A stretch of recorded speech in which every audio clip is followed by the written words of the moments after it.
that. You know, you got a Ghost Scepter, it gets purged off. Like, it's very hard. You get all the Devoid, you get so much gold. It's snowbally item. If the, like as we see, like there's no Necrobook, so suddenly Enigma is not picked. Beastmaster on the offlane, we see him from time to time.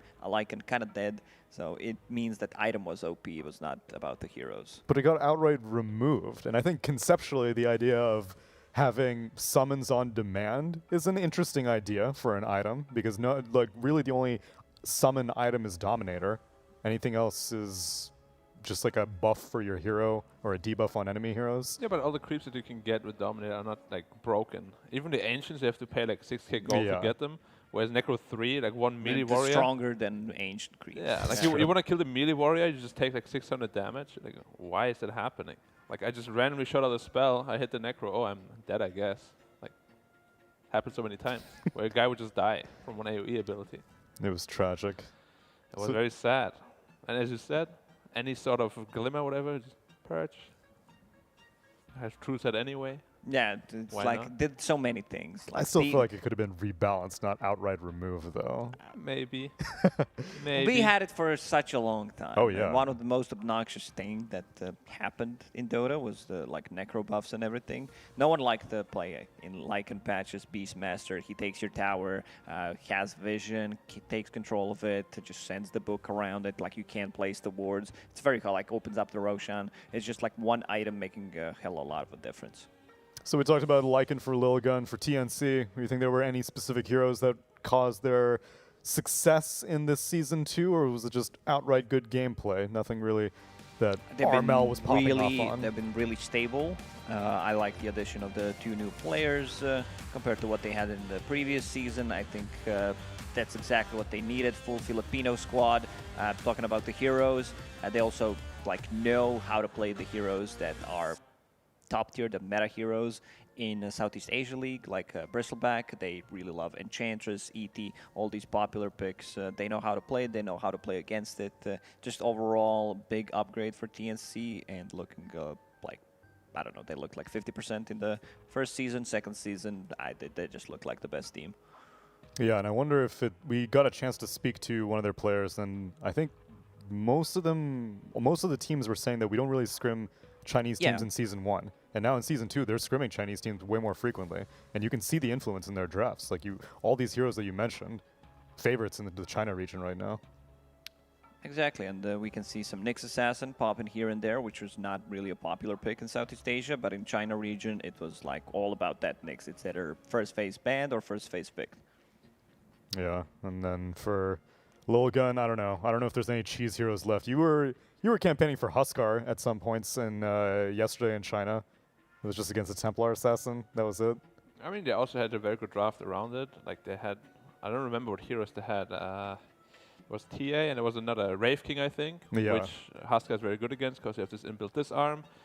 But of course, if it's like a bad Huskar game, you just counter the lane, you should never pick it. Because sure, you beat TA in lane, he goes jungle, and then you just die in team fights because you countered already. It's never a good thing.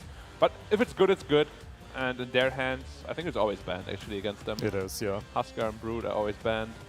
How about Meepo? You think Meepo's viable right now? I think Meepo's very good. As a last pick, it's a lot slower than before, but if you can't deal with it, you can't deal with it.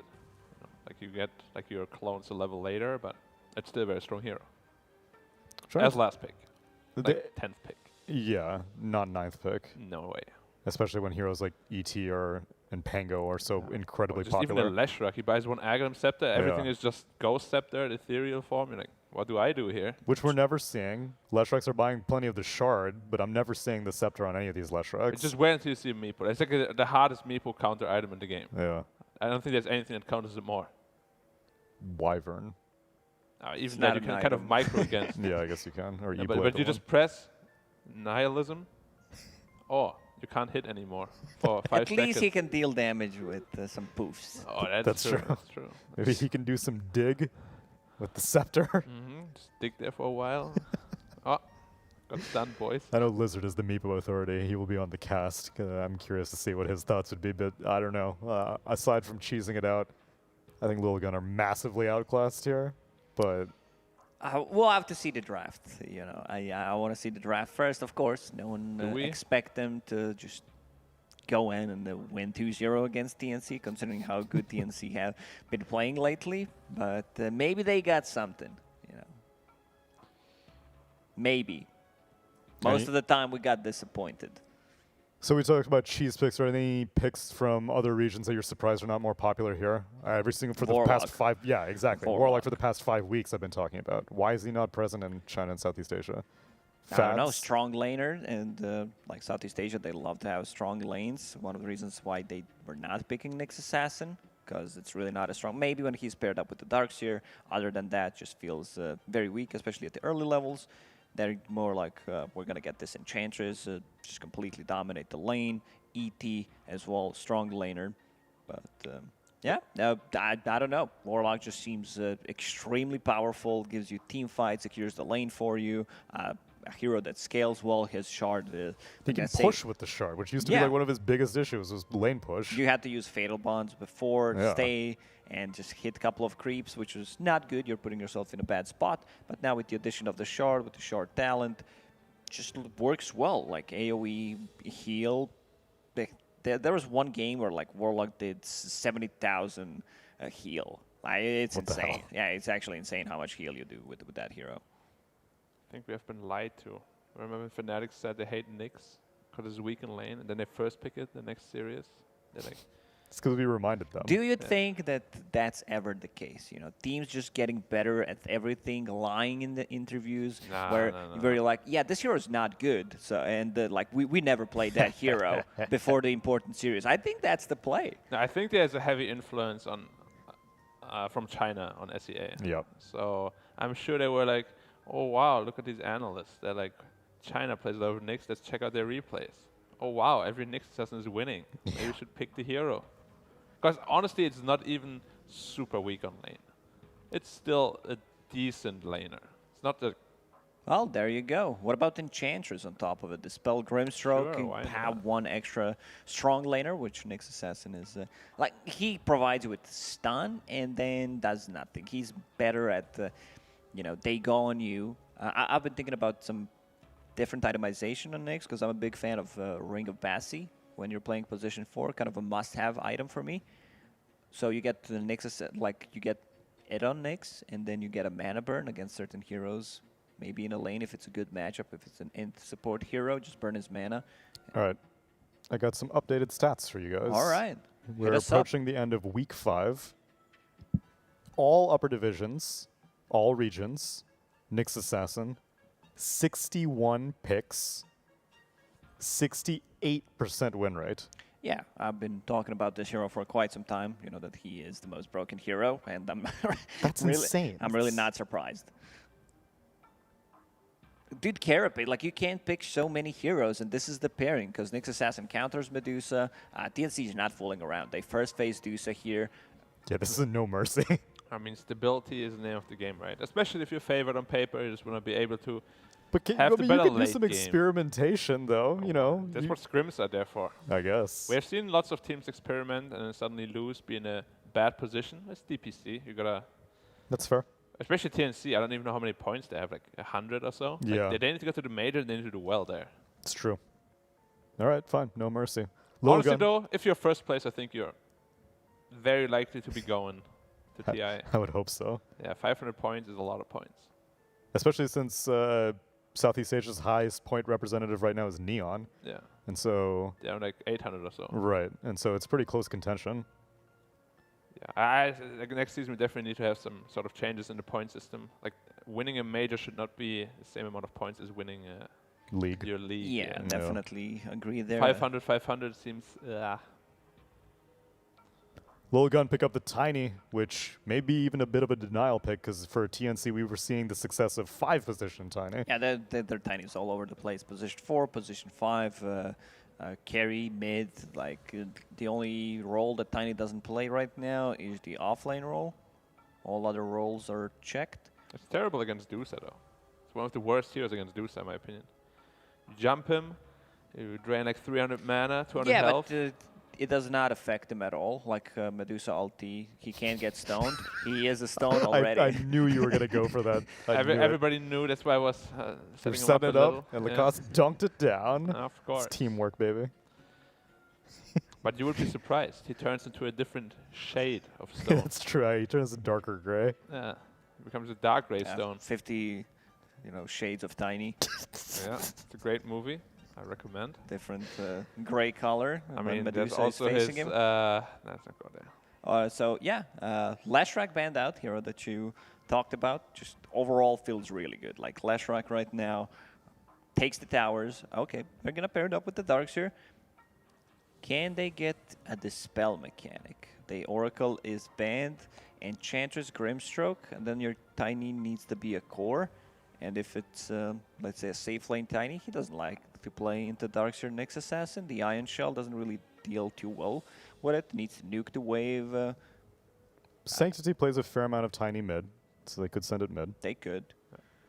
If there was any team we would be putting on TNC skill level, I would not be surprised to see like a 4th pick PL or anti-mage here. It's like a super good game for either of them. But a good support against Darkseer. What about some Slark? Slark for Lilgun. It's risky to pick into Darkseer though. The lane is pretty rough. One of the European picks I'm seeing against Darkseer is Bloodseeker. Or Darkseer is Bloodseeker. Do you mean to counter Darkseer? Yeah. Yeah, it's very good. You just sustain yourself. Kind of the same reason why AM is so good, because you just don't take much damage. And Rupture is very annoying for surged targets to deal with. Yep. And usually Bloodseeker illusions you don't build the most amount of stats, so you also don't really care too much about the wall illusion. And most of your team fight prowess is coming from Thirst, which the illusions also don't benefit from. Yep. Taking a sweet time. Dude, this is ruthless. I can't believe TNC is going in this hard against Lilgun. Oh, they have to. Do they though? Because we said every game matters. every game Don't matters. It's very important. You don't want to make it a TI because you were fooling around once, huh? No. True. Underlord. Why Underlord? I Like mean, he doesn't even know the matchup that he's playing into. probably Dusa. But He not does not necessarily. like to play. I don't think Underlord wants to get on top of Medusa. It's a percentage-based damage, so it's always going to be good against Medusa and the shield. But matchup-wise, they could still potentially put Medusa on a mid lane, have a different carry, which is a possibility. Yeah. I mean, I like percentage damage reduction a lot against Medusa, because the split shot already cuts it by 20%, and then every additional on top of that feels really bad for the Medusa. But I don't know if Underlord is the right answer. Like, I like Dragon Knight and stuff like that. You just take all her damage away. I still like the concept, because also Firestorm is it off current HP or max HP? Max HP. Oh, never mind then. It's not that good, because Medusa has terrible strength gain. Yep. And the Mash is going to block most of it. That's why actually max HP damage abilities like Sunray and stuff, they're strong against Medusa, sure, but they're like deceivingly strong. Right. Because they don't actually deal as much damage as I think they would. Because I would rather have a higher damage of current HP, because she's always at full HP. And so, like, if it's a current HP scaling nuke, then you're probably getting more value as opposed to a max HP scaling nuke. I mean, the best is still stuff that drains mana. Right. Which, Diffuser Blade, stuff like that, of course. Yeah, I mean, Ursa is still in the pool. We were seeing Ursa. I'd rather see an AM here. Like, it's super good against all three heroes so far. It's true. See what they 4th pick. They like their carry Bristol, which is banned, of course. Now, this is an AM game, if I've ever seen one. Witch Doctor. Just a guy that loves to play into tanky heroes. You think you're tanky, Maledict just destroys you. Exactly. And PL also is good. PL's also good. Yeah, I think either AM or PL, if they want to try to play a normal game. Nice. I mean, you're AM expert. You know, you say this is a good AM game. I don't doubt it. Like, I'm 100% on the board. And Lilgun don't doubt it either. Like, what did you say, Black? Okay, we got you. That's why you're here. That's why we're paying you big bucks. Because I say AM is good. Yeah. Yeah, that's my job. I mean, you want to move to Mongolia? Maybe Lilgun could. Maybe fly in real quick right now. Yeah. They're like, sorry guys, our coach is coming. Quick pause. Quick pause. He'll be here in 5 hours. How long would it take to Mongolia? Probably quite a while. You would have to do at least like 2 connections. There's no way you could get from Bucharest to whatever city they're in Mongolia. What if I fly with a private helicopter. You wouldn't take a jet, you would take a helicopter? Of course, you gotta make the. What about grand jetpack? Private jetpack, and then you fly there. I think I would not ever. You would not ever hear of me again. You don't have the clockwork shard? No, ever hear of me again. You don't have the clockwork shard? No. Also, I heard. It's very hard. You're gonna have to line it up perfectly. Oh no! Oh. Well, at least I have good day vision. Kunkka and Templar Assassin banned out by Lilgun. What's the good support they need? You're the support player. Now it's your turn. Now it's my turn. You think this is a mid tiny? I hope it's not a 4 tiny. So they Grimstroke Underlord or Grimstroke AM. Seems like they need a 5. They go for 4. They go 4. So it's a 5 Grim and mid tiny.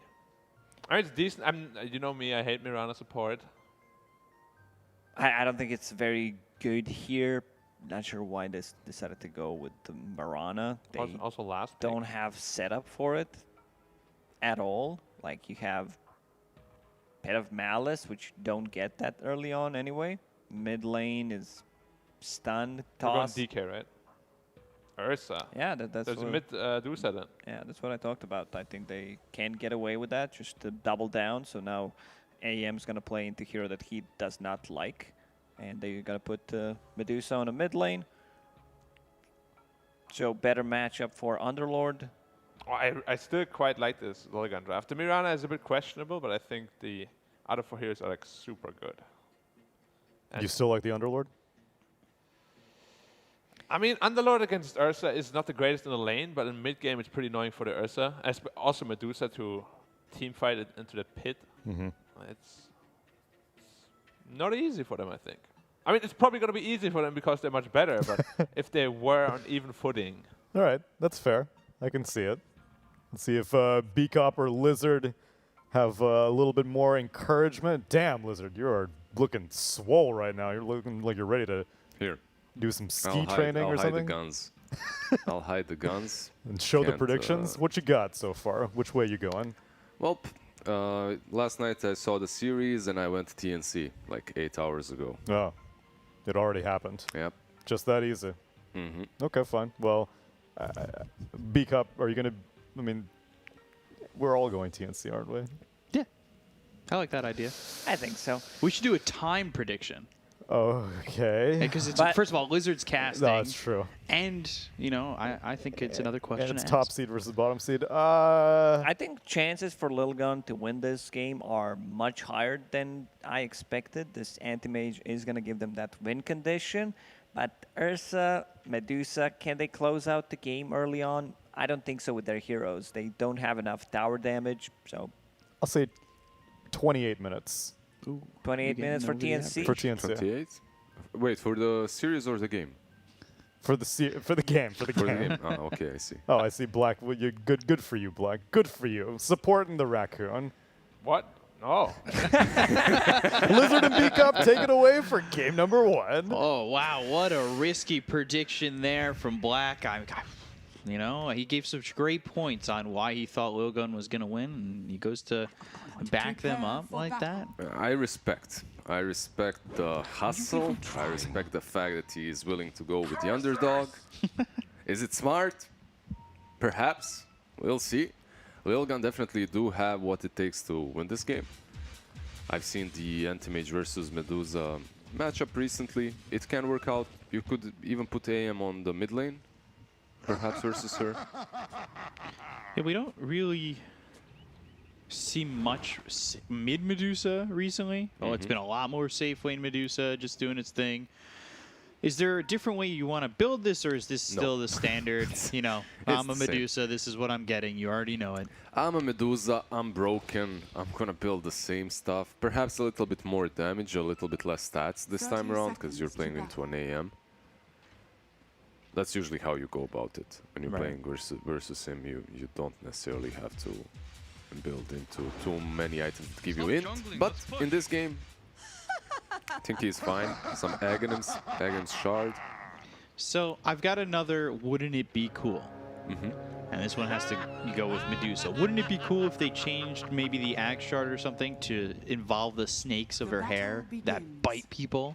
You get too close, they bite, they slow you down, you've been poisoned, or turned to stone, or slowly turn to stone. Whatever they change it to, as long as it's not as broken as it is right now, I'm fine. Because at the moment the shard is ridiculous, the Aghanims is way too strong, the hero feels so overpowered. I'm really not surprised Medusa is being first faced. This historically was never a hero. At one patch perhaps, where it was first faced, but... It is being beaten though. It started SEA like 6-0, and then it's been beaten. The fact that it's being beaten doesn't mean that the hero isn't still very, very strong. That's and difficult to beat, yeah. Very difficult to beat, makes it... You know what's coming, and you can only prepare so much for it, and if you don't, almost I would say, execute that game plan perfectly, Medusa slithers her way to a victory, which is very frustrating. And you do get that mid matchup, that mid Medusa against the anti-mage. You've got Sanctity here up against Armel, and that leaves X123 on this safe lane Tiny. It should be top lane. There's a two-man stun. We'll see if they could do anything with this. Nope, that's it. Not really. But first blood for Hishki. Comes out of the Witch Doctor of all heroes. And another stun up towards top where X123, he's not taking that much damage from the Impale of Tim's. We don't see Witch Doctor that much. I think this is like one of the first games we've seen this support. And he actually started with priorities. Yeah, he started with Voodoo Restoration as well, which is very peculiar. So he's not really that strong in the lane at all. Yeah, he really needs level 2, and I would almost go as far as say at 3. Inkswell, Stroke of Fate, Tim's. Speaking of level 3s, that's the same thing on top lane. That's what you need. You need that level 2 Iron Shell. Oh, he tried to pull the... It doesn't work sadly that way anymore. And that should be the level 3. Plus you're controlling the rune. This is... It looked kinda bad for TNC, but it ended... a good spot. Yeah, it ended in such a good way. He gets his bottle refilled as well. Perfect. Yeah, he's already got a bottle to work with. That's really... You couldn't ask for much more. Yeah, probably... I've seen the Null Talisman builds as well on offlane Darkseer. But I just love the bottle so much more when you don't have a mid that buys a bottle, and that's a Medusa. And now you can refill it on the mid lane. Also, Nyx Assassin will be constantly TPing, refilling it, going for the bounty rune as well, refilling it. It's so high value.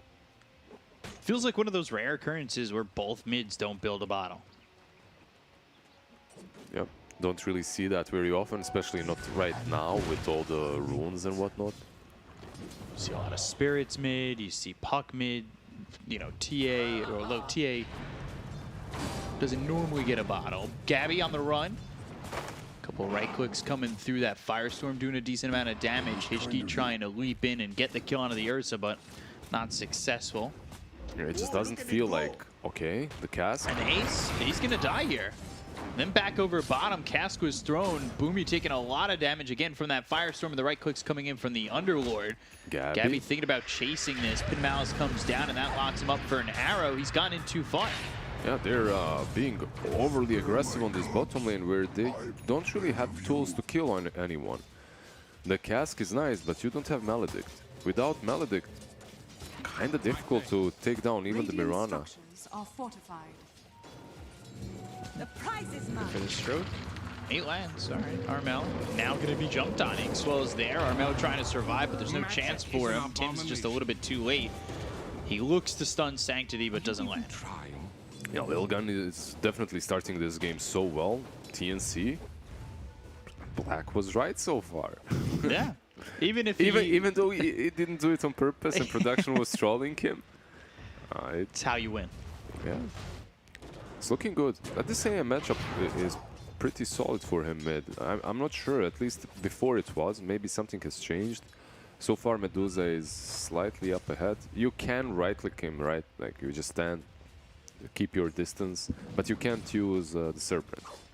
That's a problem, at least not on him.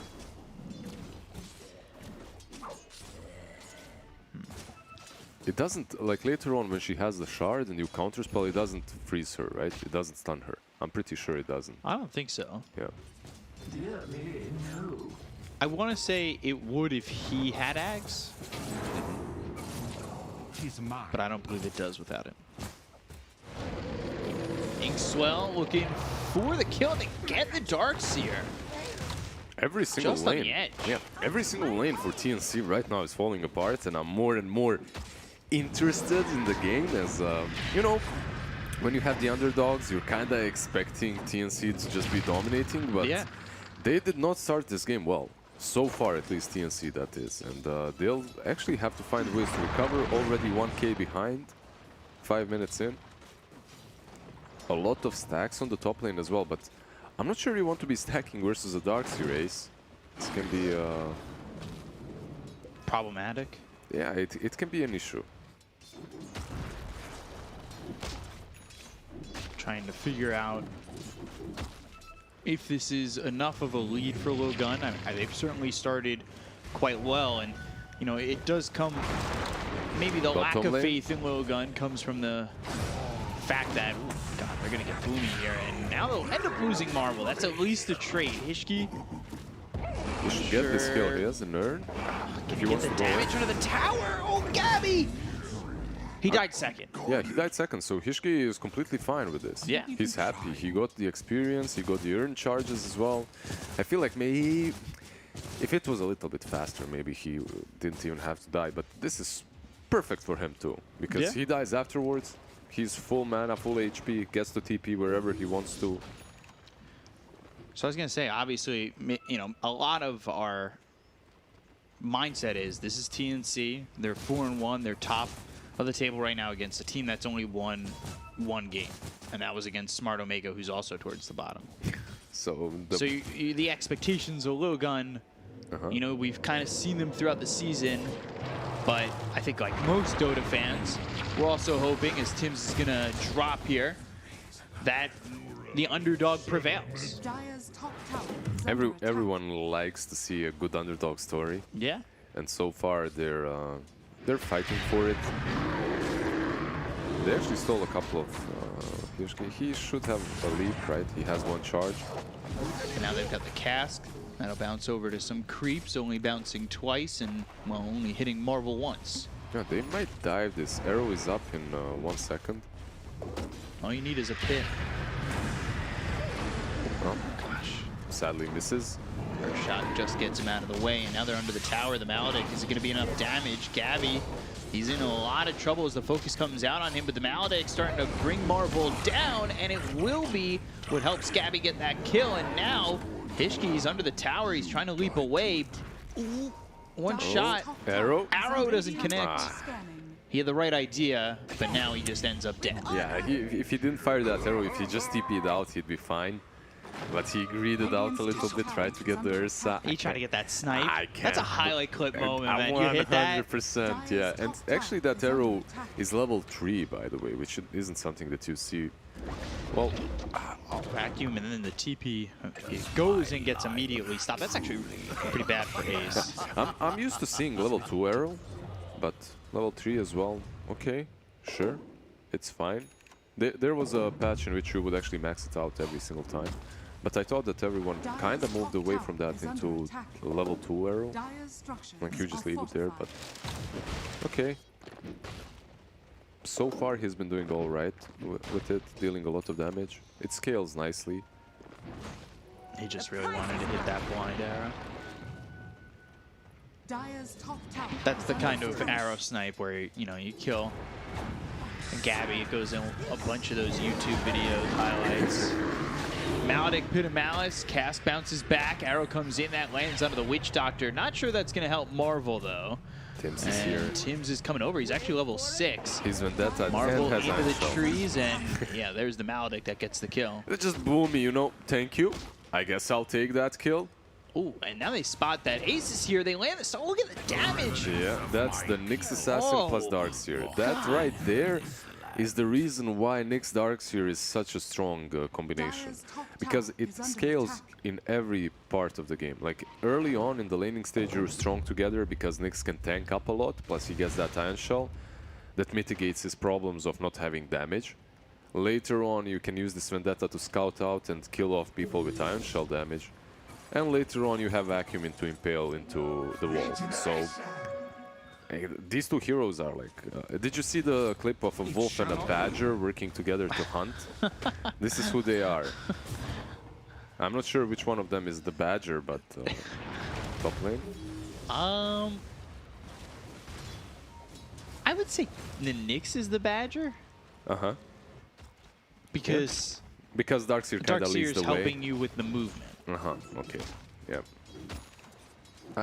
I can see that. And Nyx is the fangs. He's the one who pounces. He goes for the jugular with the Vendetta, with the Iron Shell. He's doing all the work. So he's the badger. Marvel, bottom lane. Again, getting chased here by Gabby. Hishki pops the Moonlight Shadow, and, well, Gabby will just... They can't really hit the arrow until... Is that... yeah, he was... I can't remember. It's symbols, thank you. That's the word I was looking for. I stopped that sentence because I couldn't think of what the musical instrument was. Dude, you're from New York, and the Slav is helping you with your words. Come on, bruh. They're going for the Medusa. They're actually diving this tower. Mana Void gets the kill on Armel, all while Marvel gets chased in the bottom lane. Well, it happens. Sanctity gives him a chuckle.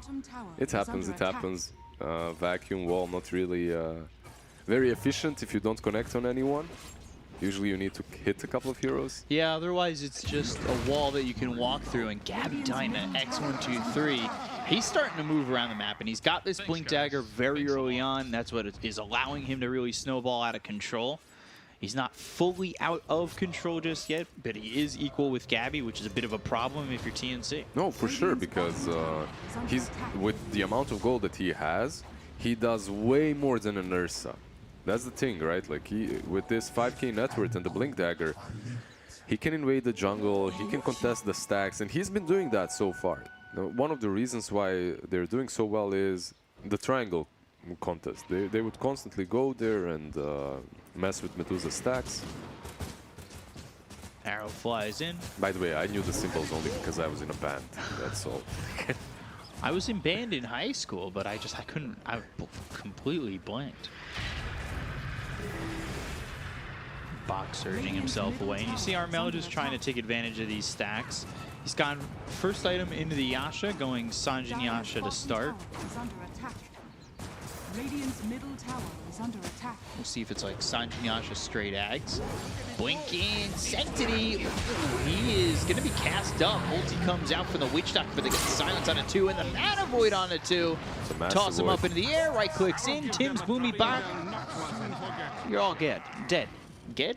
Dead. Dead. And Armel, maybe as well. They're going to go for Armel too, and well, he'll just stone gaze and be able to walk away. Yeah, pops that ulti, gets out. Anti-Mage's farm so far has... It's alright, it's good. Almost an armlet together with power treads. Minute, what, 14? Possibly 14:30, he's going to finish it. Solid farm, really, from him. Keeping up the Medusa that had all those stacks. Contested, but still, had a lot of stacks. Getting all 3 of those kills, I mean, it's good teamwork right now from Lilgun. I figured out that Ged is the combination of me saying they're all gone and they're all dead. Ged. They're dead. And, well, are you from now the South, Boomy, maybe? He's going to die too.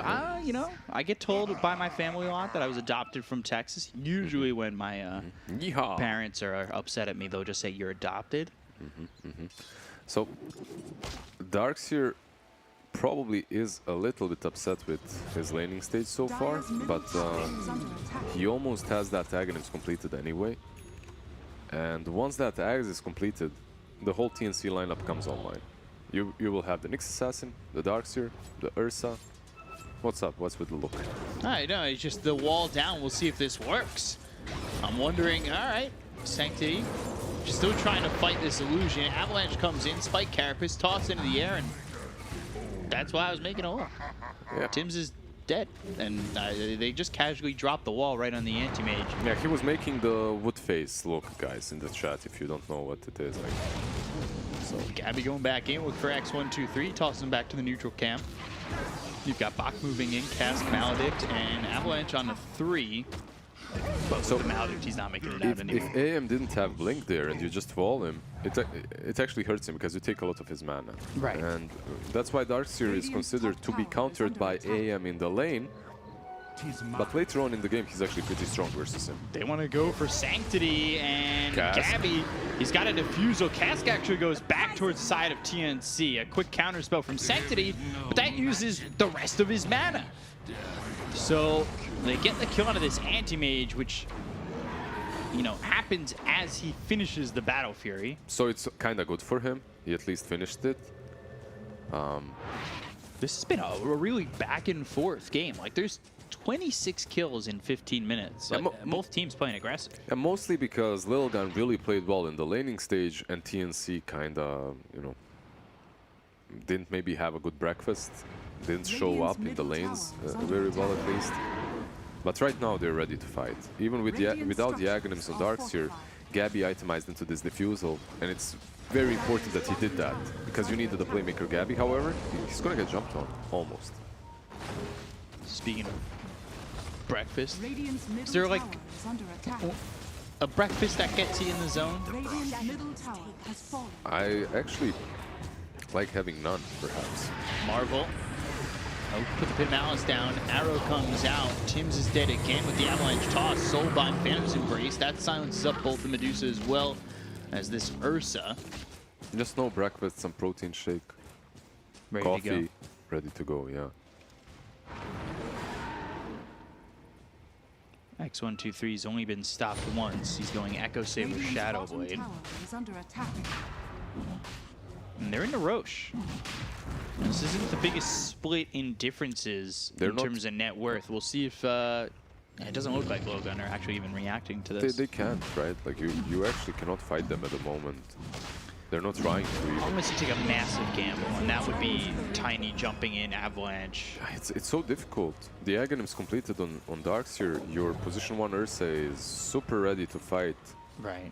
Nyx Assassin might be around in Vendetta. Dire's middle tower is Ursa under attack. diving in.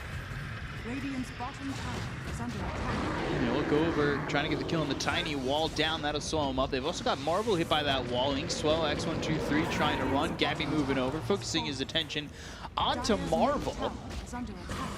But under the tier 2 tower, he'll just hit his symbols and try and walk away. Dire's top Decent tower disengage has from fallen. Lilgun. Actually managed to live. For them, right now, the name of the game is just delay and split push. Try and get your anti-mage online, because he's truly not a hero. Dire's Medusa at the middle moment tower can at has least fallen. do a little bit of damage, join the fight. The Stone Gaze is nice. She itemized actually in a way that she's able to fight at the moment. AM, no matter how you itemize, you can't. Tims, Vendetta, and the stun takes out X123 through an avalanche back at Tims. Arrow. And ooh, almost connecting. Doesn't matter, right? Like, you can be as tanky as Tiny. If there's the Iron Shell on you die. Yeah, vacuum back, Marvel, right click down by Gabby. Pit of Malice isn't going to be enough control to get away from this one.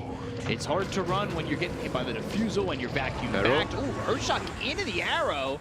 And, well, That's a good one. that's the Aegis gone. Is under Yeah. attack. Hishki, so far, the overperformer on Lilgun.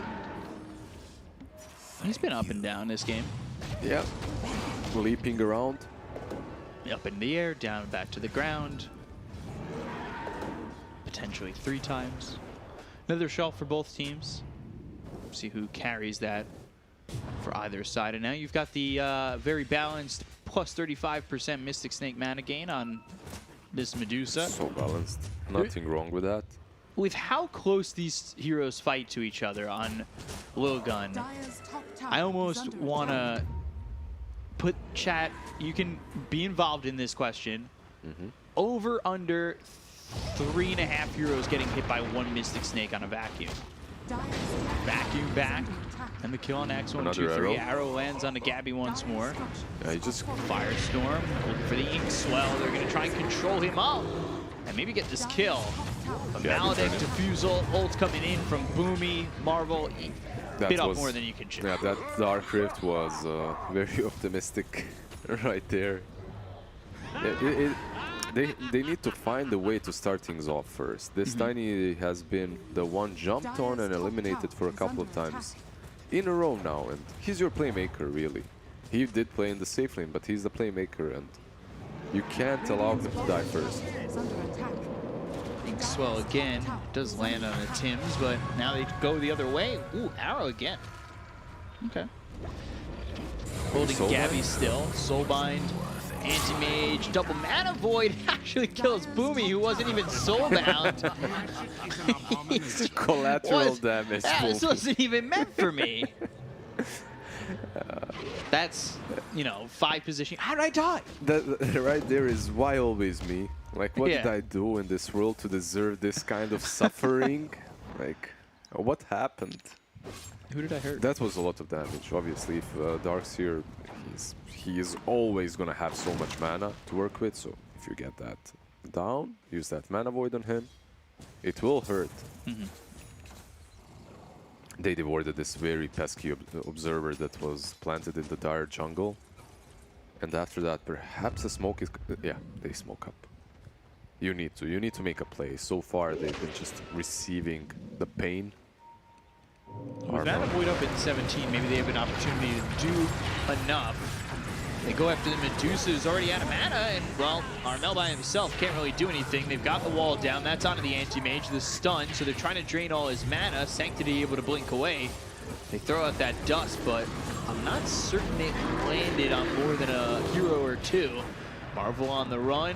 Pit of Malice not enough. Gabby gets the kill on a Marvel, but, well, X123 comes back on a Boomy and gets the kill onto the Witch Doctor. Gabby still moving in, trying to right-click here. He's got the Iron Shell. He's slowed up. Mana Void. Gabby onto the high ground. Right-clicks. Blink forward. Sanctity now out of mana. It's not going to matter, though. This is a huge win for Lilgun.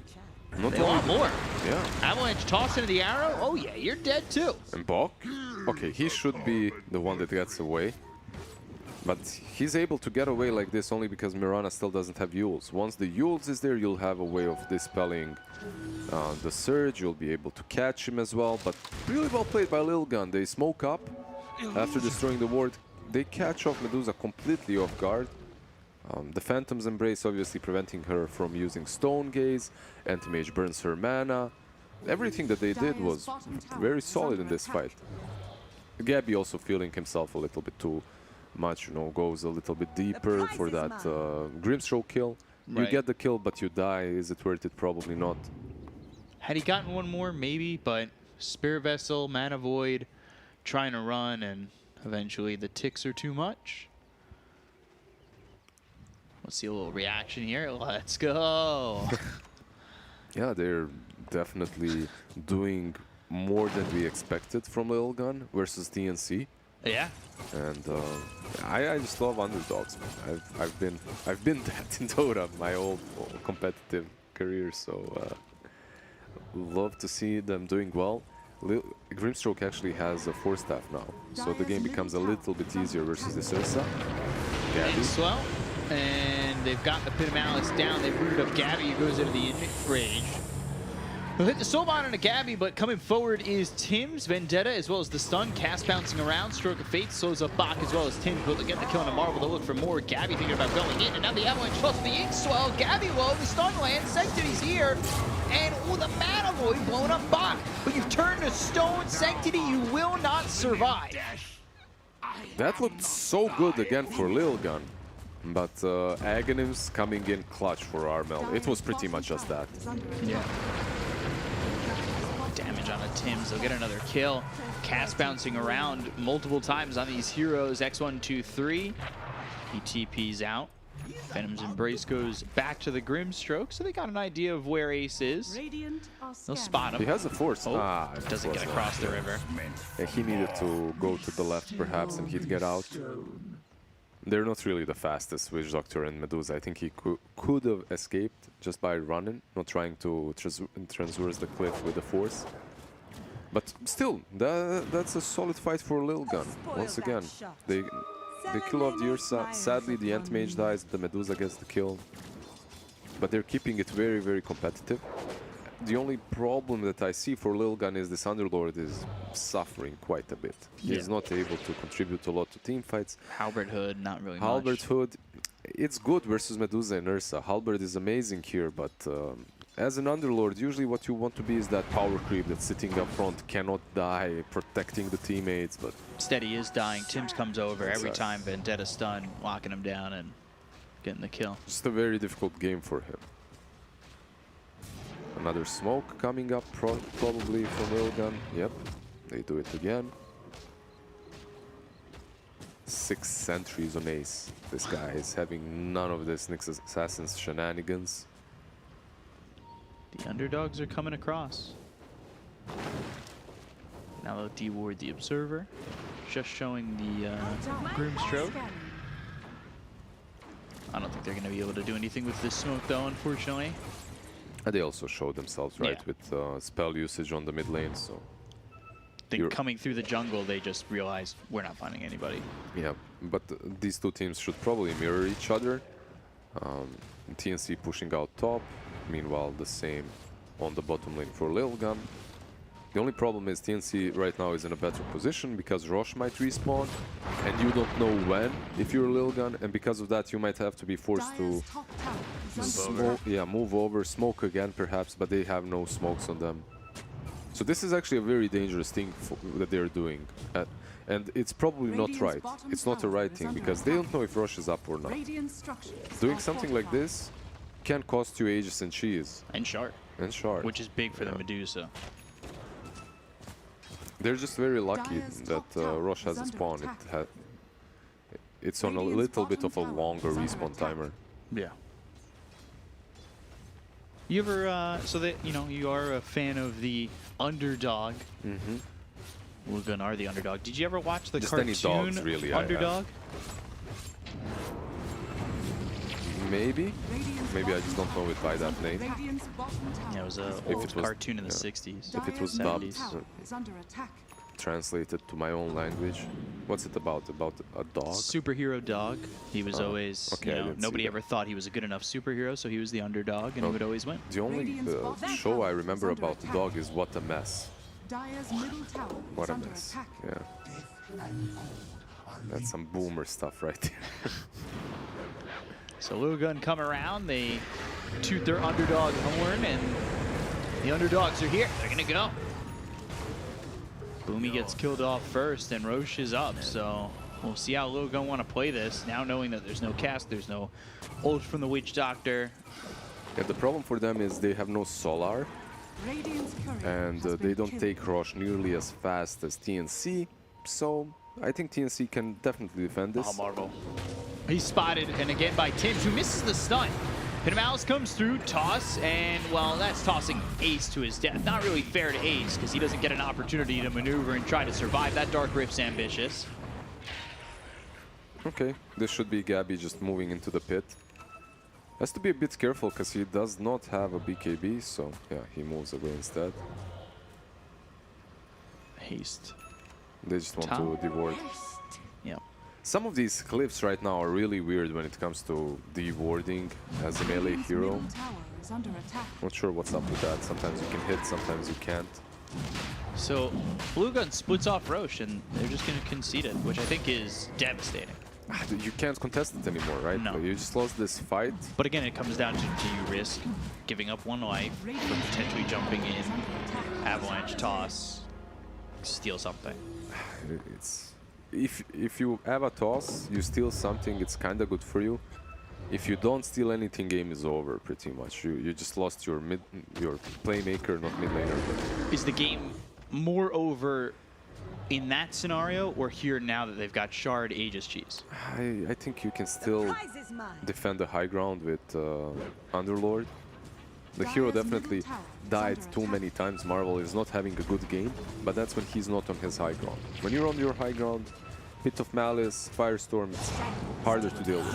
Hishki has been spotted. One more leap available, and, well, he's already away from Gabby anyway with that Yules.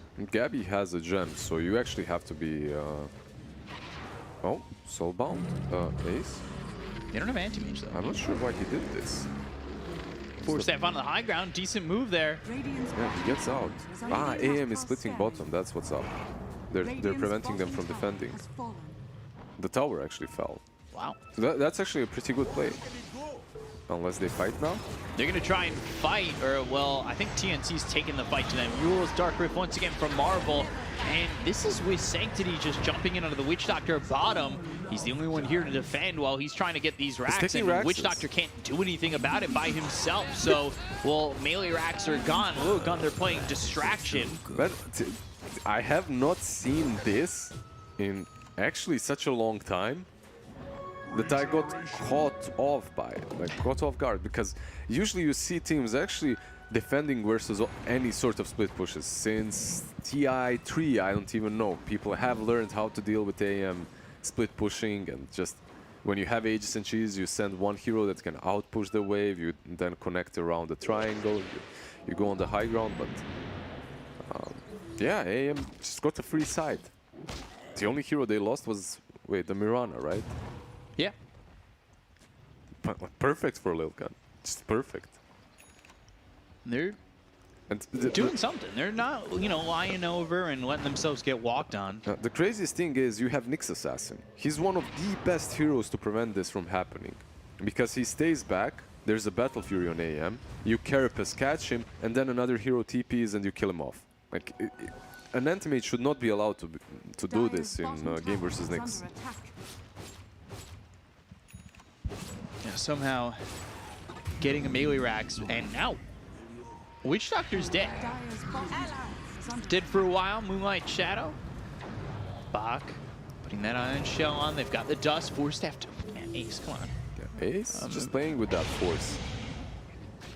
Making them look like they're not ready for the force staff. Marvel going down to Armel. He gets his TP stopped by Vacuum. Sir?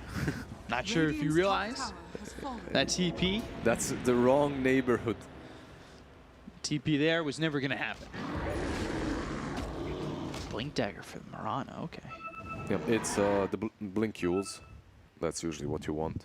When you get Yules is great, Blink Yules is even better because you can blink in, Yules the target, leap out and set up the arrow for yourself. And you get a lot of mobility, obviously. Right. It's actually a really good item build. I still wouldn't mind seeing a Solar Crest on them, but this is good too. Yeah, so they could take Roche. Yeah. Potentially. I mean, if this goes third Roche, you have an opportunity.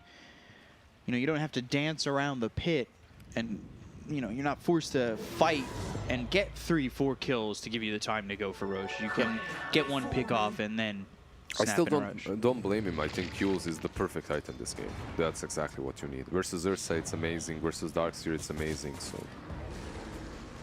Anti-Mage now doing it top. Okay, all I And want there's Courier at the secret shop. Ooh. All I want to see is Nyx Assassin preventing this. Does Ursa have a basher or is building towards it? He has a basher. So Nyx Assassin defends it, and then you TP in with the Ursa, follow up with a couple of bashes. You can take down the AM. The problem is the butterfly, right? If you miss a couple of times, you probably will not get the kill. For this split pushing, Sanctity's gone into the shard. He's mine. So has that bigger range and that lower cooldown, making it a little bit easier to move around and keep himself safe. It's a good shard. It's a good shard in this circumstance, definitely. And Aegis has been reclaimed. Man, this game is way closer than I expected it to be. Like, Yeah. Lilgun did have the tools to take it this long, and they definitely did utilize those tools properly, but I expected more from TNC. Sometimes I find that teams play to their opponent, skill-wise. And I'm not saying that Lilgun is, you know, this low-skill team or anything like that, but when you think that you're, you know, I'm at the top of the table, they're at the bottom of the table, sometimes you play down. It happens in all sports, I think. Yep, well, for sure, 100%. You take it a little bit more relaxed. You perhaps don't prepare as much when it comes to what draft you're going to have. Yeah. You take it, especially if you're winning all the time, and win doesn't mean as much as it usually would. They are waiting. It's a really good position from Lilgun. They are just all right there, waiting for their prey. But this smoke and this courier should... Yeah, it revealed them. This is dangerous now. Yeah, Courier giving him away. Now they're going to go to the Dark Rift out. Let's see if they commit to the Dark Rift. They already got the kill on an Ace, so all these heroes are now gone. Yeah, they have to. You have to get out, because the only way you fight is you reach the backlines before Ursa jumps you. But the moment that Courier flew over, You gave it away. You gave your position away. Ursa just goes in, goes ham, jumps in. You lose the Grimstroke in a matter of a split second. You can't fight after. To where you have to, micro your Courier to come Sanctity? all the way up at the top. And yeah, Sanctity, he's been caught with Blink away. And the Blink from Tims isn't really on point. Oh. The arrow is. And this is the combination that I expected previously. The Nyx plus the Ursa, catching off the AM. They back off. They've got Grimstroke in 2 seconds. Anti-Mage already on top lane, trying to split it. Meanwhile, TNC. Where's the MKB? So MKB is done on Armel. Gabby, he's actually quite far from it. Moonlight Shadow and looking to fight again. Lilgun, no matter how far behind they are, they're always looking to take a fight. They were never truly... Avalanche toss coming in, arrow, and Tims is dead. Armel, Stone Gaze. Okay, he doesn't really have vision. He doesn't know if they will jump him or not. He's also afraid of Phantom's Embrace. Toss back. It's under... It looked kind of funny from our perspective, right? Because we see everything, but he was a scared little snake. Gabby go back to their burrow. Gabby in a bit of a deep spot, going for Ace, who's now on the cliff. He's a Grim Ward, but unfortunately that Grim Ward gets dewarded, and they'll get the kill on Ace. Good wall. Vacuum into the wall. That's through onto 3. These heroes are getting low. They bought back on the Grimstroke. They get the kill on Gabby. Manaboy comes in, and Armel is dead. 4 heroes gone on TNC. It looked like it was going right here for them, but now everything falls apart. And it all falls down. Cancel that Uber, we're staying. We're down to party some more. Pour us another one. That was just fantastic from Lilgun. Sanctity. From Lilgun, two players are my MVPs so far. It's the AM and the Grimstroke. Grimstroke has been living through so many of these jumps from Ursa. Soul binds are perfect, finding the right heroes, baiting perfectly. This should be another. They have. Oh, they're up. No way. Okay. Stop. Yeah, this isn't gonna happen. They have buybacks. But they want to force him. Yeah, understandable. I respect that. Now go for the Raxes. Now you've given yourself a massive win condition. Can they defend only with the Medusa? The problem here is the toss back. You actually have to be very careful. Oh, there it is! And now they're gonna go! Stone Gaze silence, Inkswell all pops on Armel. Phantom's Embrace goes back to Ace, but he's dead again. And now X123, the BKB doesn't last long enough, and he ends up dead. I was just praising him. But Phantom's Embrace in this situation could have saved the game, or maybe even win it for Lilgun, if he manages to use it on Armel before he Stone Gazes. So that was unfortunate for Lilgun, but still, forcing the buyback from Medusa, you're feeling great at the moment. Man, a team that has not taken a Roche, a team that... And they want another one, it looks like. And now they're gonna... Oh, they've got the creeps right here. They've got the scan as well, but it's too late. And it's just going to take the racks instead. Sanctity, man. Mirana, Hishki? Playing that rack game. Okay, yeah, Mirana jumped in, tried to steal something, and I can't blame him because in this patch there's just so much stuff dropping from Roche. You kind of take your time figuring out who's going to pick up what. It's like a huddle. You have to really... Okay, so you have 2 slots open, you have 1 slot open.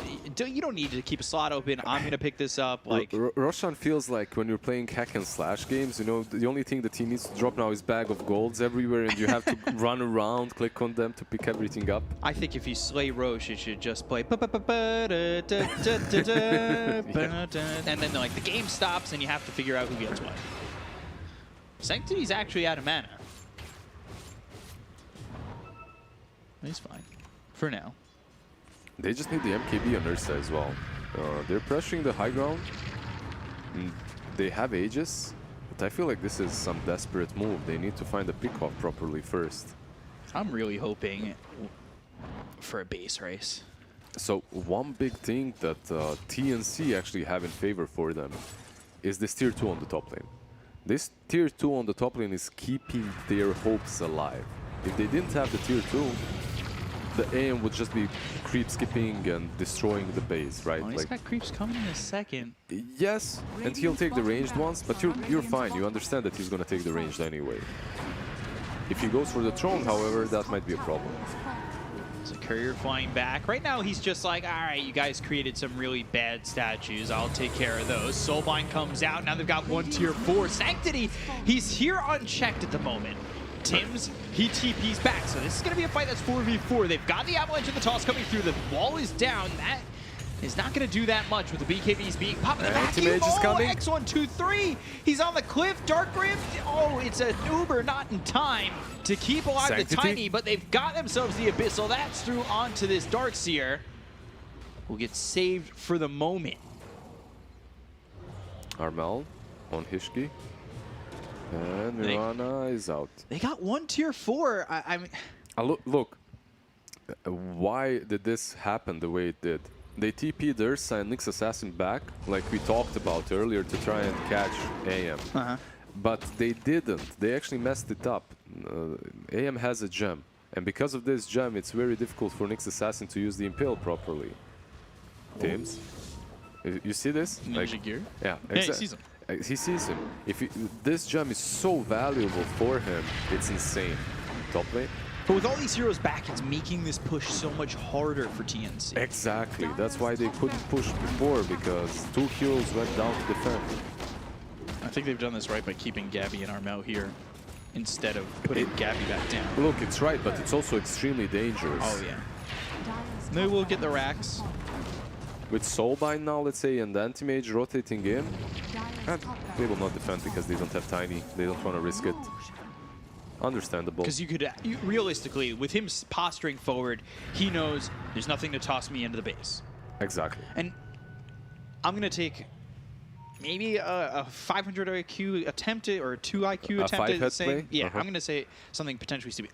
So we saw Anti-Mage going for the statues and everything. And there's probably people in chat, maybe myself included if I was just watching, saying, why are you doing that? But now the creeps only have 1 target. That's the tower, right? So they won't stop going through bottom. Yeah. And they'll just go for the towers instead. So you are getting that chip damage. Ooh, Armel getting a little low. This Aegis looks like it's going to go out. And now the Anti-Mage has been hit with that Spike Carapace for a second. And Inkswell toss right onto the Grimstroke. Vacuum into a wall. And now they've got the Avalanche, but the Soulbind, it's on Armel, it's onto the Darkseer. Do they have the damage to get the kill on the Medusa at all? Stone Gaze running back, Void, oh, blows up, Bach! Boomy's dead too. BKB's been popped. I don't know if it's going to be enough. Aeon Disc is going to be procced here on Tim's, and they look over at Armel. They get the kill on the Medusa, dead for 2 minutes. Perfect from Lilgun, because what happened again? Ursa was in the base. He was defending. You can't do these things, because if you TP back, Anti-Mage just TPs back to his base, and he actually has a numerical advantage in a team fight. So, perfect from Lilgun. The vacuum wall was nice, but it wasn't nice enough because it didn't catch AM, so he didn't have his illusion. His illusion is the most valuable one. It's Dark Portrait. This Grimstroke's got Ags.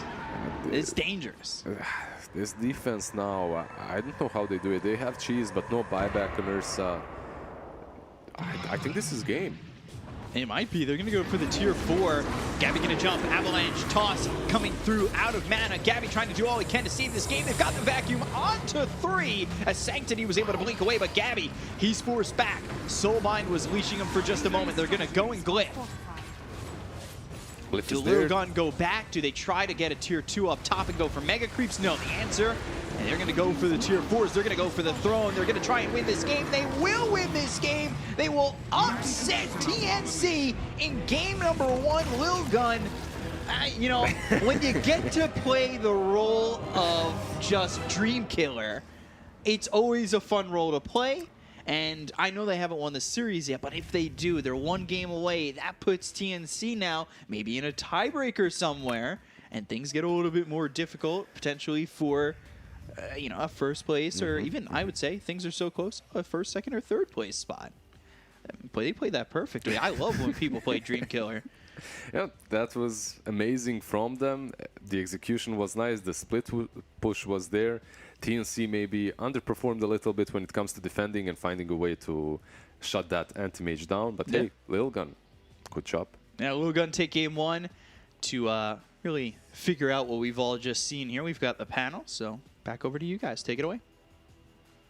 There's nothing more dangerous than a man with nothing to lose. And that's what Lilgun came into this game, came into this series with the mentality of. And Black, with a cosmically sized brain, wired it in to production. He was just like, Tsunami's not giving me a chance to talk, but I need to know. I need them to know that Lilgun's going to win this game. And by golly, Black, you were right. As you said, I couldn't say a single word. My Production spoke apologies. for me. That's fine. I let actions speak. He said 2 letters, AM. Yeah. And that's what we want to hear from him. You know, he's a that's all I AM do here. expert, learned from the best, was one of the best.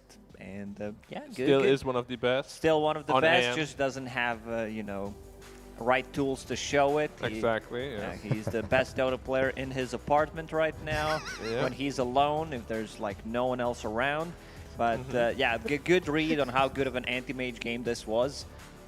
He popped off. Like he was a bit fighting a bit more than I expected early on this AM. Instead of split pushing, did split push. In the end, managed to take the barracks. We've seen the potential from Grimstroke ulti, double mana void on top of it. Tiny was having a really good time. That's what matters. As well, the way they set up the lanes, they put AM on mid, give him a bit more early levels. And we can see, like, I think this is the crucial point where the game actually breaks. Medusa left alone, nowhere near the teammates. They can't react fast enough to help her out. And after that, just felt like Lilgun was in full control. Even them, they taking the Roshan. It's a tough matchup. Yeah, I want to talk to you, Black, about the itemization on both carries. Do you feel like anything was lackluster? Yeah, I think the Agon Scepter on Medusa was pretty unnecessary this game. You already got Nyx to set up, you got a good team fighter in Darkseer, and just want to limit your mana pool as much as possible against this anti-mage. There was also this one crucial mistake. Is it this fight where Medusa just doesn't use cheese? Yeah, it doesn't pop. I don't think it would matter that much. I actually want to see because she was left alone. Like, she had enough time. I mean, there's still 4 heroes alive right now. And then the Ursa dies because of the... Is it this fight? It's that fight. It is this fight. So 3 heroes how already much would dead. it have mattered? Nah, I don't think so. Hard to say, hard to say. They don't have enough damage. She would be Well, isolated. the thing is, it would have refilled her mana also, and the mana void would have done less damage. Yeah, but Ursa had like 200 health or Oh, something. okay. So he would have died regardless. Just the question is, can Dusa then fight Yeah. and win the fight or not? And of course, they're really happy. I mean, they're really happy when they're losing already. Yeah, Imagine when they're winning. They were smiling the Yeah. entire time. But yeah, like as itemization on Dusa, you want to go as little mana as possible, as much damage as possible. To make Butterfly sure was that the mana good. void doesn't do any Yeah. AoE damage. But instead of this Aghanim's, you could have had a Satanic already, which at the very end he did have. But when you have AM against Dusa, you have like this really strong timing where you just go high ground and AM can't really fight you.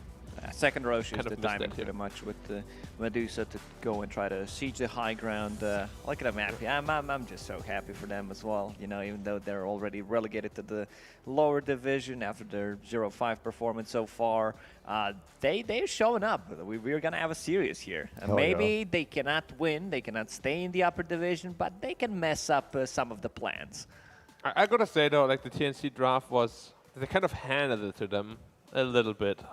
Made it a bit easy for them to draft, and usually we see Lilgun that they're outdrafted, but when they're on even footing with drafts, apparently they... But you're only saying that because of the anti-mage. Otherwise, like Darkseer, Medusa, Ursa, you liked the Witch Doctor also. These are all strong heroes for TNC. I did not like the Ursa too much last pick, simply because Ursa as well as Dusa, like, who's gonna stun people for you? Which is in the end was the problem. Yeah. The aim is just jumping around, It's pretty much just in, Nyx out, Assassin. exactly. Maybe itemization can help, and Darkseer just goes for like an earlier hex or something, which we didn't really see. And It was a tough draft to execute for TNC, and they didn't manage to do it because Dota without stuns is hard. It's really hard. That being said, I would have still taken TNC 99 times out of 100. Yeah, of course, because it's Lilgun against TNC, right? Yeah. But if it's two evenly matched teams, I think almost everybody would have gone for the Lilgun draft because it's like much easier to play. Yeah. Okay. Fair enough. Well, we have an MVP. Our first. Well, actually, no. We've Second had two time. Lilgun MVPs Yeah, because we Lilgun did win against Smart Omega one game, and now this is their second game. Ace 12 on the Grimstroke. It's hard to really choose an MVP for me. Like, I think it's okay to give it to him. Like, they all played pretty well in their team fights. It actually just really surprising to see Lilgun play so well together, so cohesively. Exactly. After I think it's a good thing that we can't choose a singular MVP because that means that the all 5-man roster was playing their part. Yep. I'm sure it's easy to give it to AM because he was flashy, maybe to Tiny because he got a lot of kills, but really, they all played well. Supports did their job pretty much, especially Grimstroke. He was there to use ultis on time, setting things up for that double mana void, silencing the right heroes in the team fight, outpushing the waves. So it was good stuff from him. Yeah, it's kind of hard to choose who was like the MVP because they played well. This is the best, not because they won, but this is the best Dota they played so far. It's also a bit questionable for me, like what is up with TNC? Like, no offense to Lilgun, we all know they are good players individually, but there's a reason they're 0-5, right? And TNC now TNC is just... Sure, your draft is not the easiest, but you should still be stomping a team like that. Yeah. Especially, like, they lost all 3 lanes on TNC as well. Yeah. Which is something you would not expect from a Like, bottom skill lane differential. could have been a disaster because they had off a really good start on Lilgun, and then they decided to feed a couple of kills, dive with tower. Go behind the tower, Yeah, they could have just made the Ursa plus Witch Doctor lane almost unplayable at all. It was already a tough one for them. Well, I'm hype. I'm hyped. I saw them smiling on the webcams there, and we have a series potentially. Lilgun might win potentially. One step at a time, though. I'm just happy to see more of that raccoon. Hop over to a quick break, and when we return, we will continue the series.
Change of range.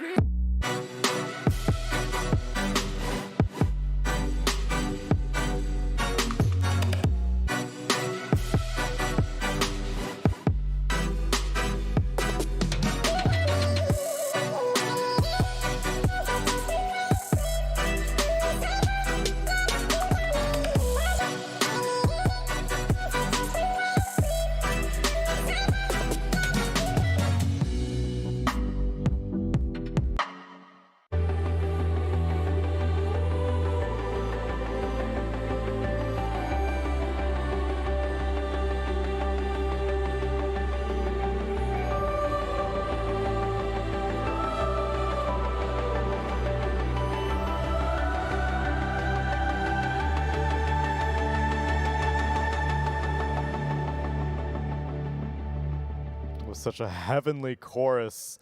It doesn't surprise me that Black, you're thinking of biblical references to a series like this. What does it feel like to you? Like David versus Goliath. hell yeah. Bottom of the bracket, top of the bracket. And you By know, just to far. go a bit more deep onto that story, David, he only had a rock, and they had a tiny in that game, and Hell that's how yeah. they beat them.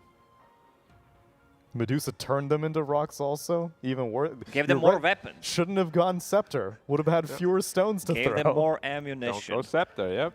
How dare you, foolish. I'm not so, like, even beyond all the praise that we gave them in the post-game analysis, they also didn't cheese, which is the only time that Lilgun won Yeah. in lower division for the most part in Season 1. In their one game versus Omega, I think it was like a Broodmother game. Here, I think the one with the Huskar there. Huskar, that's Yeah. right. Yeah. Straight up honest Dota. That's what we like to see. That's where a team really shows its nature. You know, sure you can cheese here and there. Anybody can do that, but can you beat TNC with an even draft? Most teams couldn't. And now Lilgun is like, well, look at us, bro. This is how you do it. Yeah, like you want to learn from the bottom? Go ahead. But yeah, as I said before, like TNC made it a little bit difficult for themselves. I'm sure they're gonna just draft some more team fights, some more stuns now. Okay. Hopefully. But it gets into their head. Dude, they're sweating just- now. They picked Nyx Assassin Medusa first phase against Lilgun, and they managed to lose it. Yeah, they're definitely sweating right now. Like I want to see the webcams. The AC better be on. Yeah, like full blast. 5 degrees, full blast, just like in the green room. It's going to be humid in there. All right, TNC. they- All right, here we go. We Pudge. got a game. All right, I'm down. All right, this is going ham. Like Lilgun, it's like, all right, we took one game, we made you sweat, and now we pick Pudge. Like, what? Dude, TNC's in shambles right now. You just beat them straight up, and now, dude, there's mental warfare, man. They're like, bro. Slow it down there, little gun. All right, what do we want to see? That's probably 4 or off-lane Pudge, something, you know. Or mid Pudge. Mid Pudge? I don't even know. But Mid Pudge against Tiny or something is good. It's a free lane. double bracer. Hell yeah. Well, TNC will also have a tendency to play even 5-position Tiny, so you don't quite know where it's going. That is true. Wait, who has the last pick? It's like Yeah, Lilgun, right? Lilgun. Lilgun has last pick, Yeah. right? Yep. The absolute last pick. So they can choose where they want to put this Pudge. True. They Oh, have, TNC is they have smiling. so much advantage with this decision in the end where they're going to put Pudge. Yeah. Exactly. Truly the most flexible of all picks. I can't believe that we're not seeing this here. Did you watch the short film trailer that came out yesterday? It was Pudge, yeah. Yeah, I it was saw Pudge, my Director boy. Pudge persona incoming soon. Not surprised. Look at him. He's very... yeah, he's an authority. Let's put it that way. That's true. I'd trust him. With what, though? My life. I'd go inside his belly. He'd force me inside his belly. Which is honestly my biggest reason why I think Pudge is viable. I think the shard is one of the best shards in the entire game. It Sure? is. It is. Just the hero doesn't feel that strong, so we don't see it often. But the saving potential, lowering the cooldown on it. Okay, so T-Gov yesterday, Pick Spirit Breaker. probably, as he is known to do, but he posted a video of showing you can tiny toss on Radiant the off-lane range creep into, like, next to the tier 3, Okay. the barracks, like there's those trees on the left. You can tiny toss creeps in there. You can also Pudge hook creeps in there. And so you can hook the range creep and get it stuck in the trees at level 1. Sure. You can. I abused similar strategies myself in the I past. did With the Earth same. Spirit? No, I no. wanna- Just where you like could pull them to the camps. Oh, yeah. You could I did pull that. them. What you could do before with Pudge, it was maybe tier 3, tier 4 era. It was much easier done on Radiant because this is something I've been testing. You played like this off lane, and the people were still like either tri-laning or just you couldn't lane as an off laner, so you pulled it back with Pudge, stuck one creep in the trees, wait for it until the lane pushes, and then you unblock it because you could just body block it to the way the trees were around it. So All were you this- doing multiple creeps or just one creep? One creep and then the lane pushes. I It's see. like similar to Lich denying one range creep and then lane's gonna Look at push. this talk, all this support Pudge talk. It's a core It's a Pudge. core Pudge, yeah. Yeah, hell You're right. yeah. It's or it off. could be mid Grimstroke. Let's not get too hasty. Dude, Snapfire actually owns Pudge though. She does. Pudge, no armor. I want to see. Lycan again. All right, all right. I want to see What is maybe this game? something like Ursa. I wouldn't mind seeing Ursa. For Doesn't matter what you TNC. want to see. Apparently, they just pick whatever they want.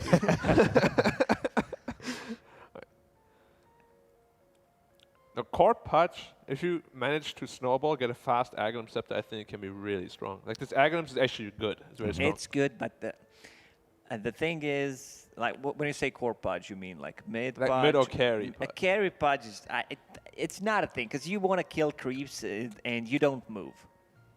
I mean, As a mid Pudge, you can move as an off lane.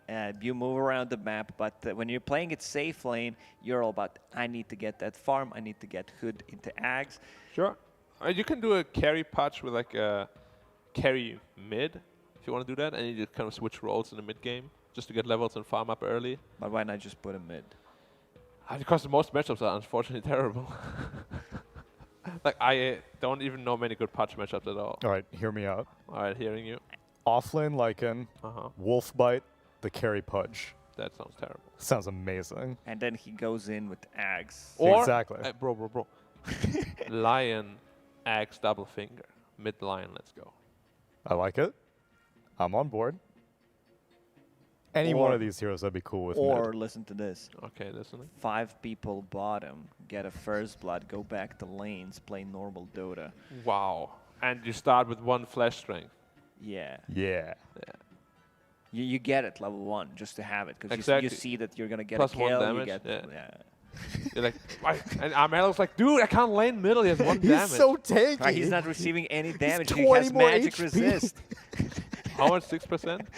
Yeah. This is such a bad passive. Like, remember when it gave 6 health reach and that was my That was pass? stupid. I just was put good. mid Pudge any game, every game. Yeah, it was a legit first point in there. It was like having Dragon's Blood. It was better than Dragon's The Blood. double. Yeah. Except no armor. But Who needs armor? It's not like you're playing Wolves against a definitely don't. Snapfire. Yeah, wolves don't need no armor. yeah. When's Pudge gonna show up in anime? We had Dragon's Blood. Next Pudge- season probably. Next season, probably. He's gonna be there, okay. Is he going to be the villain though? Or like, he's like an He's He's anti-hero. definitely not a good guy. He's He's comic anti-hero. relief. He's just going to be there. In all seriousness though, I think TNC might have outdrafted Lilgun a little bit. In all seriousness, you're trying to pull Little bit. seriousness out of a draft like this? Like, I don't know why Lilgun's played so seriously game 1 and they just like do this. I respect that. They show that they can win the game. So like, And they're well, like- we don't have to play serious. Yeah, we're letting in you the win second. now. They're hiding their power level. We could go to TI. We could win TI if we want to. We just want you to know that. But, you know, we're just going to clown around anyway. Make him sweat. And now TNC like they're super comfortable with this draft. I mean, this is a cheesy pick when you think about it. Like 1-2 good hooks could make a lot of a difference. Yeah, Like and I guess you don't really have to hide it because you still just Pudge. Either you hit the hook or you don't. I like core Pudge though. Actually, mid Pudge should be pretty viable now that you have all the bottles. I mean, all the runes and stuff. Should Yeah, be able to it's just true. tank through it. Oh my Okay, god, man. let's All the go heroes mid. are just counted though. Like, what if they just put the troll middle? mid Pudge, I think this is no. There's a carry, offlane Pudge. He doesn't lane well into troll. Yeah, it's offline Pudge. Offlane Pudge into a troll. And it's a carry Lycan into a Bloodseeker. And it's, yeah, okay, Tiny owns, I mean, literally all of their cores are just getting counted. Both of these supports kind of get dumpstered by Tiny. Not enough HP. I'm going to go with Lilgun here because big fan of Pudge. That's right. And I cannot, you know, go against it. Even though I don't think he's going to have a good game. He has a Dondo set as well. You know, maybe he can help him with the hooks. Oh, yeah, I hope so. Much like AM and me, you gotta go for the Pudge. Oh, I just have to. All right, let's see if a Lizard and B-Cop. Let's see, I know we were thought it was all done in game 1, and now Lizard, you got a Pudge 3 position here. I was just telling Bcop that I really like the hero at the moment. Has a lot of potential. The shard is good. You get some saves. If the Eternal Shroud build as well is nice, but they played Lycan carry before, And they also got countered by a Bloodseeker. I'm not sure why they didn't get it out this time around. Where does that mean you're predicting, though, Lizard? Oh, I'm going with TNC once again. Shame. I'm going Lilgun. I like it. All right. I like it. Give me the Pudge. And also, I have nothing to lose at this point, much as how Lilgun. Prediction King's already out of the running for most of us, because Black, with the cosmically sized brain, already got the right prediction. Did that one count? Because that was production absolutely trolling. counts. Yeah, he was even. Yeah, he was even I arguing. didn't let him talk. He was gonna say Lilgun. Yeah. Yeah. Pressing X for doubt. Now I'm pressing. I gotta go TNC. Oh You're gonna no! go, okay. Someone's taking I'm a it bit seriously. disappointed. All right, Yeah. Meepo, what you got? So they're gonna go. Oh, they're gonna get it, apparently. Lil Guns to Big Guns, and I'm going Lil Gun taking the 2-0. 2-0 Lilgun. What an I amazing believe in turn the of Pudge. events. Black, I'll give you. You have an executive decision here. Do you want production? No, I think I want to go TNC this time. Do you want to go TNC this time? Do you want to go Then TNC? what he would it's have done. done game it's 1. done. Let's go. Well, Can't let's check change it. it. We do not have technology. We'll check the to clips, change it. seeing how it all pans out. Yeah, we're gonna have to check the clip on that because I don't know if that first one counts. I need a ruling. Always trying to flip flop. You know, I know the rules of Prediction King. They were sent out to us, and Yep. There's I only think you have to say your prediction. only 5 Prediction Kings available as well. Can't have 6. But Yeah, production. You guys can't win Prediction King from off screen. even though sometimes the production has probably better predictions than the actual talent itself. But When they put him in first. Yeah, Hishki gonna break the smoke. This is something the TNC is doing in many of their games. Smoking up, going top. Taking that hook level 1. 2-man Earth Spike hook on a Bach. But the blood right down. That's going to get a silence on a Marvel. He's in some trouble and looking like he'll be first blood to Armel. Not the greatest start for your Tiny. For the Pudge, actually. For the Tiny, it's great. We'll say the Earth Spikes from Hishki are nice. I'm not sure he's going to live. Almost. Just gets out, but oh, the pathing brought him into the trees for a second, and that salve didn't get canceled. Okay. They threw everything at him. The axes, the tree tree. toss, everything was there. But the Windlace, actually, that he started with, Dire's saving his turret life. has been killed. Dire's So we're still just here mid. All right, What's cool. happening to the couriers? And now blood right down again. That's going to get the silence on a Hishki. They just lost 2 couriers instantly in the game. It's not a lot of gold, Oh. obviously, but still.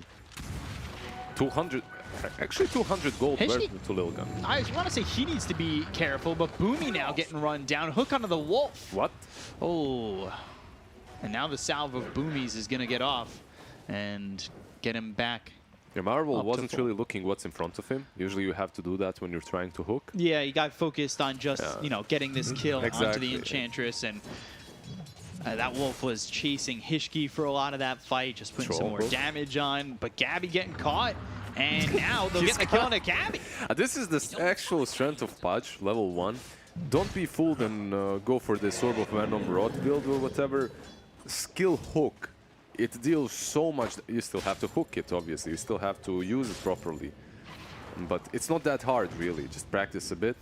Right. It deals so much damage. The talent on level 15 is also extremely solid. 120 meat hook damage. And it's amazing. It's pure damage. Remember, it's pure. Ooh. Not magical, not physical. It's pure. Just pure. The best kind of damage. Lycan, also, like, 2 heroes that I feel like can work in the meta under certain circumstances. It's the Lycan and the Pudge. And I feel like Lycan is definitely underpicked, and there is a chance for this hero to work with the Armlet Echo Saber build. But the problem, every time we saw him so far, he was versus hard counters like Bloodseeker. It's very difficult to play the game when you're ruptured as a Lycan. You need that movement speed.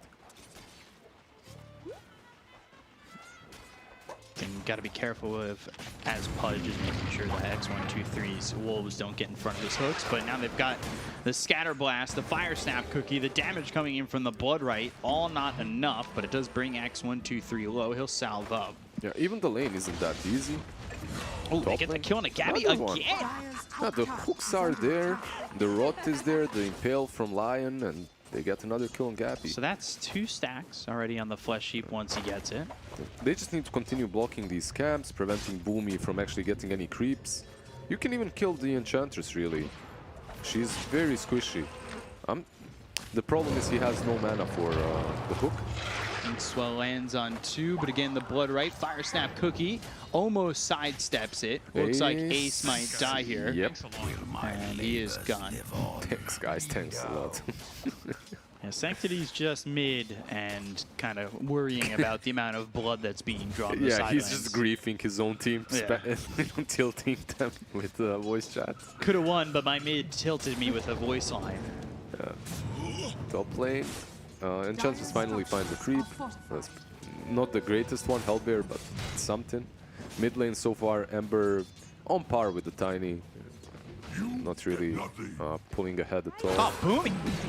All right, he's rotted down. Marvel now 3 stacks. Actually, he hasn't obviously taken Flesh Heap yet, but 2-1-1. This Pudge is getting big already. Yeah, he's getting big.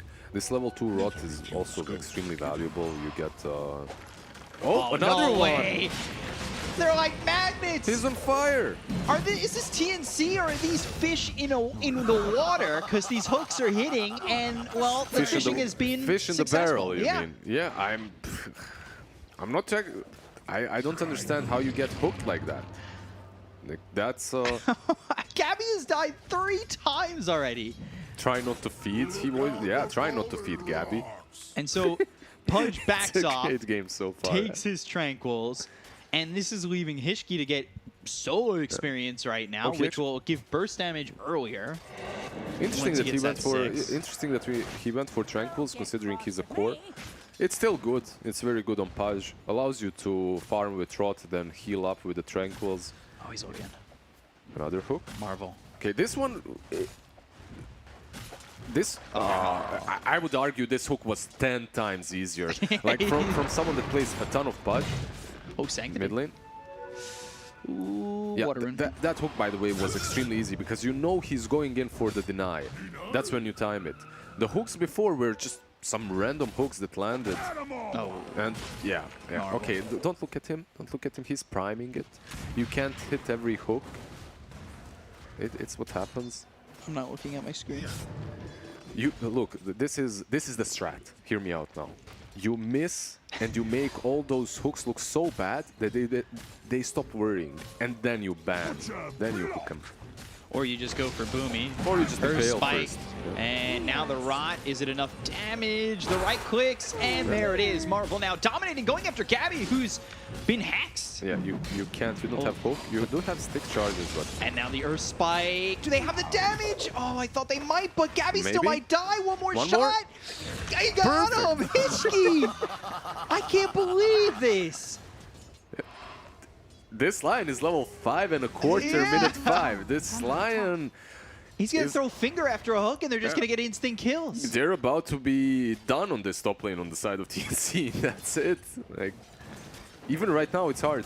I like the idea from Enchantress to go for Nature's Attendance, right? You get the Attendance, you heal up through the Rot, but you can't because Rot is hitting everything around you. I've had the same situation.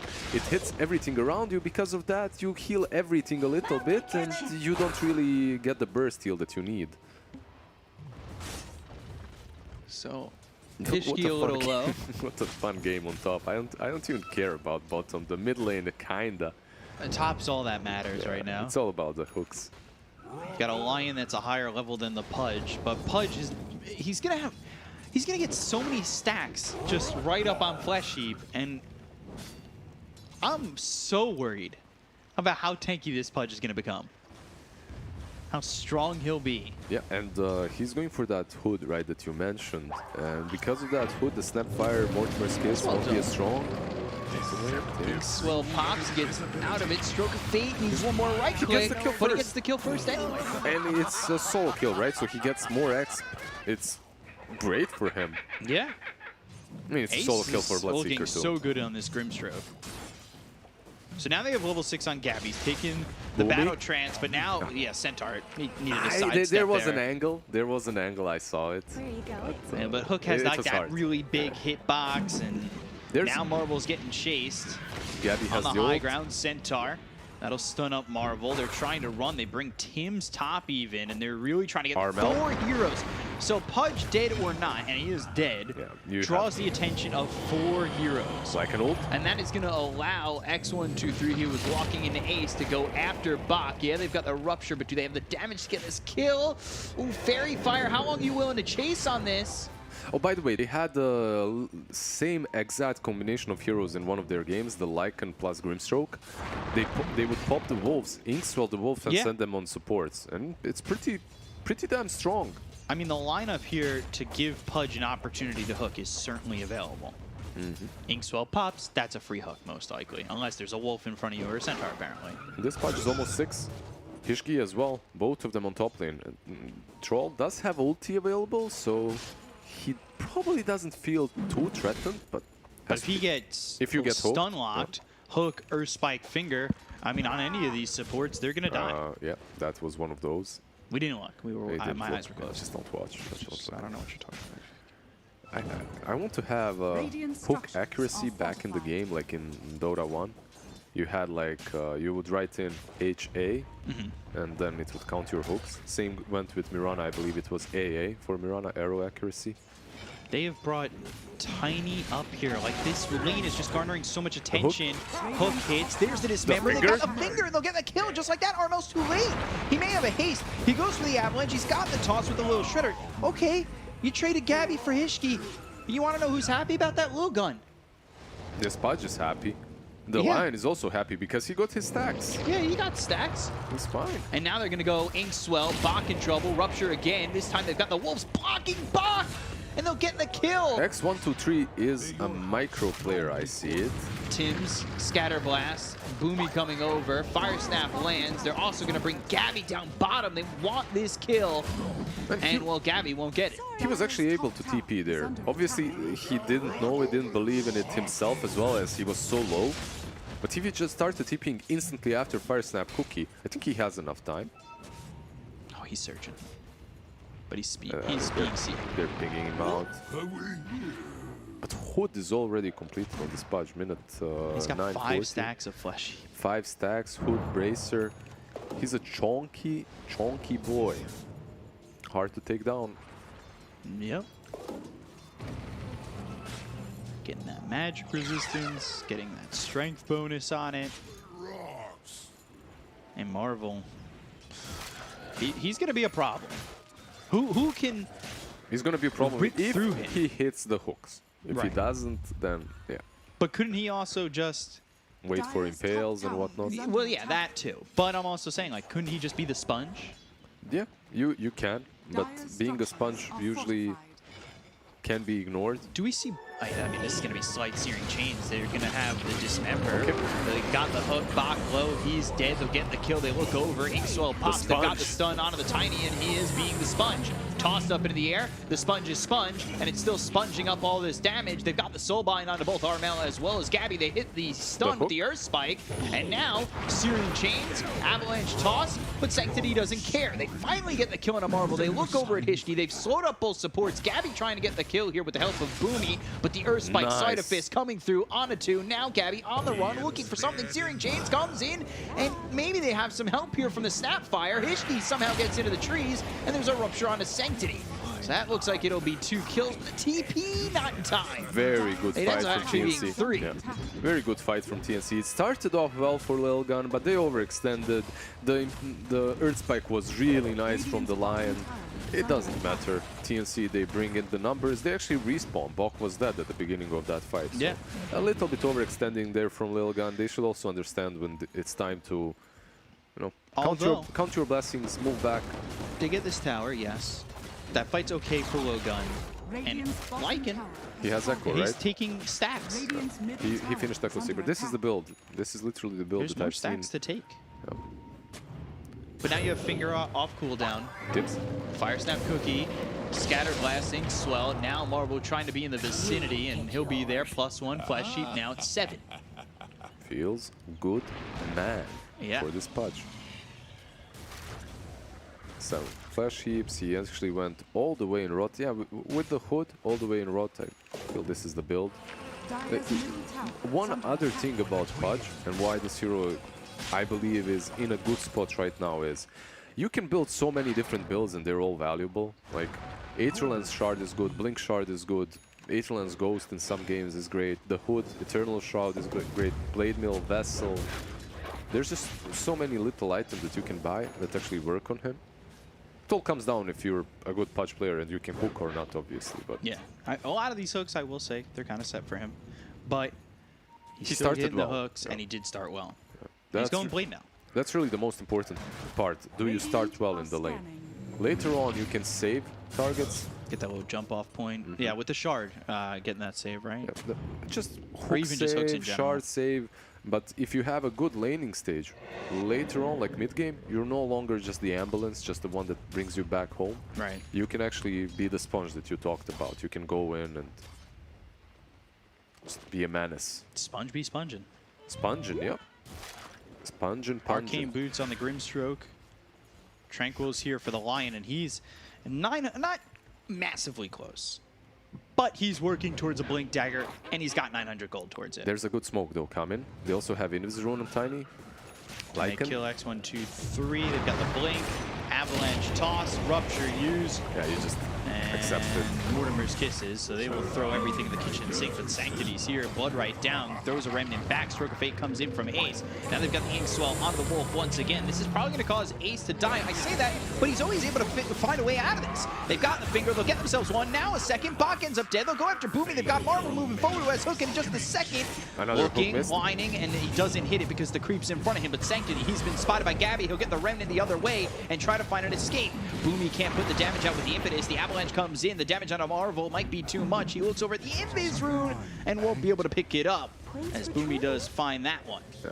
But dominated for the Enchantress. Now, Lilgun, they're making some really good plays, and they're making some plays that aren't that great. TNC's smoke was on point, eliminating the Wolf instantly. But then Inkswell on that Invis Wolf is just so strong. Yeah. Because you kind of know it's there, but if there's a mess, if there's a big team fight happening, you don't really... You don't see when it's going to explode. Hard to recognize. Yeah, it's hard to recognize just how much damage and stun control it's going to deal. And then the double finger was there too, just which helped them get 2 kills. Like Ace, they're down 3K, so this game is starting to kind of fall. Sadly, that hook was really not on point. That, like, before, we could meme it out a little bit with Pudge, but here, if he hooks the Tiny, he hooks him away from his teammates, they kill the Tiny, and maybe they can disengage. Yeah. That was, yeah, not the greatest. Not ideal. Yep. They're going for Maelstrom on Sanctity. He's got that Orbit Corrosion. He'll pick up the Javelin. And there's the hook. Ink Swell right onto the Enchantress, the Dismember. It's all there. Another stack. Ace with a kill. Avalanche onto the Wolves. You know who made that happen, actually? Why they get such an easy kill? Because of the Lycan. Lycan sent the Wolves on Tiny and attacked him so that he cannot jump in and toss combo. Right. Toss Eva combo. Like, he was actually breaking his blink all the time. Really well played by all of them. Tiny blinks in. Now they've got the silence. Rupture comes out. Mortimer's Kisses. They've ruptured up the Pudge. But again, he's there to soak. Soulbind, Sleight of Fist, Searing Chains, all out with the Phantom's Embrace. The damage being done. They'll get the Phantom's Embrace off. They didn't get the kill on a Marvel. He's down to about half health. Yeah, the hook. And now the Wolves again. Off point again, the Wolf. Swell and Tim's. He's going to be stunned, but the catapult's kind of in the way on this hook. Yeah, he hits the catapult. Come on, Marvel. It just it does that thing. It's the hitbox, man. Sanctity, silence, Avalanche, Flame Guard. It's going to be enough. Now they've got the Dismember onto the Enchantress +1. Get another stack. They're looking for the hook. Oh, almost hits Tim's. Ooh. I feel bad for Marvel now. Like, I've been in this situation. Some games you're a god on Pudge. Some games you're a god at the beginning, and then you just stop hitting anything. It's he didn't hit a hook in like God, not God, not God, and you know it depends on the hook you hit. From a pleb to a god, from a god to a pleb. He hasn't hit a hook in like 5 minutes now. I hit that hook in the jungle, the one that was set up with the spike. The setup once, yeah. And he's got Blade now. Things are starting to come together. They're already together for him. Did you see that Hood versus Mortimer's Kiss? Earth Spike. No damage. Gabby, is he going to be in trouble? They've got the Hex. Tiny's coming over. He already used the Avalanche as well as the toss. Gabby just gets the battle trance off. Silence Marvel easing some trouble. Still trying to get the kill on a Gabby, and Earth Spike lands. Man, oh man, Hishki, he's making things happen. They've got the Inkswell, they're slowing these heroes. The roots are in, Tim's on the run, trying to get out of this one. Scatter Blast, Inkswell, that pops, Tim's gone. Sleight of Fist, on a Boomy, Wolves are here, and on the other side of the fight, they get the kill on a Bach, but they lose Hishki and Ace. X123 goes after Armel, Boomy killed off by Sanctity. Can they get the kill on Armel before he's able to TP out? No, they can't. But it ends up being a 4 for 3. Perfect. Maybe Lycan could have been a little bit earlier to the fight. He was still farming around the jungle a bit, but it was still really, really good for Lilgun. That was great. They get the troll. If they hit him just a little bit earlier before he pops that ulti, this fight is just a disaster for TNC. But Troll at least manages to pop that ulti, which makes them trade a couple of kills. Yeah. Lilgun just, you know... Oh god, a 4-man Earth Spike. Playing so well. Oh my gosh.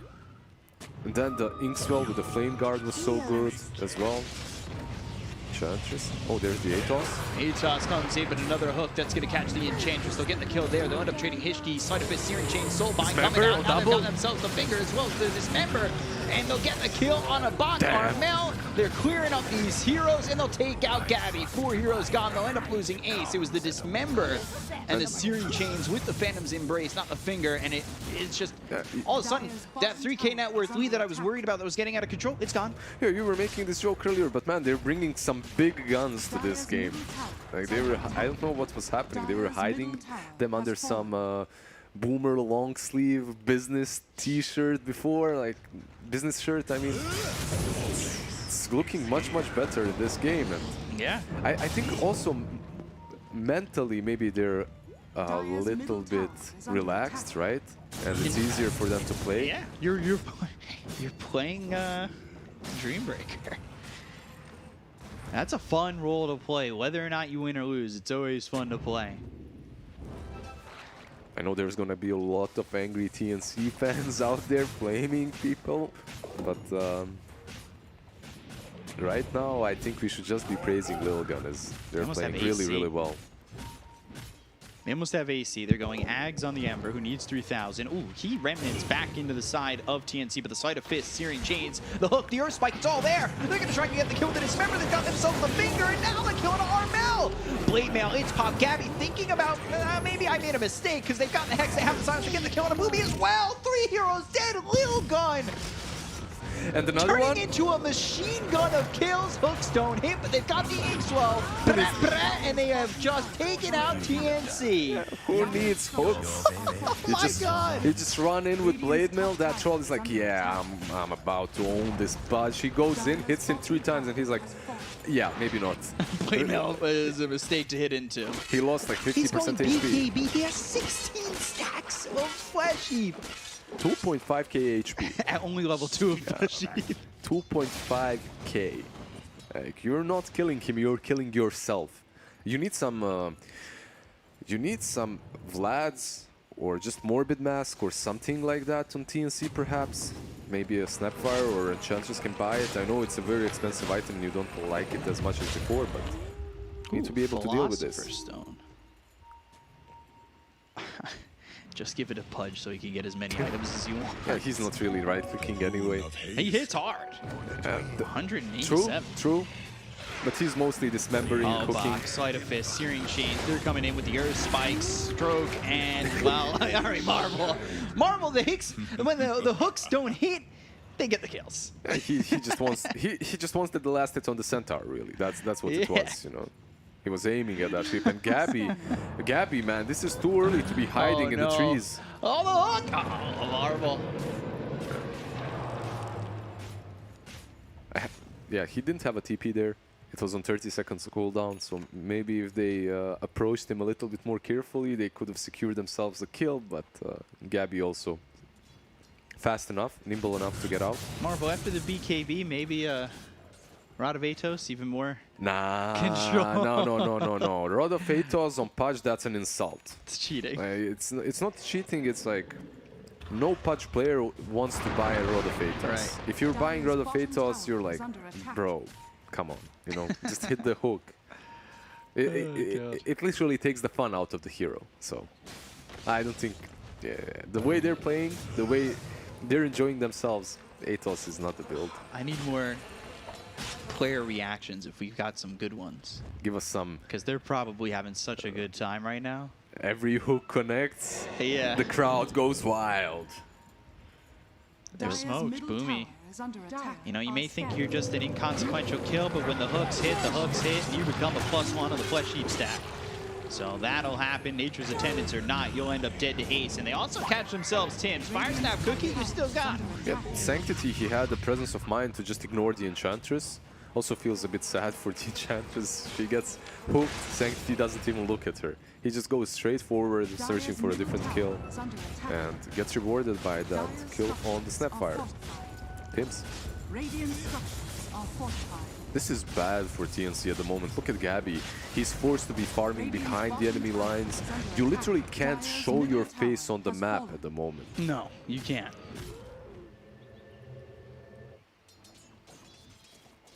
Pudge trying to make a claim at having the highest win rate in this Season 2, 100%. Is this the first pick? I think the first Pudge pick we've seen in this, at least in this the region. upper division. Yeah, at least this region. For upper division, this and China, the two that we've been covering. Actually, Lilgun going into SNY afterwards. He has AC completed for a while now. First Roche. After a game of not taking Roche at all, it feels good to take one. The thing is, the way TNC is itemizing right now is into these BKBs, right? Gabby is going for the BKB, and you're thinking, okay, once Troll gets that, at least we can fight. But can you really? Because Pudge will also have the BKB. Everybody tipping. Oh wait, Boomy. he denied it? He denied the Aegis. He denied the Aegis. He probably sent a creep in and denied it, right? I was looking at the all the tips. He denied the Aegis. Yeah. I was saying, you know, you get this opportunity to finally get yourself Roche. Enchantress says, maybe not. Maybe not. Maybe not. I've seen this a couple of times before as well. Well played by Boomy. Really well played. Maybe I'm not sure what creep he sent in. Maybe a replay. Almost have the axe. 200 gold away on this Ember. Marvel has BKB being sent out as well. Man, this tower, it's going down fast. Very fast. Yep, they're trying to split push a little bit. Gabby is on the bottom lane, but it's hard, right? It's hard to continue split pushing when you don't see Pudge. If you see Pudge, you can. If you don't, maybe a hook is coming. It might be. Maybe there's a wolf in front of his hook. Or a centaur. Or a catapult. Yeah, there's so many things. You know, we joke, but Marvel, he just casually almost 3,000 health. Oh, he's doing amazingly well. With that Essence String, actually, he does go over 3,000 once popped. And he's going Ags next. So looking for that increased AOE. radius. It's actually pretty good versus some heroes, like versus Morphling. You get that AoE reduction as well. Reduces health regen by 25%. Helps against Gabby, right? Mm-hmm.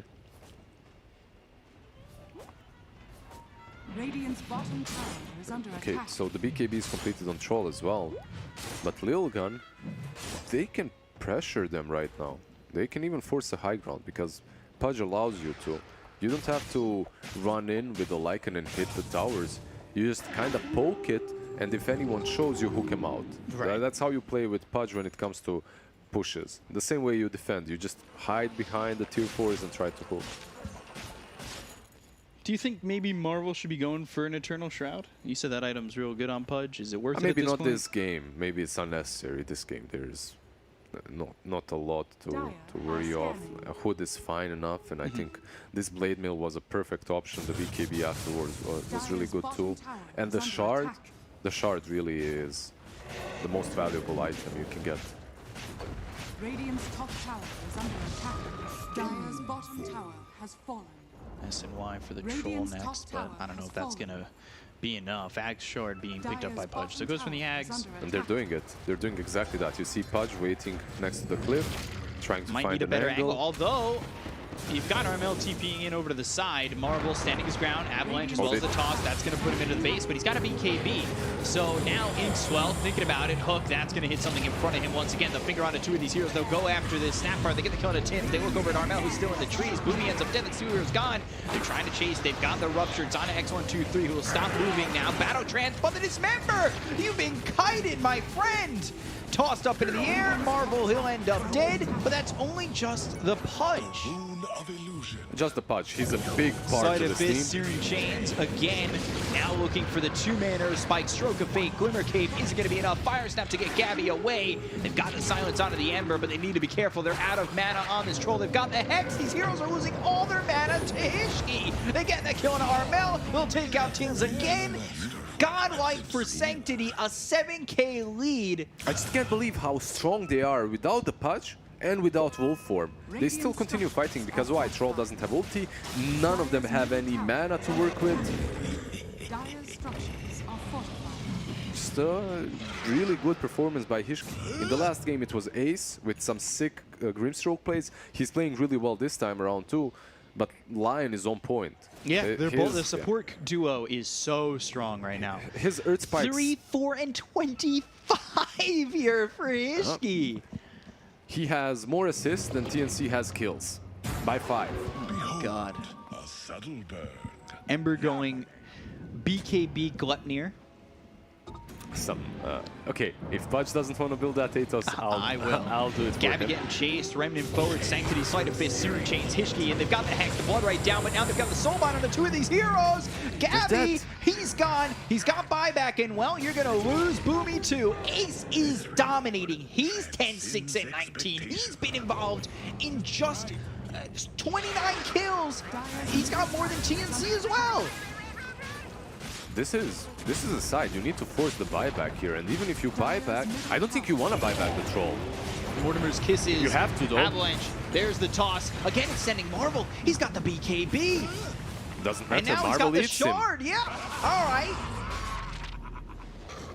Wolves taste good, and then they'll spit them back out. They're going to Remnant forward, and they've got themselves the root onto the Ember, but I don't know if that's even going to be enough. The Fire Snap to just get Bach away. They look over. They'll kill off to Armel. Hishki does end up dead, but Gabby, you're gone too. And he's got no buyback. 94 seconds. See you later. They're coming in, and they are just mowing them all down. Taking out all these heroes. Looking at Armel once again. The cannons are on fire. The Lilguns are here, and they are sniping you down. Marvel getting tipped by his entire team as they lose the mid-set of racks on TNC. They have no Armel, no Gabby for over a minute. They're shocked. They're shocked. Like this is pretty much the situation in which you type GG. Your one core that you have, this troll bought back, died back. He's not going to scale any longer after. You're just look at Bok. He's like Bok, running left, right, left, right. He's trying to figure out what's happening. Yeah. I'm watching 2 sets of racks go down to a Pudge. Oh, that's 3. Like they're going bottom. You don't stop this. I think they're just. I don't know. They're. Yeah. Gluttnir is online. The lockdown is there. The heals from Marvel. He's got that shard. Hooks or not, he's doing his thing. And, well, this is mega creeps and a mega upset here for Lilgun. Remnant in Searing Chains. Nature's attendants. They can't attend to your wounds enough. They'll get the kill on a Boomy. They'll miss the hook on a bot. Tim's getting back into the base. The rupture's on a X123, who will just get eaten up. Let me patch that up for you, and then spit you back out right in front of the tier 4 with full health. Okay, Troll is back up. This is the last attempt for TNC, but... It's the Alamo here for TNC, and they're trying to survive with the lockdown, the fingers, they come in, the Gluttnir, the control, the kills, and the GG is called. Dream Killers, and they will upset TNC not 2-1, but 2-0. It is an absolutely brutal match for TNC and Lilgun. I mean, this is like winning in all this series at this point, and that must feel so good. need an interview, not just with one person, but please with the entire team. Can we get Marvel on how it felt to get play Pudge or anybody? That was amazing. Where was this before? Where was this all of season 2? Because you just beat the top team on the table. Yeah, that's what I'm asking as well. They played so well. They owned TNC. That Pudge was on fire. All the rotations, this Lycan on the safe lane, actually working out against the Bloodseeker. But where was this before? Because if they played like this, they could have been middle of the pack, fighting for even the wild card. I mean, everybody's about to be like 4-2, 4-3, both China, both Southeast Asia. It's coming down to week 6 for all these teams, and like if they were in the mix, everything would be close. That was insane. A 2-0 for Lilgun. Panel, I need to hear your thoughts. I need to hear somebody from Lilgun break this down. I need it all, please. Back over to you guys. Let's go. 2-0 for Lilgun. Who would have seen that coming any point during this season? Doesn't matter. You see them bottom versus top. Lilgun, clearly Mongolia, the strongest country in all of Dota. They have to contain their power level. Otherwise, it would just be unleashed, much as how Genghis Khan conquered all of the Dota.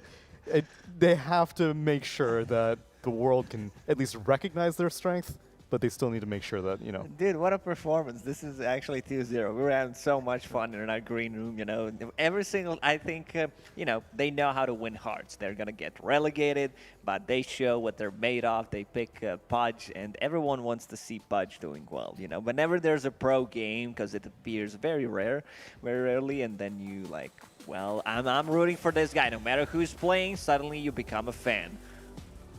Black's a fan. 2 predictions for Lilgun, both of them coming true. Yeah. I'm very confident in my predictions, of course. Clearly. My prediction game is on top today, yeah. As production just noted, I am indeed a genius. But yeah, like this, again, like they got outplayed so damn hard. They were like 3-4 man impales, multiple ones in every fight. Hooks here, really good shackles, Grimstroke nuking like 4 heroes, and 4 heroes get hit by Inkswell. Like this was just like... This is a textbook example of why Dota's a mental game.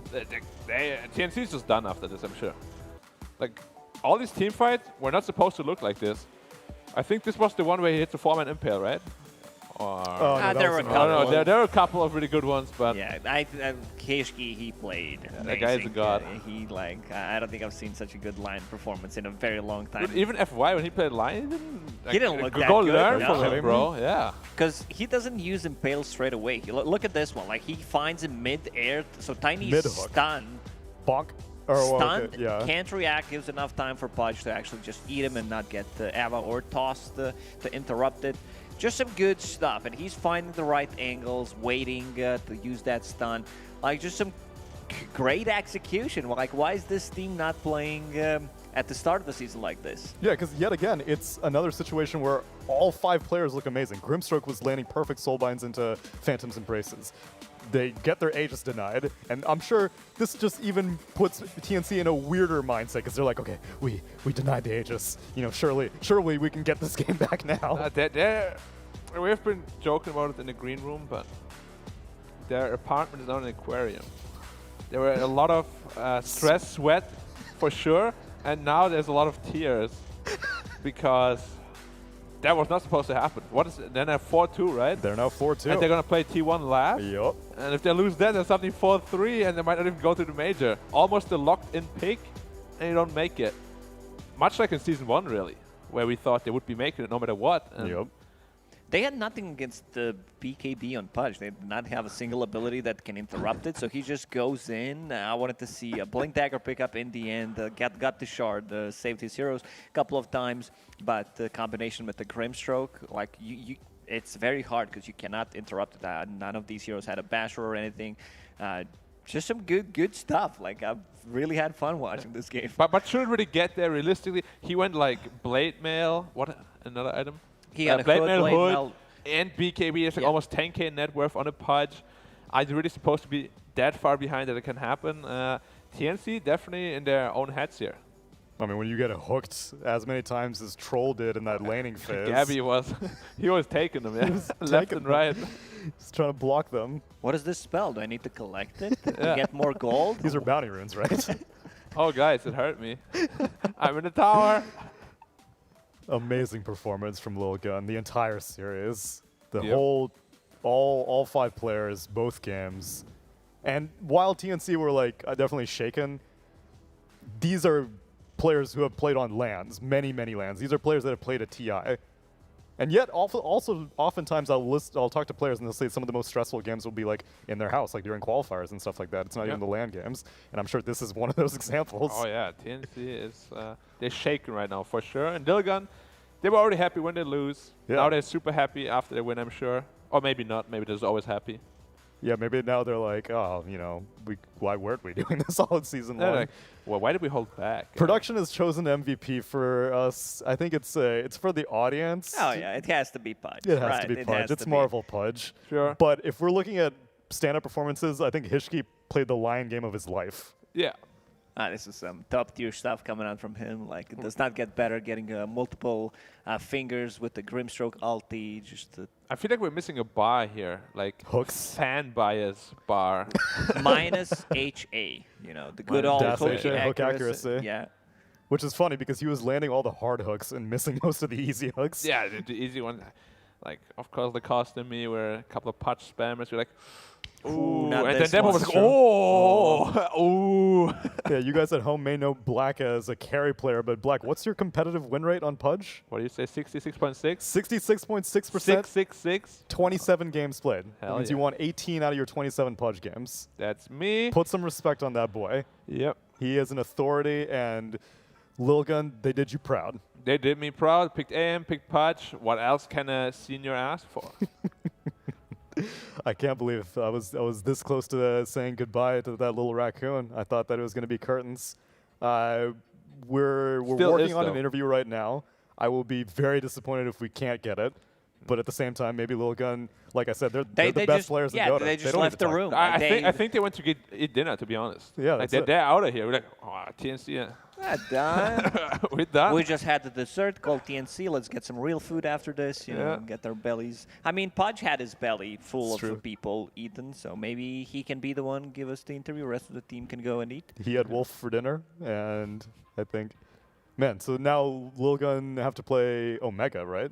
Or who did I say was the next opponent for Lilgun? Because they're not done yet. You will get another chance at home to see more of Mongolian Dota. But your last chance, unfortunately, It's in the their upper last division. chance. For now. Their final opponent is Execration. Okay. They could very well win that. Oh, yeah. I mean, if they play like this, it's just a thing. Are we going to get this Lilgun or the Week 1 through or 5 the Lilgun. Lil Gun? This was Big Gun. This was Big Gun, yeah. Like, they should change their name after this game, probably. Should pick Sniper more. Yeah. And then There's no explanation, really, for how this kind of thing can happen. Like, how can a team like this suddenly overperform to this standard in 2 games in a row? 1 game, sure, it's a fluke. 2 games? You can't say it's a fluke anymore. and even I mean, we say it's a fluke TI after OG won True, 2 true, TI, true. so you can talk about par for the course for Yeah. Flukes. Yeah. Flukes come best in 2s. Yeah. Flukes are always there. If they win another TI, it's another fluke. Of course. What can you do? Like, fluking TIs is, if that's what all it takes, dude, I would love to win one. I'm just happy that Lilgun was able to win with minimal cheese. Game 1 was no cheese. Pudge is a little cheesy. I mean, at this point, really, though, like, every game has a Pudge, pretty much. It's either picked or banned, I think, at this point. I believe that's the most contested hero, 7.29C. Yeah. Like, every time we play a pub game, it's like, oh, Pudge is not banned. It's almost impossible to pick that hero in pub. Either it's your teammates banning it, either it's Valve banning it, or the opponents. And there's always this thinking, I do not want to play against Pudge. Because it's so good. It's so good against me, and I do not want to have Pudge on my team because he can't land a single damn hook. Yeah. That's usually how I feel. If I see someone else pick Pudge in my team, I'm kind of disappointed already. I'm like, Yeah, dude, me it's too, me too. Like, I'm always waiting for this perfect, like, I'm going to last pick Pudge mid. Mwah. No way. It just if Always it's first available, pick. someone's just gonna get it. Yeah. And then either it wins or loses. Wow, Yes, that is typically how Dota works. Yeah. I'm the familiar. good old 50-50. That's my insight on Pudge. I really want to get an interview with them. I don't know what they're doing. I'm pretty sure they're just really happy and they're out. Like, they don't know how it's like to win. They don't know there's an interview It's after. true. That actually may be the case. Like, there's no, honestly. the procedure is lose game, go eat, but now they won game, go eat. But they're like, no, no, no, you're not done yet. You're gonna do this too. Please grace us with your presence. And where does this leave TNC now? TNC, 4-2. so they're 4-2. And they play T1 last. They play T1 last. And if they're 4-3, then T1 might be 5-2. Yeah. And then suddenly they're the okay. I mean, TNC really, if you lose like this, then yeah. You say it, say it. Then you deserve to maybe not go. Because like all the other teams beat them. Convincingly so. And this is why we say every series matters. Every series matters, my friend. Every series matters because Yeah. you got to take it seriously And every they single did. time. They did. Medusa, Nyx Nyx Assassin, Medusa. first First game. phase. Dark Seer on top of that. I can't believe it, man. The higher tier you go, the harder you fall, clearly. Yep, yep. This has to be one of the biggest upsets in like all divisions. All regions also. All divisions, all regions, yeah, yeah. I'm trying to think of any other And any a really other upper impactful division. one too, right? Yeah, for sure. It's I mean, first place losing to last place like this, that would be like what, Hellbear Smashers beating Alliance or something? Yeah, it's or not like the Asta Cut versus beating eHome. EG. Yeah, for sure. It was really top versus bottom, and you get crushed. Or Sparking Arrow Gaming beating Aster, Aster. who now lost to eHome though, so is Aster still a top dog? Eh. Yeah, but this is a Possibility. lower division Season 1 promotion we're talking about here. Yeah. eHome was Season 1 upper division. We get a little bit more of an excuse. Debatable if they deserve to stay there. They ended up staying there, but now they deserve to stay there. Now Lilgun deserves to stay Yeah, I here. mean, I would love them here after the Pudge pick. It's not going to happen. It can- Can we vote? Can we it vote to let hurts, them man. in? You know, just give them Yeah. another Can slot. we get 9 upper division teams? Like this just hurts, right? It's like, you know, your favorite movie is about to end, and like, Yeah, it's true. because you already know the ending, and you know, 20 minutes left. I'm gonna be sad again. This is me watching Lord of the Rings. You know, Yeah, know pretty what's much, gonna yeah. happen. There's gonna be tears in my eyes. You heard that correctly. It's a very emotional movie. You It know, is. a couple of last scenes goes to my heart. Okay, so apparently we are technically working out the interview. We're not sure if the connection is good. We're not sure if they'll be able to hear us, but they are at least present. Okay. Were they there all the time, or did they Okay, just come we're back? gonna give it a shot. Not sure who I'm speaking to, but it's someone from Lilgun. Can you hear me? X123. Can you see me? Can you hear me? Hello. X123. The Lycan God himself. I don't think he wants to talk to you. But I want to talk to him. Do you want to talk to me instead? I'm a high MMR player. Can we do a text interview? Can we just like can someone transcribe our questions and then say them back?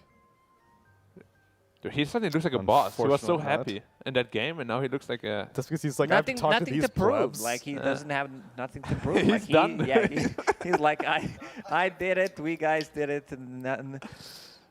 So close. All right, that was a good interview. It was a good interview. I mean, I just love to see him with like a pretty serious face. in his element. Yeah, like how is he so happy, so smiley, but then after the game, he's like, Because he had to do an interview with us.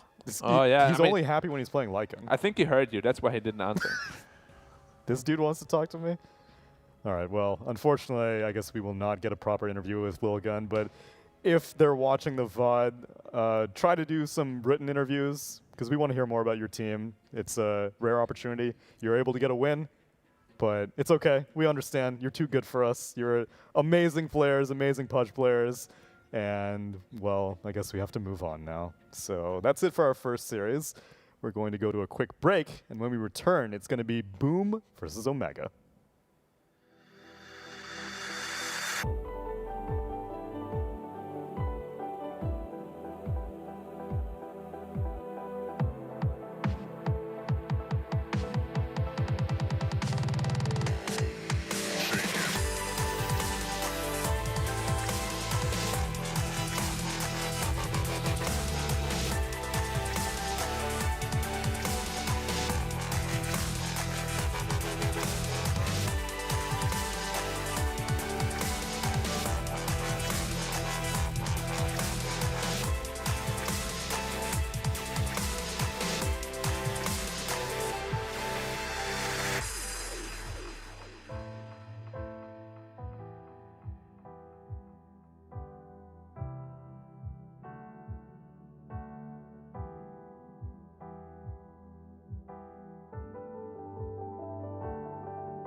Change of range.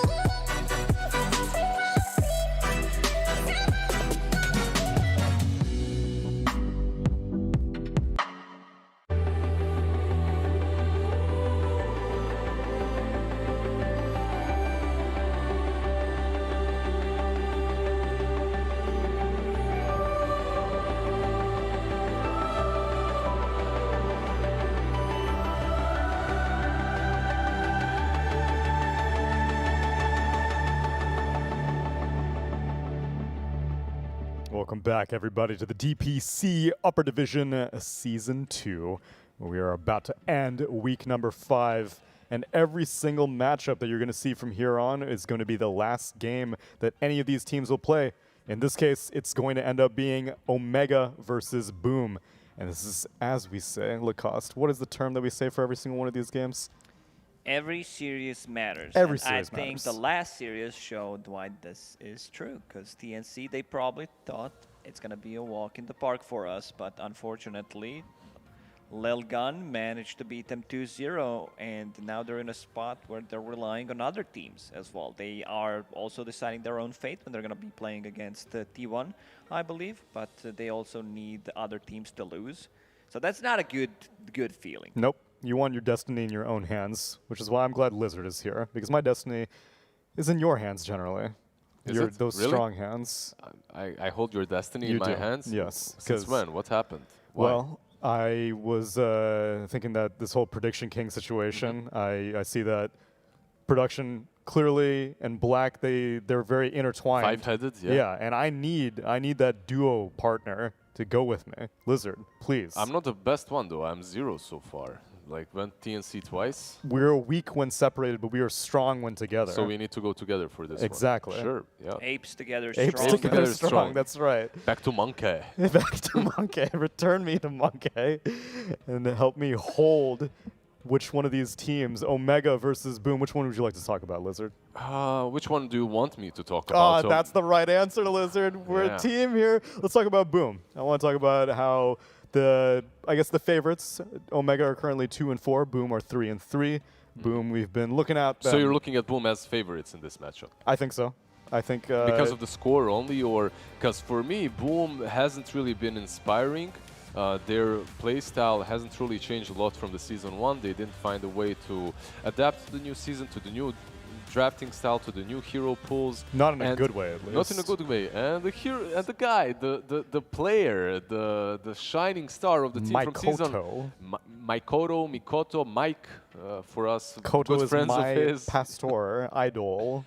Yeah, it's not working for him, as I'm sure Lacoste. I'm still waiting for saw. that one game that's gonna give me a feeling that I had during season 1, where Mikoto just completely takes over. I go, wow, man, this guy's good. You know, he's better than the rest. He's like 30% better than the rest of the players. Right now, he's on par with everyone else, I would say. It's just that we were used to seeing him just completely dominating. We talked about so much, I think, with the addition of the Dreamo cell, how things have changed a bit, the way he plays, a bit of a different play style from the mid lane.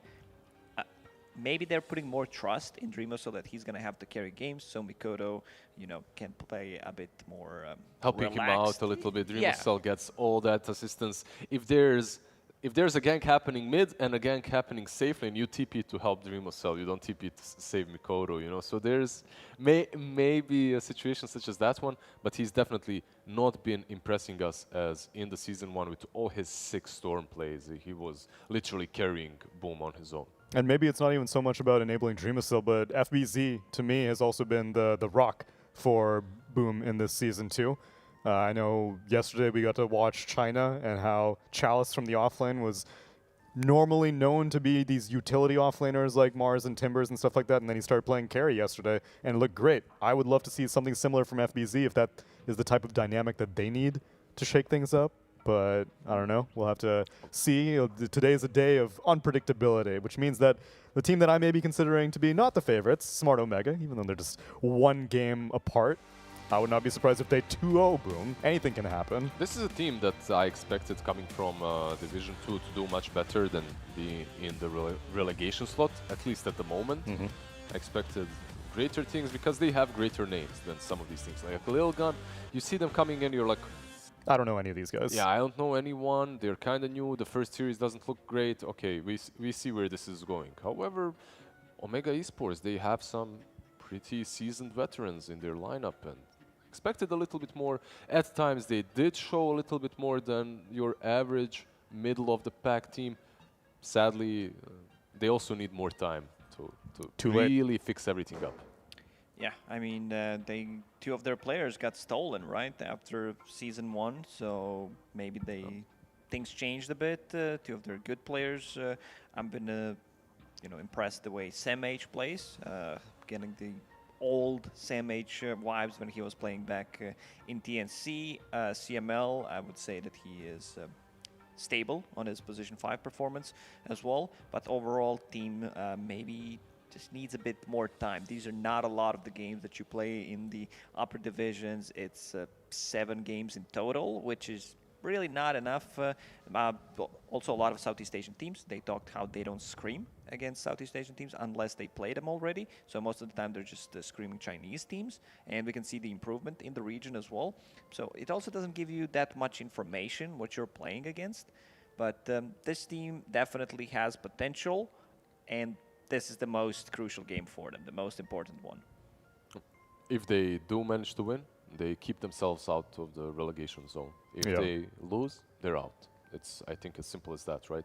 There's no chance because they're the only team with 5 losses is the magic number for relegation right now. Exactly, and they only have 2 wins, so they can't really compete with it. If they do manage to win, however, everything is a mess. You don't know at all who's going to be relegated. There's still a couple of more teams that have the same score as Boom, 3-3. So anything can happen, really. Yeah, tiebreakers are going to... It's par for the course. You guys had it season 1. We had a couple. Wait, yeah, you did. Which slot was being... was it wildcard slot? We had, I believe... I'm not sure if we had for relegation as well, but we had for wildcard. No, I think the bottom... Maybe there was a tiebreaker for the bottom. The one team, I think 496 was already out. Versus Execration, maybe Vice and Execration or something like that. Yeah. I know that in the last season we had Boom, TNC, and one more team waiting for a result to see if they'll even have a wildcard tiebreaker. And they didn't. They didn't have it, yeah. So I know you were previously talking about your favorite support duo, Lacoste and China. I'm curious, what is your favorite support duo in Southeast Asia? I can give you some of the rosters, and if any of them strike your fancy, because in China they've been popping off. In Southeast Asia, I'm still kind of looking for the one that stands out the most. Fnatic, they got Jabs DJ. I think they've been consistent, but Fnatic as a team, not so much. Expecting more from them. Okay. I think because I've been putting both DJ and Jabs highly. I think my expectations from them are always top tier. So if it's really not, if it's not 100%, then I'm a bit disappointed. Give me another one. Position 4 is from Boom and Smart Omega. OB Neon have Playhard and John Well. Yeah, they look pretty good. I think. General probably the craziest position 5 in this back in season 1, he was the one playing Troll. position 5 Troll. Yeah, some other heroes that I think was more about flexing heroes and getting the better last pick in that game. But they look consistent. They look very good. My current top runner, T1, Zephyrin Whitemon. Oh yeah. Yeah, Okay. yeah, I kind of forgot about that. You think so? For sure. Yeah. I agree as well. Whitemon, I mean, the guy eats so many snacks. He can sing as well. How can you not love him? He's on fire. He's on fire. Ignited, even, you could Yeah, say. I remember one of that game I had written down, like that they're really good support duo, Snap and Lion, when the rest of the team, I believe it was Puck, who was not doing great in that game, and they just made all the rotations in the world possible. Like, just give me all of them. We're going to use them in this game. They were so active and just managed to get a win for their team. So yeah, definitely T1 support duo. And this is obviously not including Lilgun, which is the best support duo. Oh, yeah. Of course, Ace 12 and Hishki. They played out of their mind that last series. It was incredible to watch, really. Well, who was your MVP? We were going to give it to Hishki for game number 2. Production gave it to Marvel because he played Pudge. Yeah, he played Pudge. I wouldn't give it to Pudge. I'd give it to one of the supports for sure. Okay. They both deserve it just as much. Like Lion did so much in that all game, but also it was the Grimstroke that set it all up with the soul binds, with everything, with Inkswell and the Wolves constantly catching people off guard. Like the duo of supports, they were just amazing. You think Pudge is viable? I actually think Pudge is not a bad hero. I think As Pudge a 3? maybe even as a 3. Okay. Yeah. I think the hero is all right. He's not the best offlaner or position 4, but if you land a couple of hooks and if the game is going well, he can definitely work. Later on, if the game is not going well, Shard plus Blink or Shard Aetherlance, you have such a good save. No, Lance Blizzard, trust me, it's not a build. It's not. It's a wasted 2,000 gold. I have, you know, It's wasted 2,000 games on Pudge. So, you know, it's. I know what I'm talking about. It's just not an item. Okay, I have like as many games, and I can see why you wouldn't want to buy. I'm going to look up your guys' Pudge win rates, actually. I'm going to see who has the higher Pudge win rate. It's just not an Yikes. item. It's wasted gold. You get a Blink Dagger. This is your item because you can Blink get, is good. Get So look. Before I would agree 100% with you. Aetherlance is a waste. Right now with the shard, it also increases the range on the E. Sure. That's why. Yeah. Like you can literally walk up to a chrono and get someone from the center of it. If you can't hook Maybe on old Aetherlance when it gave magic resistance, but a couple of years ago. But right now, not a big fan. It's all about tanking up. I like the item build of the Pudge in the previous game, except the Blade Mail. It's also an item that the hood is really good. Hood is of course good. BKB is fine. Like Lizard. Don't. I'll just say it's sub 50. It's very close, but it's sub 50. You think you're sub 50, Lacoste? I'm not sub 50. You're higher than 50% on Pudge? All right, I'm curious to see this. Okay, though, in my defense, I'm playing. His teammates played bad. Of course, in my defense, I'm not playing stacks. I'm playing solo. So playing Pudge in a solo gaming is much harder. It depends who you're stacking with. That's true. That's true. But at least if you're stacking, you know they're not gonna flame you if you miss one hook and tilt you out of your mind afterwards. So that's something. It's your most played hero, Lacoste? That's what I'm known for. Like someone's, I join a pub. This hero, I can't play the How hero. many games does he have? Because it's banned all the time. He has disabled tracking since like 2019, but before 2019, it was by far his most played hero. 241 matches played, 59% win rate. 59 is a lot, but 240, that's No, not too no, many games. I have like 1,500-ish games on Pudge. What? Yeah. You played you played 1,300 games on Pudge in the last 3 years? Probably, yeah. What? Well, I mean, that's why heroes banned all the time. When I play Dota, I can't play my favorite hero. I can't believe I've been paneling with a degenerate this entire time. You know, there's some professional games that I played on it. There's Dota 1 There's days. some unprofessional games that you played on. Yeah, exactly. So let's focus on this one. Medusa Treant, opener from Boom.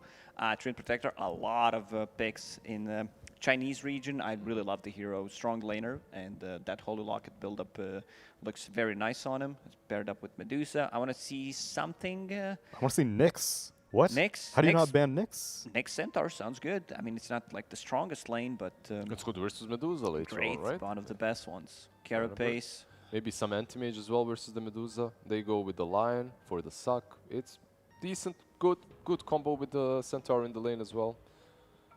But Medusa be scary in that first stage. Well, unless you're TNC. Unless you're TNC, then it's just a snack. I'm still reeling from that last series. It's going to be hard for me to TNC's concentrate. Medusa is more like a snake in that game that you had on Nokia 3310. Oh, You're just, yeah. Except it kept running into the wall. into yourself, biting your own tail. Ouroboros. It was really just a really well-played game by Lilgun, but Medusa struggled as well. Doom banned out, PL banned out. Will we see an anti-mage banned out by Boom? Yeah, maybe. It worked in that first series. Especially if there's already a source of mana drain. I mean, I would still like Nyx for either of these teams. Yeah, Nyx Lion. I don't know how you play with Medusa against that. It's going to be real hard. You have to get like first item Satanic or something. Just have a Dispel. If you ban out the Nyx, Elder Titan perhaps or Smart Omega is an option on that position 5 too. There's just a lot of heroes right now that are left in the pool that are still very contested. I like the Phoenix ban from Smart Omega as well. Get rid of the Mars. When I see Treant, I want to see damage coming from the position 4 and off lane, or just easy up on the control. You already have enough. Give me some damage that goes through that overgrowth. Give me some Skywrath Mage type of hero. Something, yeah, like that. Treant Breaker very good against Centaur, can hold him during the Stampede. It's not just one hero, multiple heroes, Stone Gates, a lot of ways to reset the fight with just the 2 heroes that they opened up with. As for carry-to-carry matchups, we're seeing carries be banned out. Ursa still in the pool. Hopefully not on the Medusa team, but for Omega, I think that it's been the most reliable answer to Medusa that we've seen throughout China and Southeast Asia. They ban AM, okay, still afraid of it.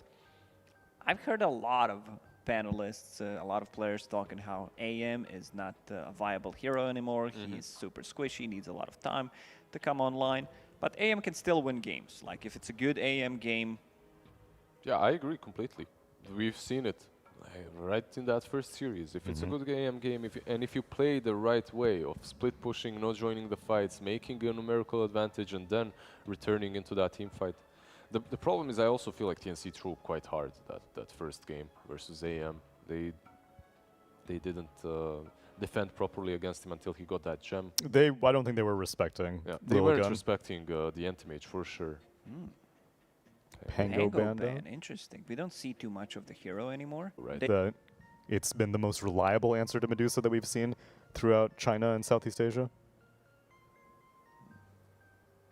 They ban AM, okay, still afraid of it.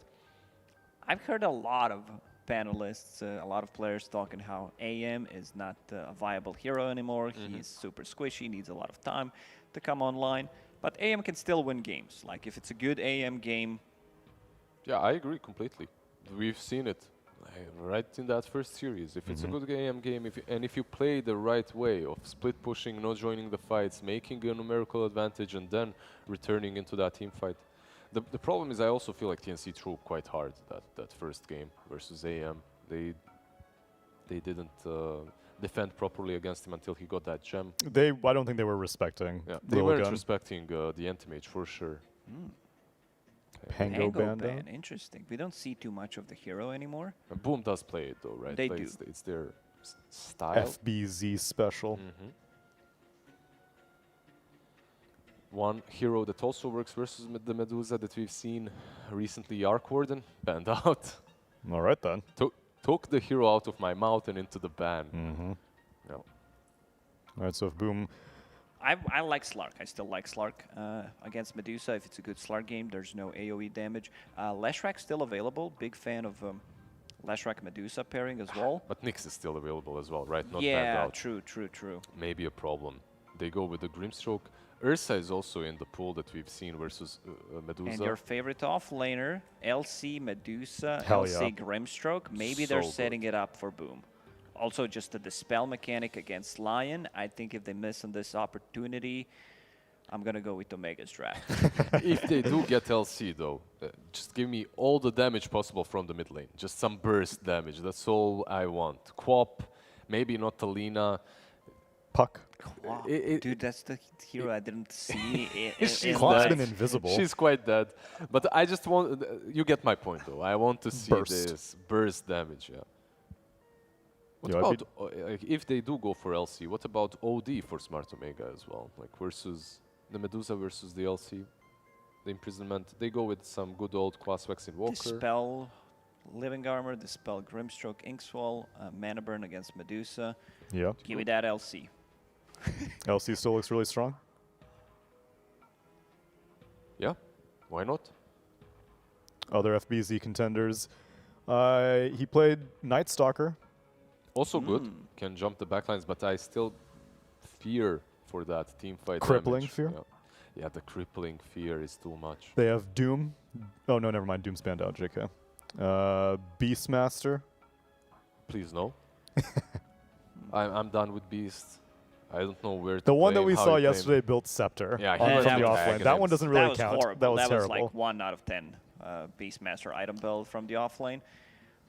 That's when you want to grief a little bit, you know. When you feel that you're too strong, and you go for that Aghanim's, then you realize, damn, this has been nerfed to the ground. They go with the Ember. And another thing that you can use your Tornado on. Good backline reacher, does dish out a lot of damage. Good playmaker, we've seen in that game 1. Inkswell on the Flame Guard, going in. All good, unless Invoker is there, unless he just tornadoes you. What about some good old Slark game? Looks AoE damage, Nyx Assassins. So I want to see him on this Slarks, Nyx Assassins, you know, these Vendetta types, stab you in the back. Shanks. Shanks. Shanks. Shanks is apparently a reference to an anime. I don't know if that's the origin of his name. I think it's from One Piece. I thought it was some prison I thing. also thought that initially, and I I was thought it was like, some Prison Break. Yeah. "Damn, Shanks." I still like Night Stalker for Boom. I think it'd be irritating for a Slark to deal with. Yeah, can't dispel that silence. I wouldn't mind seeing that. Also, I think still Legion Commander is okay. What about... I mean, you want to pair him up, you want to pair Grimstroke up something with that's melee, right? Maybe I was thinking about Necro, and there goes your Night Stalker. It's a good ban, really. Give me the Legion then. And what do they ban on Boom? Nyx still? They banned the Elder Titan. I mean, I don't know why Nyx is not picked. It's just too good. It's not so much about, like, yeah, of course, Carapace, but you're going to get multiple Carapace off. They don't have burst damage. Like, they can't lock him down. Elder Titan is also amazing versus Medusa. Like, and it's good. It's solid right now in the game, so... I mean, Nyx also ruins Ember. Homie's just walking around with Flame Guard, randomly gets stunned. Stun locked afterwards. Yep. It must be Nyx. I just don't think... There's any hero better. No. Like, there's like Nyx Assassin, 5 spaces, empty, and then every other hero, pretty much. I can propose a few. They played some Death Prophet support. Next. They played, let's see, they played Ogre. Okay, some Bloodlust for the Slark. No, not too shabby.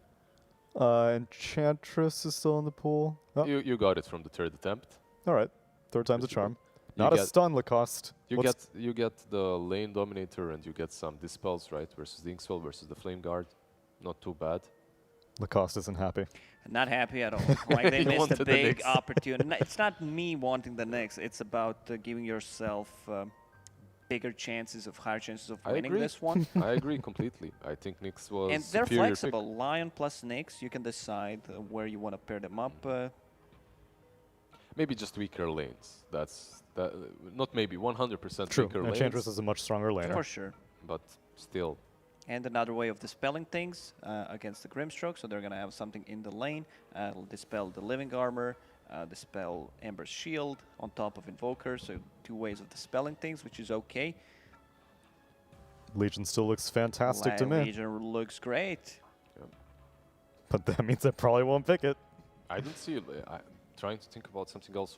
All these melee heroes versus Slark are not that great. Legion is alright. You get the double duel. The Inkswell works great with her. Just How about your boy Bounty Hunter? Yeah, You love yourself some Bounty Hunter. I love it, but the pro scene does not. And the hero, the higher you go in skill levels, is harder and harder to actually make Fair. work. Still think it can work, but yeah. They go with the Chaos Knight instead. Well, you wanted to This see... is exactly what I wanted. I was saying FBZ, carry from the offlane. Chalice, offlane Chaos Knight did work yesterday in China. Is it good this game, though? A bit disappointed by both last picks, to Yeah. be honest. Expected something different. Still You can preferring enchant booms. the You can still illusion. steal You Phantasm can steal Illusions. one at least, yeah. Still liking Boom's draft a bit more. Even though Slark with the Steroid, with the Solar Crest from the Enchantress, with like that Diffusal Blade against Medusa, Alacrity on him, could pop off. Okay. Black, B-Cup.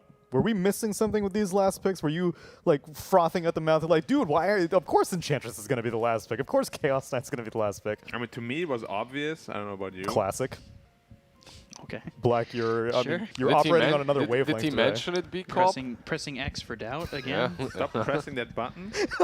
X. Which Yeah. button are you pressing, Boom or Omega in this game number 1, Black? I like... What kind of James Omega. Bond-ass watch are you trying to consult here? Omega? He chose Omega. Okay. Okay. B-Cup? So as you know, I like Chaos. Mm-hmm. Chaos Knight. Mm-hmm. And if Boom win here, there's an opportunity at 5 teams being 4-3 at the end of the season. So I'm going No. with- You want Omega to win. No, I want Boom to win. 5-way tiebreaker. But if Omega win, then No. There's a lower tiebreaker, but not as many teams. he doesn't want maybe. that one. Okay, fine. No, I want the upper tiebreaker, 5 teams. Yeah. All right, fine. I yeah. will go Omega. You said you wanted to go with me, but okay. Why aren't you going with me? Okay, I'll go with you. I Yeah, wanted alright. to go Boom, but I'll go Omega. Why Oh, you fine, going let's with go me? Boom then. I'll follow you. Lacoste, you want to Sure. be my partner instead? This guy's just not working. I'll out. be your partner. I'm gonna go with Boom. I think God damn it. Medusa, I think the like 3 carries that they got, it's a bit of a slower start, but I think they got it. All right, let's see how it all goes down for game number 1. B-Cup and Black, take it away. I just wanted to be a partner. That's just all I want. You could be my partner. Let's do it. But you said Boom. Yeah, partner for casting. My predictions are Boom. Okay, fine, fair enough. We'll settle it later on the street. Okay. Don't think you can get away with that. You You make 30 you mana can boy. choose that. out of no, I you will make get away with whatever I situation want. Out of no situation. You're making a situation. Thanks, here. guys. Out of no I situation. like it. Yeah. 30 But seconds I'm not a 30 to mana battle. boy. Yeah, I don't have a lot of mana.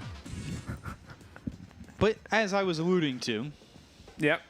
4-3. This is how it happens. So you're going Boom because I want the of that. chaos because Okay. if they win, they end the season 4-3. The same standings 4-3 that they had in the first season. Yeah. And then Execration, if they beat Lilgun, not an easy task to beat now, as we've seen.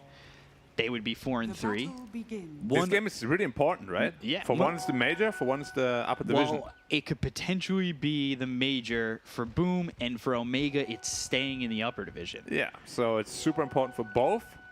And then if, whoever wins the TNC Fnatic series on the 19th, the loser will be 4-3, so that's 3 teams at 4-3. And if OB Neon beat T1, both T1 and OB Neon become 4-3, and we'll have 5 teams at 4-3. There's a lot of 4s Yeah. and 3s. You 13 mana It's boy. crazy. All things fall. 13 mana boy. I mean, why not? It could turn into absolute chaos. How does a 5-team tiebreaker even go down? Is it just round robin BL1 throughout the entire day? Until there's only however many teams left. Probably 2, because there's going to be 1 team at least that has 5 wins, right? Yes, so they would be for both the middle and the wild card spot. So the question is, do you have to decide who gets into that top spots and then decide who gets what slot? So in that case, if 1 is 5 and there's no 4 3s, then we have our first place guaranteed, right? And then it's about wildcard and group stage. Yeah, exactly. It's going to be a wild one. Yeah. Last season's tiebreaker wasn't quite as exciting. Host stomp, damage onto the Medusa, and, well, a level 1 Medusa dies here, bottom for first blood. Dreamacell going down, and we've talked about it since the addition of Dreamacell. Things have kind of seemed a little bit inconsistent with Boom. Yeah. And Dusa, believe it or not, level 1 is actually not that tanky. No mana shield. Actually balanced. For now. For now, yeah. Although we say that, and Medusa got beat already today. Yeah. In a very interesting series also. If you didn't watch that, you should definitely check that VOD out. Yeah, check out the VODs. We won't say who won or lost. Which you just did, but... Did I? Yeah, you said Dusa lost. Did I? Oh, yeah. I guess yeah, but well... But you don't know. The series, the whole series. True, true, true. Yeah, that's true, true. Pretty true. Alright. This, why did you go for Boom? Just for the tiebreaker thing? I think we're on like a streak of seeing Medusa lose like 4 or 5 times in a row right now between the 2 regions. That's why I went for Boom? And I think Boom, they feel like the better team. Okay. I agree with that one. Medusa might struggle early, but we can see it come through, and we've seen this CK really work out. Yeah, I mean, the only reason why I went for Omega is I think that Invoker is pretty good at dealing with Chaos Knight and his illusions. Right. Can just disarm them, and then obviously they can't hit anyone. And we've seen the Slark Medusa matchup a couple of times. I mean, it will just all come down to timing, right? Like, if Omega hits the timing, it's going to be tough for Boom, and Boom really just have to hold on to the mid-laning portion, where they have like 3 heroes that scale super well. Is this a game where you go Ags on the CK? There's not a whole lot to dispel, so probably not. I would really like to see a BKB though, just to kind of combat that Invoker. Would the additional illusions be good though, with the CK Ags, like making the illusions of Medusa? I mean, they're always good, don't get me wrong. It's just, can you afford on a hero that can't really farm super well to spend 4,000 gold for that? Okay. Because for sure, the Axe feels super good. Like, it makes you scale so much. It's just a question, can you do it or not? Maybe he will. But he actually has Armored queued up right now. So. Lion rotation middle. Now they've got the Earth Spike, Hex, and the EMP all coming down. Slight though. Makoto trying to survive. Tornado comes in, and it will be enough damage. So Mac gets a kill mid, 2-0 for Smart Omega. And, you know, Smart Omega, we slept on Lilgun, but Smart Omega, you know, they beat T1 in the first week of the season. Invoker goes down here to hide. What happened? He saw him, he takes the Water Rune, and just lets him kill him. Yeah. That was a very, very questionable play by Mac. They heard me propping them up because I was talking about how they, you know, beat T1 early in the season. Shouldn't do that. I feel like every time we prop someone up or some team, there's always a death. Trino in trouble as well. Another double edge and 1. Double edge Hex, the control here is just massive. Killing Kensuke though is a bit of a problem, but one more shot there from Shanks. And, well, he'll get the kill. That reference is, I think Tsunami alluded to it. It is a reference to One Piece. Slark is in trouble here. Inkswell, Tino, he's going to die. They kill the Slark. CML trying to come over and help out. But Hyde, he's been enchanted. The damage coming in from the Wild Wing and the right click. CML's gotten away from the CK and the Tornado. Does nothing. It's not going to catch him. It dealt like running. 5 damage. Has everyone else done on CK? He does not. Gives him a crit to boot though. Healing Salve still available, so no problem there. And even though Dusa initially had a misstep, fed first blood, He's doing really well for himself now. Yeah, sitting at 22 and 10. Max having a great time mid. Although, minus the death. I like how just throwing out EMPs all the time. Eat this! Oh, he walked out of it. Darn. I thought he would stay for 3 seconds. Like blood, right? Mikoto getting the bottle refilled. There's potentially a little bit of danger here. Lion as well as Grimstroke are both here. Inkswell, not gonna land. He has to be careful. If he gets hexed, impaled, he could potentially die and get all his mana burned. Going on him. EMP, Earth Spike, all there. 3 seconds. Well, that's enough time when you've got the control with the Earth Spike as well as the Hex. Slight comes through once again. He's got a Remnant back in lane. Close. Yeah, they get the kill again onto this Ember. I am very sure that he saw the Lion at the rune there. And he still chose to be somewhat cocky. We have seen Mikoto, and they're going middle lane again. Yeah, Hyde in trouble. Cold Snap, damage, Shockwave in. They've got Shanks here as well. Reality Rift and the stun, but the Earth Spike from behind. They have a Remnant available for the Ember in 2. But that's FBZ now rotating out of the lane and getting nothing from it. And giving Slark complete free farm. There's no one in the top lane now. As I was alluding to before, Mikoto has been struggling a little bit, quite a bit, throughout this entire season, yeah. Season 1, we always keep saying it, he's our superstar. Season 2, lacking that little bit of magic that he had.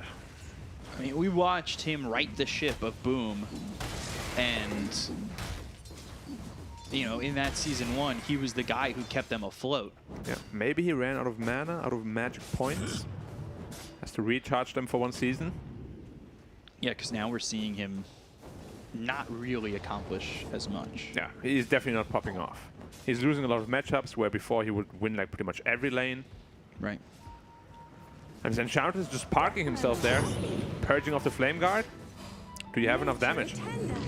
Answer is... Not through Nature's Tornado again? Tornado's in with the ensnare. They've got He's just Cold dead! Snap, Makoto's dead again.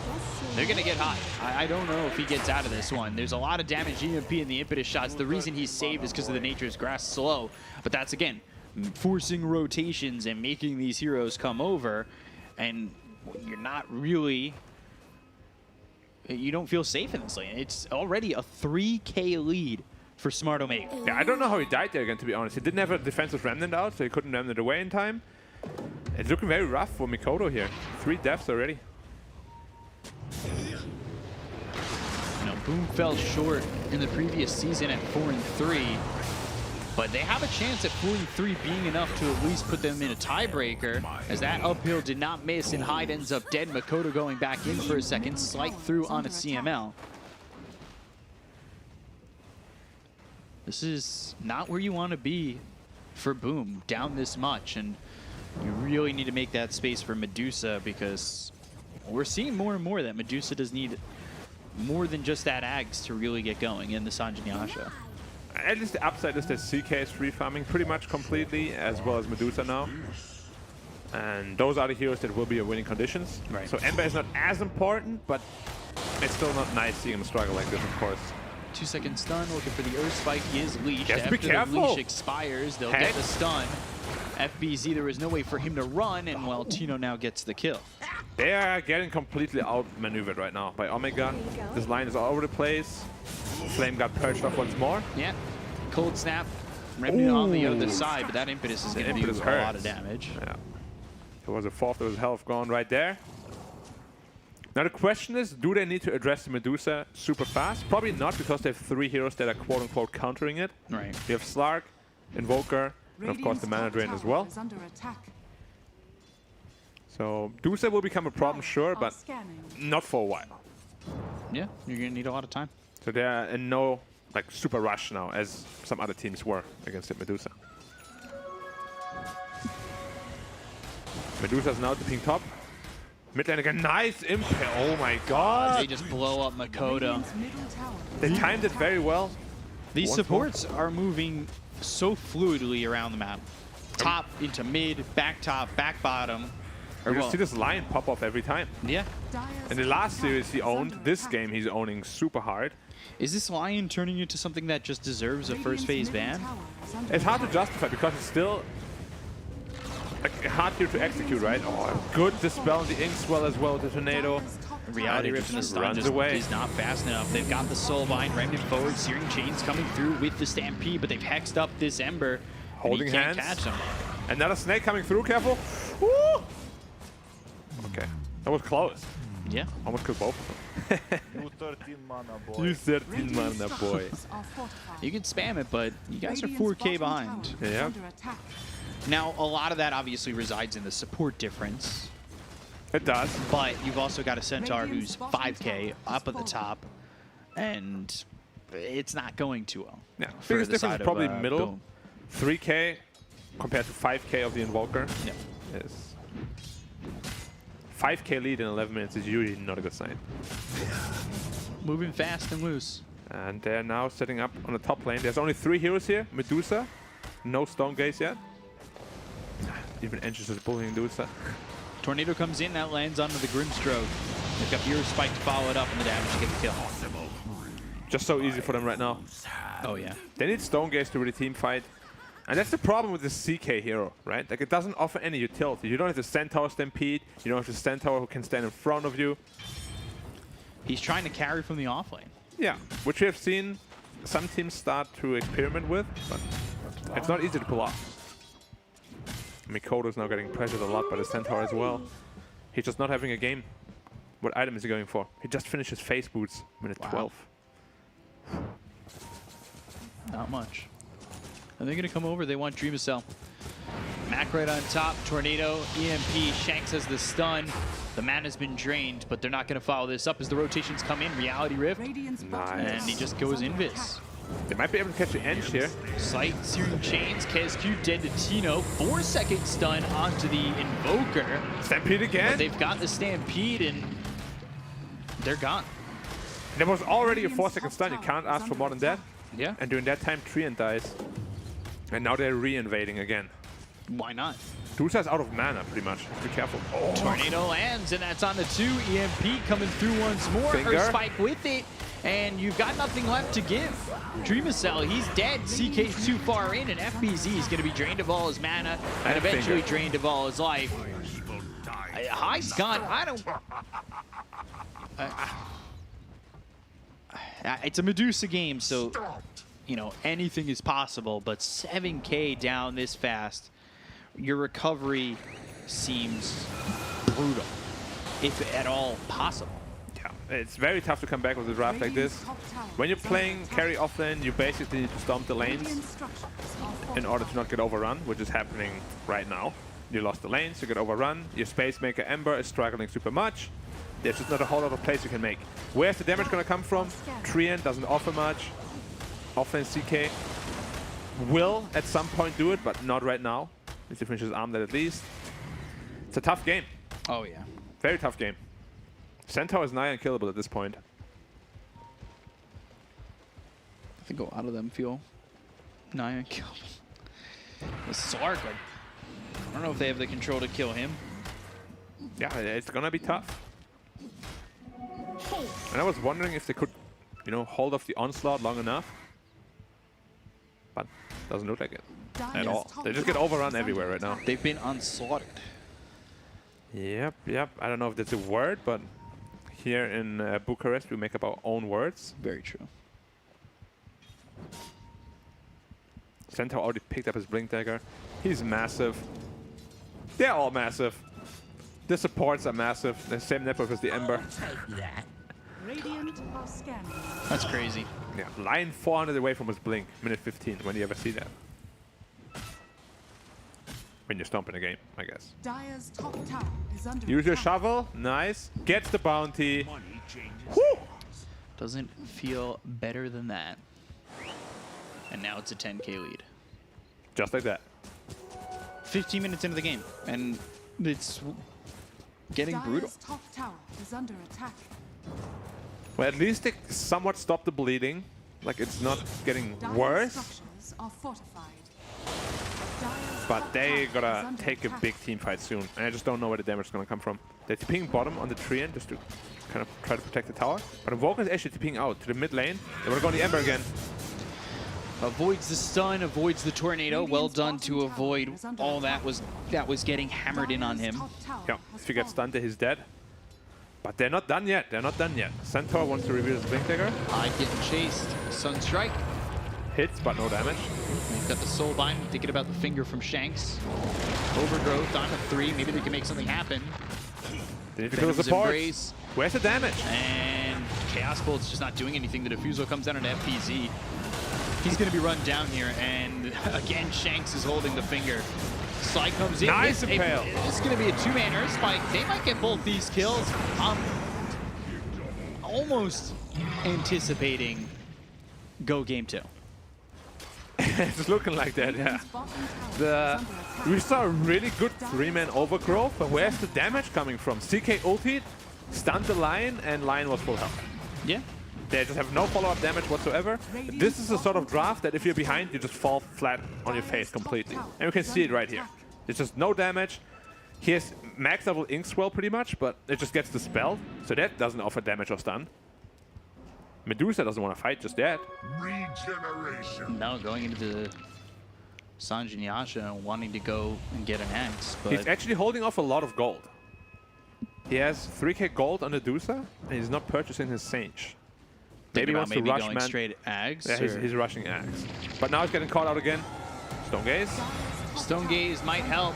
Turns him into stone. Tornado comes in. It actually misses. The question becomes, does it send Omega back? Because they've got the blink on Shanks, and he's going to use it. Hex, Earth Spike, Tino slowed up just a bit. Sleight of Fist, Searing Chains coming through, and Hyde is going to lose his life here to Tino. Tino also gets an Observer Ward, so he's got some extra gold. Sunstrike off the mark. FBZ, he's frontlining to his death, and they'll get 2 more kills. Earth Spike landing again onto Makoto. Slight with the Remnant trying to leave. Gets under the tier 2, just barely. And now Slark is also cutting the creep wave. They're taking the Ancient Stack away from him. And if you have too many heroes that want too much gold, there's not enough gold around for you. Especially if you're losing. Slark with Diffusal. This Medusa must feel super scared right now. Like, even if you get this Aghanims, I don't think you do enough. there's no damage. He needs like 2 more items, at least. If they can hold high ground for long enough. Makoto cut again. Hex, Inkswell, Sunstrike all coming in. Makoto gone very quickly. The Inkswell on Makoto was trying to help him out. How did they even see him? Night vision of Slark, I guess. They had no ward. Slark just comes in and was ready to pounce. Hyde is pinging out that there's a ward there, but no, my friend, there's no ward there. Yeah, they found themselves Kes Cube. Like, they're just all over the map. They're crushing it. Yeah, Tino's godlike at this point. 9-1-3. He died early, and that was it. That was close. He almost caught the Medusa down there as well. Who now to be top. So are we going to see everybody converge to the top lane? That's what it seems to be. Their movements just... They're just following Medusa, really. Yeah. It mirrors the Medusa, and they're right there with Dreamcell every time. CK caught out once more. Yeah, he'll go to the ult, but I don't know if that's going to help. Earth Spike lands. They've got the finger. Shanks him. He got shanked. Yeah. And now Dusa has to retreat because, of course, there's no TP.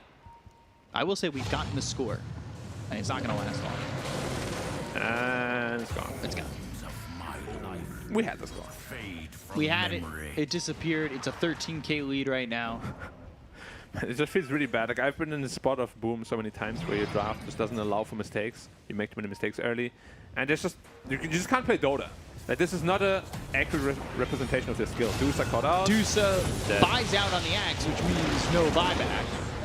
Not sure that's even going to matter. The overgrowth, well, it didn't matter. They get the kill on a Kezku. They'll take out 2. They'll look towards the mid-tier 2. And Omega just continue to steamroll here.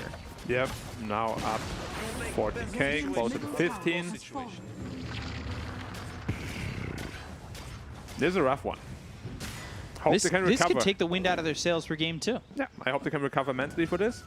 Because for them it's do or die as well. For Omega it is, but for Boom it is as well. Yeah, at least with a victory here for Omega, if they take the series as they kill Makoto, it forces them into some sort of tiebreaker at the bottom. Yeah, I mean, the tiebreaker will in fact be against Omega. Yeah. If they Against lose Boom. to them. Yeah. Boom against Omega, yes. And then you know, if Neon lose to T1, then they're tied. Like the tiebreaker situation on both ends could be big. It could be, for sure. But I think it would be a lot smaller if Boom loses here. I'm not entirely sure on that. Yeah, but at the bottom, it could be big. Yeah. All of a sudden, Lilgun upset Execration. They go 3-4. You've got 3 teams at 3-4. No, Neon lose to T1. Lilgun can't anymore. I think they already won. No, but Execration would be Execration, 3-4. I mean, yeah. Fair enough. Now double damage, of course, in front of the pit, picked up. This is the only fight they have here on Boom. If they lose, this fight is over, and they need to go soon, like now. Phantasm, Stroke coming in, and they're just not going to get to the Aegis. Pounce away, he's still got the double damage. Look at that, 1, 2, 3. Kescute struck out of this game. And now they're going to go for the rest. Sleight of Fist, Searing Chains. They've got the Earth Spike. They've got the control onto the Chaos Knight. They'll buy back on Kescute, but their focus is on the Medusa. Goes into the Stone Gaze, turns both the Sark as well as the Centaur into stone. They've got themselves the Mystic Snake on top of that with the Act that was picked up on Dreamcell. They get the kill on FBZ. They end up losing the CK. He'll buy back as well. The damage is starting to pile up, but it's just not enough damage from them just yet. Mystic Snake, Blink, Hex coming in from Shanks. They've got the disarm and they've got the kill. They'll call GG, and it is a 22-minute victory for Smart Omega, who And the played this Rampage to one boot. very smart. And yeah, you've got the Rampage on Tina. Well, let's analyze this game. Stomp. Yeah, That's all I gotta say. Like put the foot down. you pick a draft like this, you lose early game, you have no damage, you lose. Very simple. There's not much more to break away from that other than the fact that they just got outplayed. Yeah. The pace from Smart Omega was blistering speed. Yeah. And Mikoto was... You can't just put it on Makoto. No, sure, but he everybody is the only guy that can make space. Yeah. And he just got shut down completely. But what you see, and I don't, if you look at the map movement, it's just Lion and the supports going top mid, top mid, top mid, and getting kills every time they showed up. Yep. It was disgusting, and they played perfect. So Smart Omega, they take game 1 over Boom Esports. We'll be back with game 2 in just a moment. But before that, we've got the panel to break down game 1. So take it away, guys. Well, that was quick and definitive. Smart Omega, what better way than to beat a Medusa with not 1, not 2, but I guess 3? I count Slark, you know, taking the int is a little bit of a mana burn, right? That counts. Yeah, plus the Diffusal Blade on top of it. Yeah. And they had no real answer for Slark in this game. There was not a single hero that Slark is afraid of.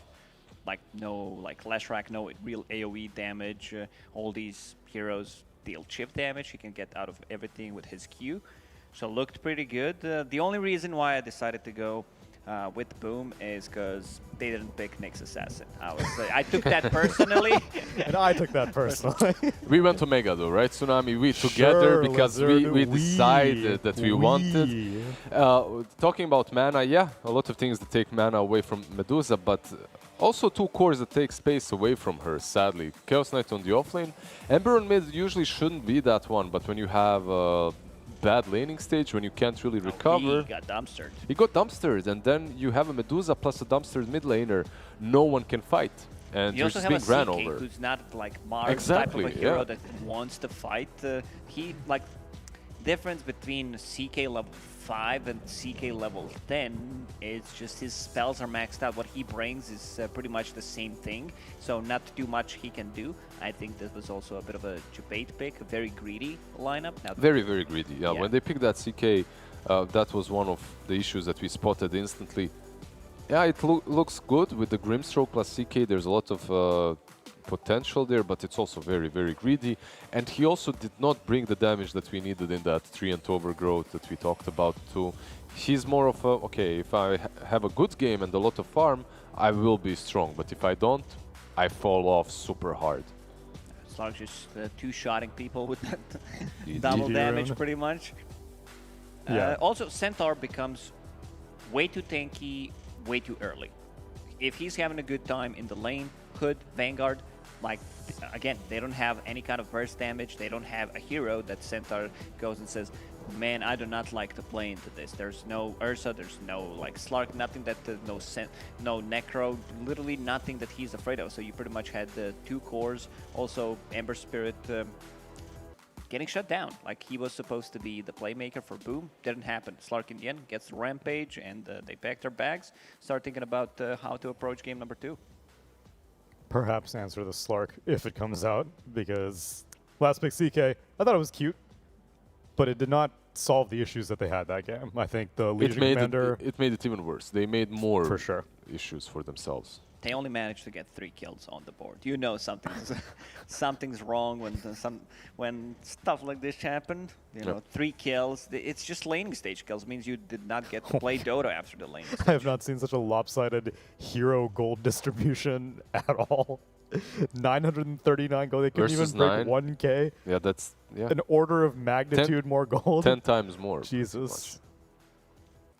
Pretty rough. Pretty rough. The Centaur versus Medusa, the Slark versus Medusa. I think these 2 heroes are really good. You can get on top of her. Slark, obviously, historically, we've seen it recently, actually, like the last couple of days, the series in which Slark did win against the Medusa, and then you have Centaur on top of that to make it easier for everyone to get there.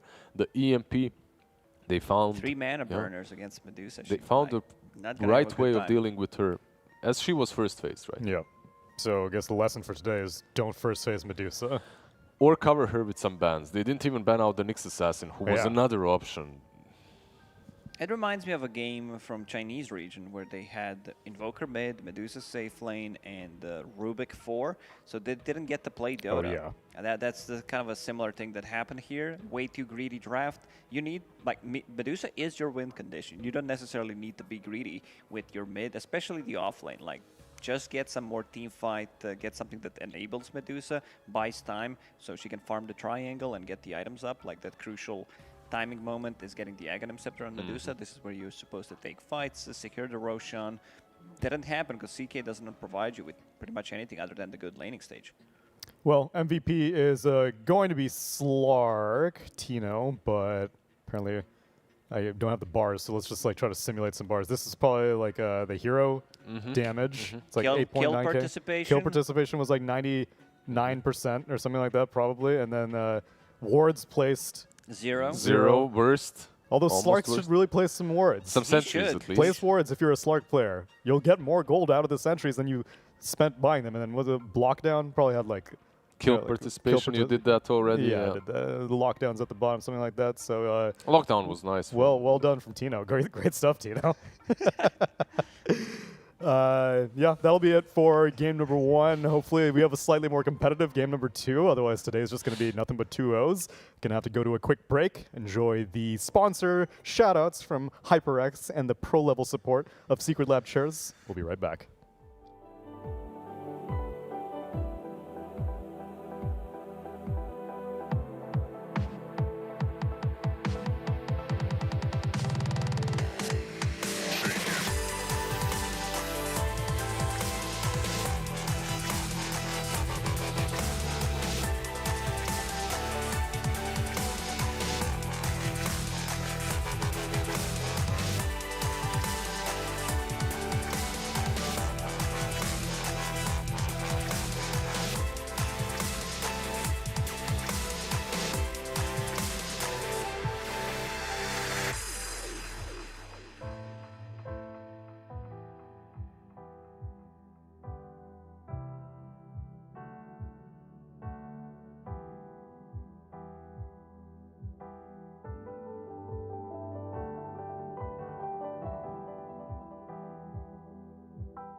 Change of range.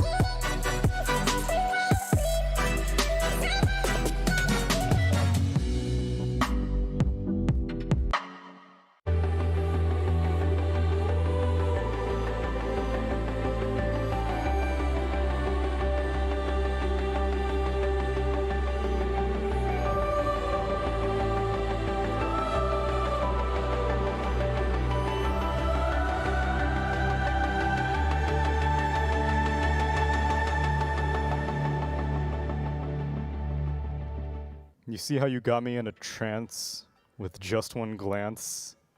I don't remember how the other lyrics go, and then it's like, me.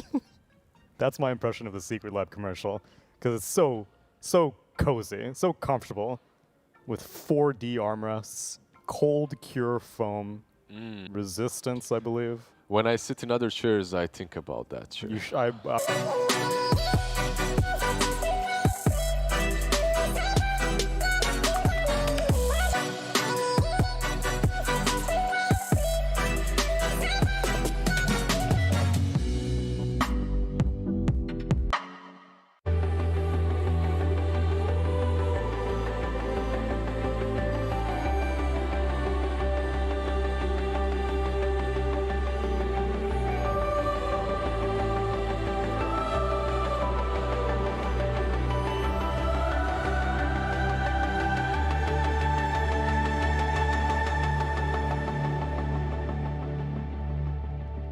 You see how you got me in a trance with just one glance? I don't remember how the other lyrics go, and then it's like, me. That's my impression of the Secret Lab commercial, because it's so cozy, so comfortable, with 4D armrests, cold abrasion, resistance, I believe. When I sit in other chairs, we all kind of favorite Boom maybe a little bit, but that's mostly because they're veterans of the Season 1. And Smart Omega, they just came from the lower division. Correct. And they're not really having a greatest start so far, but on paper, I think they're the same. They show that they can play good Dota. It's just the inconsistency that is a problem with a lot of teams. I think this is the biggest problem for some Tier 1 teams as well, not just the lower division teams that got promoted, where like they can't be consistent for a year. Like if patch hits, they're a bit slow to adapt to what's happening. Some teams are much faster. Sometimes it's like that, you know, when things are not working out, you feel something is good. Like we've seen some Beastmaster on the mid lane still. After all those nerfs, people think it's good. It's actually not. They're much better heroes. Some teams, like those who are picking it, are slower to adapting, and then they realize, well, maybe we should not pick it. And there are some teams that are basically, well, not some teams. Most teams are patch teams. Like if a patch is good for them, they skyrocket, the stonks are rising, their players are playing well. If the patch is not great for them, if, let's say, you have a 10-hero pool, but those 10 heroes aren't truly in the patch, you will not play on that top-tier level that you can with the heroes that you're spamming all the time. Like Lacoste on a Pudge and Lacoste on... Not a Pudge. Not a Pudge. Okay, so then I've been asking this every week, and we've been watching more and more. If there was a D patch, only nerfs, no buffs, what would you go for? Medusa. Still? Yeah, I was still... Medusa, like there also needs to be a patch where things are fixed, because I talked about Zeus Bolt. You cast it on the ground. On the cold-blooded. Cold-blooded Medusa. She still casts a snake at you, so there's some inconsistencies. Spaghetti Code. Also, Nyx Assassin. Nyx Assassin feels a bit too strong. Carrot pace, the stun durations and everything. A mana burn, one of the most obnoxious spells, for sure. Felt so good last night. Played Pudge versus Medusa. I couldn't dismember her because of the cold-blooded, right? Damn, because yeah, of the I didn't shard. even think about I that. couldn't. But then a Minotaur horn drops. Blink on top, Minotaur horn, dismember. Feels good, man. Oh, okay, so then how about some item changes? Not necessarily hero changes, but if a D patch modified some items, any items you think need to get nerfed? Shard of Medusa. Agonyms of Medusa. Okay, nothing that pertains to heroes, just purely item mechanics. Are you thinking about the shards only? No, I'm talking about like I think Sanjiasha I guess still Vanguard, Sanjiasha. Vanguard right now and Hood Vanguard, are I think, is too extremely good. popular on offlane. Yeah, Vanguard probably more than anything else. It's still an item that kinda is needed, necessary, I would say, to be in a spot like this one, because it makes It feels like the old poor man's shield now. Yeah, that's true. And it is for poor man because it's very cheap. Yeah, like you can get 5 minutes. Yeah, exactly. How about Diffusal Blade? I think Diffusal Blade... It's strong. I like the item. I You think don't want to in a go good back. place? I'm a big fan of non-Battle Fury patches. I'm really glad that we're Okay. not building Battle Furies anymore, except for certain heroes like AM. He's still always going to get it, but it's more about fighting. Item got buffed. Diffusal Blade got nerfed in terms of illusions, which I really like. You know, you gotta. I like the way Ice Frog's patching lately. where he takes something away, then also buffs the other things, so he's keeping things balanced instead of just completely dumpstering the heroes/items. I think items are, besides Vanguard perhaps, are quite well, right? Maybe... I still don't like Sanjin Yasha. Sanji Yasha. Also, I don't like when there's one item that you kind of need to buy. Exactly. Same goes for the previous patch 728, where everyone was just, all right, let's build Battle Fury no matter what, whether it's Ursa, Troll. Okay, what just items would get you it. buff? What items would you actually buff up, not nerf? Earn maybe? Maybe Vlad's. Vlad's has been out of the too game. expensive. Yeah, it's been out of the game for the longest time. Glimmer. I don't You think would- Glimmer is in a Glimmer's good fine. spot. Yeah, Glimmer is fine. I think there's always this like contrast between Solar Crest and Glimmer.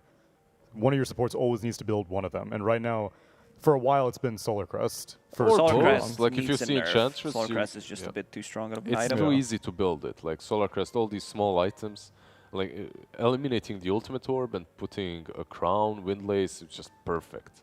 Amusingly, most of the items that we thought got super buffed, like Ranged Manta and Satanic, are not like super top tier items. They're Satanic good, is still but in certain situation on heroes just feels way too strong. The Dispel mechanic, 80 damage and strength heroes. It's undispellable. Undispellable, Yeah, 6 Satanic second is- duration, 200% lifesteal. Like even if you have, let's say, Heaven's Halberd on you, you can still get a couple of hits off it, lifesteal.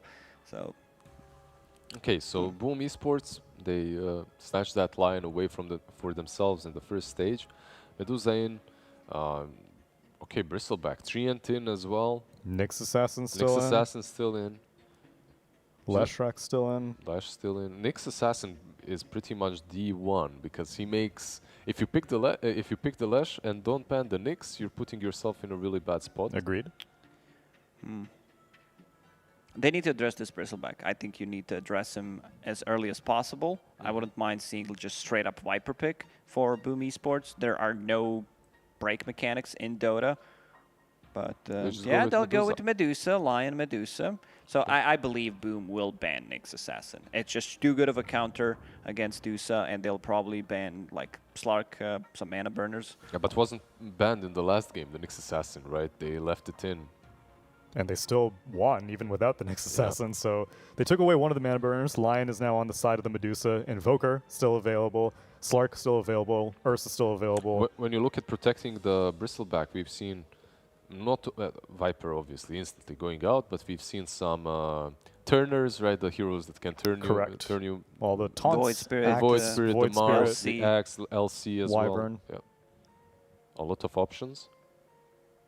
Yes, I don't find Wyvern's like one of the weakest heroes right now. It just feels completely the ulti is horrible. awkward. Yeah, you can't set up. I don't know why that was a change. I saw, who was it? Puppy was playing Wyvern the other day. Europe is playing it quite a bit. I think Brame was picking it as well. 1-4-4 build with Holy Locket, with the heal talent increase, just being that... Yeah, that sounds viable. Yeah, that was... Your ulti is still bad, because it's good in team fights, but you can't catch. It's not a setup anymore. Yeah, it's not a setup. You can't catch people. Well, Darkseer banned out. Boom chooses to leave the Nyx in still. I'm with you, Lacoste. I'm with you. Just not valued by these two teams. Yeah. That's it, really. Sometimes teams have their own meta and Drats have their own meta. Yeah. Even though you see Nyx in every single other game, not here. Smartobega banned one of the other counters to Bristleback with the Mars. Void Spirit still in the pool. Yeah, in fact, they banned out the other Spirit. You see the Medusa, you need to ban out the Phoenix and the Mars, right? That's the go-to. Puck also is an option, maybe, but those two are extremely strong with her. Can't run away, can't fight. Another Centaur. So they can run away from Medusa Or ulti run on top of potentially, her or, as yeah, well. or yeah, find Lion. Boom could get Puck. They need a playmaking mid. They need someone that just goes in and buys time. I wouldn't mind seeing Puck into two. Someone did the same thing where they had Centaur Bristleback mid the other day, and they had a Raid King as a core, as a position 1. Wait, which one was mid? Centaur or Bristleback? Bristleback mid, Centaur off lane, Wraith King, safe lane Carry. Raid King. Yeah, I remember that game because these heroes were not killable. Oh yeah, that was I think it was Fnatic, right? Wasn't No, it they had Moon Bristle on on the Bristle? They had Bristle on offlane, and it was being dumpstered, but they won in the end. Was No, this China? it was these three. I'm talking about three, China. Oh, okay. 3 cores that I remember. It was just like you can't play Dota. Like we don't have enough damage. Even if we try to take one out. It's too tanky, too bulky. Yeah. I remember the game you're talking about. Yeah. Well, Underlord's still in the pool if you want some percentage-based damage. For Boom? Yeah. There's Timber, right? If Timber banned? is available? No, it's banned. It's banned. It's I'm banned? sorry. Okay. Yeah. I was like, whoa. First phase. Whoa. Against FBZ, always. Well, this hero is anti-tank. Just removes all of their armor. You might have HP. Removes the magic resistance as well. So you're sitting at 0-0 pretty much. But these heroes, they build into hoods. So pipes. we'll have some magic resistance at least. From Smart Omega, Slark is still in the pool. Still, Slark looks like a good game, Still except Still, Lion. Nyx is still in the pool. And if you go for that Slark, that means that Bristle would be mid Centaur offlane, like 99%. Oh, thank God. Oh, finally. Finally. Took them some time, you know, against ET, against his Stomp, against the, like, you can stop the Stomp when he sees the Spirit. A good setup, finally. I mean, it's really not a big, high IQ Big play. brain, yeah. It's not a big really brain not play, to yeah. pick Nyx into Medusa. No, Boom. Have their support duo, likely. We keep talking about the flex potential of ET, but we never really see it, so... Not in our region. In some No. regions, it's getting picked on position 3. I believe I've seen some in Europe. Seb Brain, even with Prep. Midas on the offlane with Snapfire, but this time around you don't have the Snap even, so... And this is also Nyx Assassin into Lion. Nyx doesn't like to play into instant Hex. All right, it's all the heroes that we were asking for in Game 1. Yeah, we're finally getting them. The Legion, the next, you get some Dispel with the Legion. The turn we were The talking turn about of the on Bristleback. Mhm. Yeah. But still, you need a lot of damage to kill this Bristleback. He comes online fast, something we talked about after the first game ended. Centaur gets that hood, gets Vanguard, and then you kind of lack damage to kill. You need to bring an extra hero to actually get a kill, or you need to commit with a lot of spells.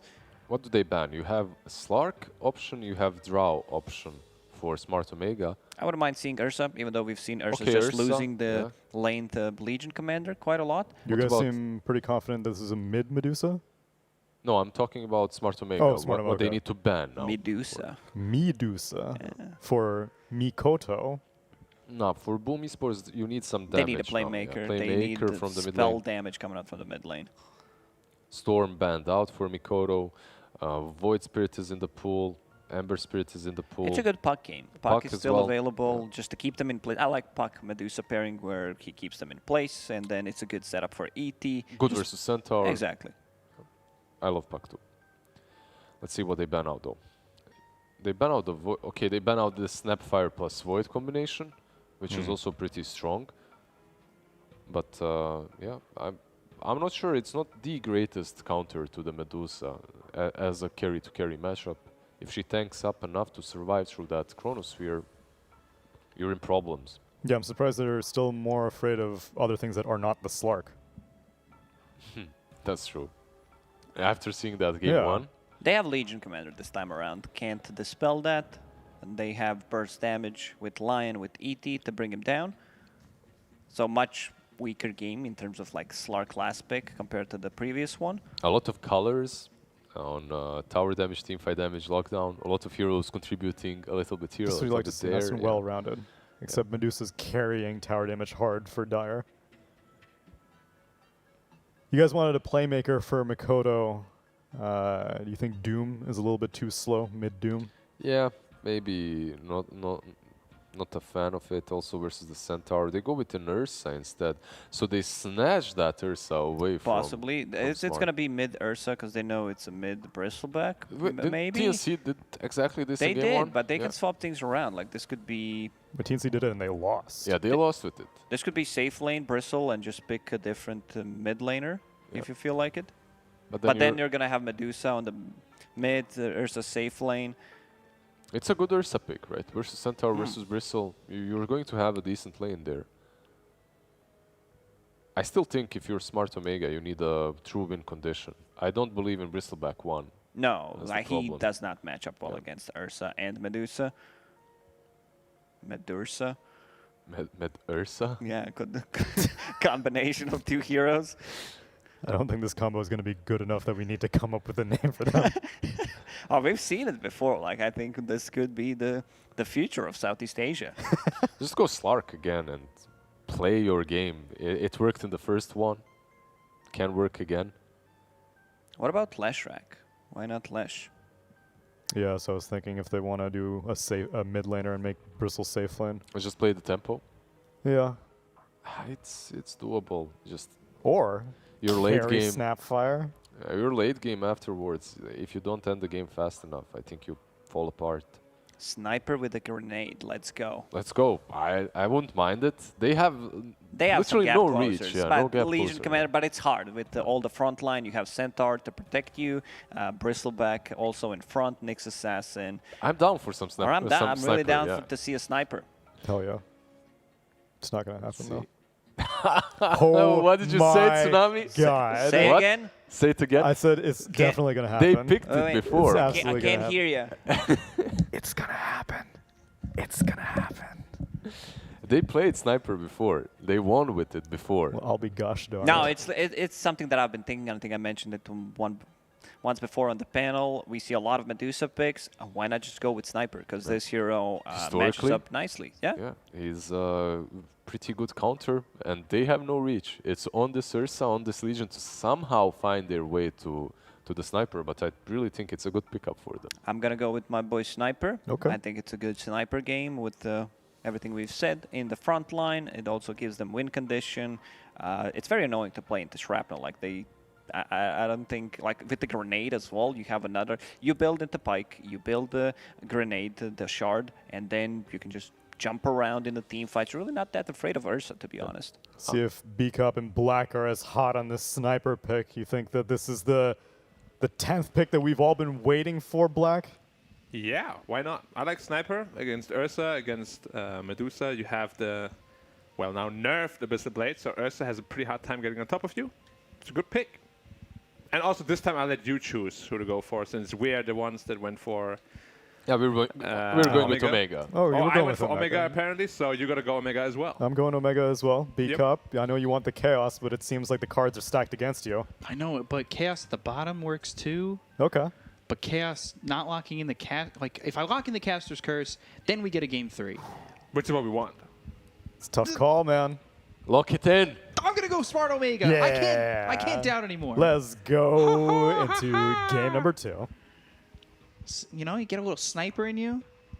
You succumb to the dark side. Yeah, I'd go with you guys. Do it. Do it. Now.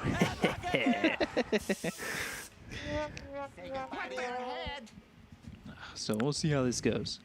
The thing is, it can't get any worse than game 1. Yeah, no. There was almost 1k advantage per minute. There's no way. That's true. Very true, very true, very true. And it's a mid-Dusa. We have seen this again. Like, why is everybody picking Dusa and another carry? Dusa is your carry. Hello, guys. Like, don't pick Dusa Ursa. Don't pick Dusa AM. Don't pick Dusa. What did they have last game? Chaos Knight. Why? Well, CK was the offlane. Yeah, but it was still a carry, quote-unquote. I guess. Like a carry offlane. Like, just pick some normal stunts. Pick some carry, like Ember or something. Make space for your Dusa.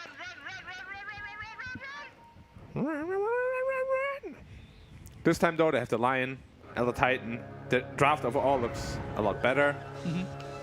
I'm just not convinced by this dual core Dusa. I feel like it's really greedy. It can work if the tempo is slowed down significantly, but who's going to slow down the tempo here on them? The only spam out they have is Legion Q. And even Legion wants a decent amount of farm. Yeah. And you never want your Dusa to be there having to defend the tower if you can avoid it. And it's going back to, is there enough farm on the map for them to split? Doesn't feel like it. It's going to be tough. Oh, yeah. I mean, at least they have the Ursa to kind of answer the Bristol, but even that matchup is not that bad for Bristol. Like this new build that we're seeing, this Aghanims, it's very tough to deal with for Ursa. Right. You just get goo on you, and suddenly you're like, yep, can't move. Gotta enrage that off. Oh, 1 second cooldown, I got another one on me. Can't move again. You're going to hopefully get this game to 20 minutes. Potentially get that shard from the Legion. Nyx Courier. Ooh, stick Michael through the trees and gone in. Radiant's courier Oh. has been killed. Not that sick after all. Unfortunate. Yep. So we'll see if they bring this to a game 3. I wouldn't mind it. I don't know if the first game was really was it just an outdraft completely, or was it just the show of how well these supports move on Omega? Like, what did we read from that game that comes into the second game that, maybe we won't see? And, are we not seeing that Omega is just the better team? Yeah, like, I would say under the circumstances that the game was in, it was an outdraft, because if you lose... Okay, is anything going to happen? Sleep on it, too. Mm-hmm. He has an Earthshock on 5. Yeah, trying to go for Shanks, but they've got the stun. Can he chase him through into the trees? No, he's already gone. Yep. So, going back to the point again, in the circumstance it was an outdraft, because if you lose the early game, you just can't fight back anymore. Like, the draft really relies on playing well early game and winning lanes, and they got pretty stomped in the early game, and then we just can't recover from that.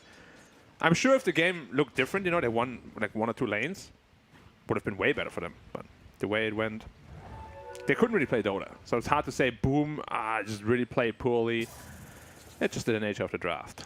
And it's not like these supports this draft for Omega lack what, really lack a lot less than the supports they had in the previous game.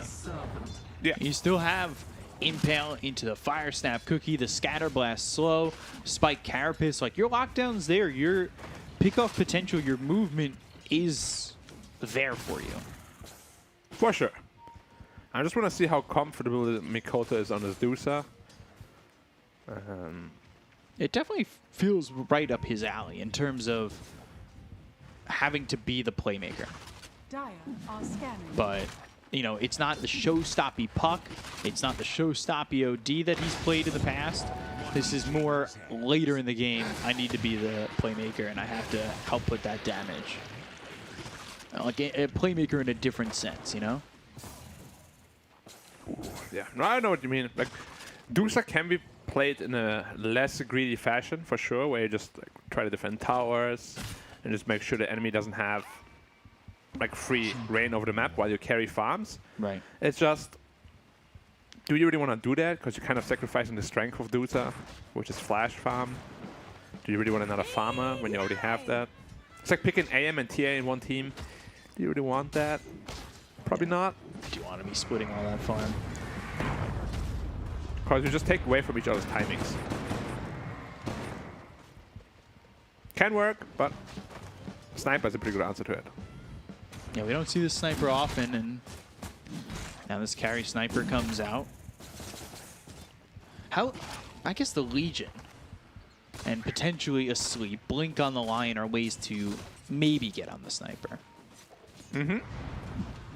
I'd say so as well. But it has to also, I guess, be reliable, or more reliable than, I would say, the average. Because if you let the Sniper just have his freedom and his space, in fights especially, you're going to lose. Yeah, and they also have to break through the wall that is Centaur and Bristleback. Yep. And then you have a Nyx Assassin also that can just randomly stun you from anywhere, really. It's not going to be easy. They have Stampede also to bail him out. Yeah, and you'd like to have the Blink duel probably go on the Bristle so he's facing you at all times. Mm-hmm. Kiskute not really doing much damage to that Centaur as of yet. Yep. See if he goes boots before Vanguard on Centaur. And they're getting these stacks. Bristle's getting some farm. Dusa's doing pretty well for himself. He actually went bottle on Dusa. Okay. Not something you see often. Oh, Bristleback is dead? Yeah, he's just dead here. Dead? First blood from Makoto and stacks. I mean, sorry, that was just not good. But they had the idea, they had the vision, or the knowledge, game sense to go up there. Yeah, but Shanks saw him. Like, Snapfire saw the Dusa run there, and he just stayed there anyway. Yeah, and then he just stayed and still tried to farm the stacks, thinking, what, maybe Dusa's not going to risk it? Potentially, but I don't know. That's cocky if you think that, I would say. Yeah, especially at a sliver of health. You gave a ton of money to Dusa just there, for no reason. Wow, the level 4 Mystic Snake takes Snapfire to a 10%. He doesn't have any points in Stonegaze, so once his Bristol is 6, the Warpath is a lot of damage potential. But yeah, like if a Dusa game mid goes like that, that's when it can work. You know, like he's owning lane, he's 1k ahead of the Bristleback. This is when it can really work, because the map is not going to be compromised as much. Yeah, it already feels pretty good for the Medusa. Top of the net worth by a good margin, especially ahead of the Bristleback. He's now farming up his Ancient stack. Hopefully no more visitors. They do have the ward though, so they know that he's doing it. They probably can't make it in time. Sniper going back for his Midas. The double gloves of haste build. Who doesn't know it? Infamous. Ooh. They've got the Mystic Snake in the kill. Hyde gets CML, and that's while the Medusa's just farming away on the stacks that were made for Makoto. And while that's happening, Kezcute goes down to Mac. Shanks is dead to Dreamacell. Mac will finish off those stacks for himself. Yep, they did invade again. This time, however, he doesn't down Bristol. He has to be careful. There's a duel on Sniper. He ran into melee range. Ooh, if they can get a stun. I don't know if that... Yeah, nice good. impale. There's the impale, and that just keeps him alive. The TP's just in time. He was a bit greedy with the duel. He could have dueled him already, but he wanted the duel damage, of course. And if he duels him straight, I think he's going to die anyway. You won't win a duel, but sometimes the kill is more important than a duel win. Yeah, especially there, if you can slow down this Sniper. This game, for Boom, is going 1,000 times better. Yeah, and Sniper is not actually farming, pretty much at all. Centaur is getting shut down. All lanes won this time for Boomerang. The supports didn't move around as much. They haven't shut down these heroes in the side lanes. Centaur comes over to try and steal some of those stacks. And Hyde looking to make more. No. Not today, sir. I think one of the... Sentries there, so it was blocked. Yeah. And one of the lizards refused to come out anyways. I want to stay home, daddy. Wake up, you gotta go to school. Nope. I have a fever. Me 5 minutes after putting my head under the lamp. Yeah, let's be honest here. How many times did you just fake to be sick to just stay home? I would try, and I just wasn't smart enough as a kid to pull it off. Like for me, I probably skipped way too many classes. Just with like some super stupid random excuses. Like, Mom, steal Makoto stacks. My leg is cramping up. I can't walk to school anymore.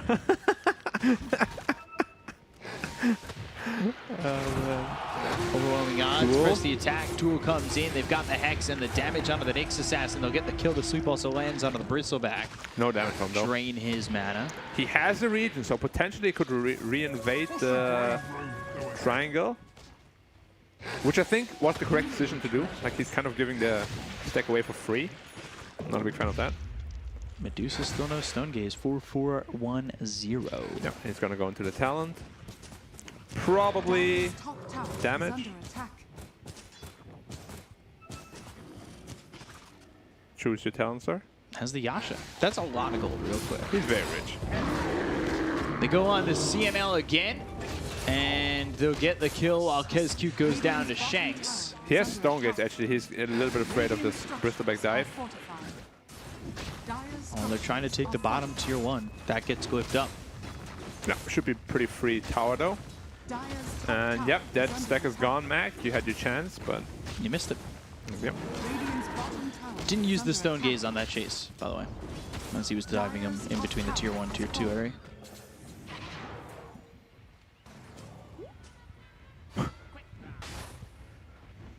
Takes away the illusion rune. Sniper 4-2-1, still going into the Midas. Yep, you got a pretty good cooldown talent at level 10. Makes the Midas a little bit more efficient. But the pace that this game is going is pretty good for Boom.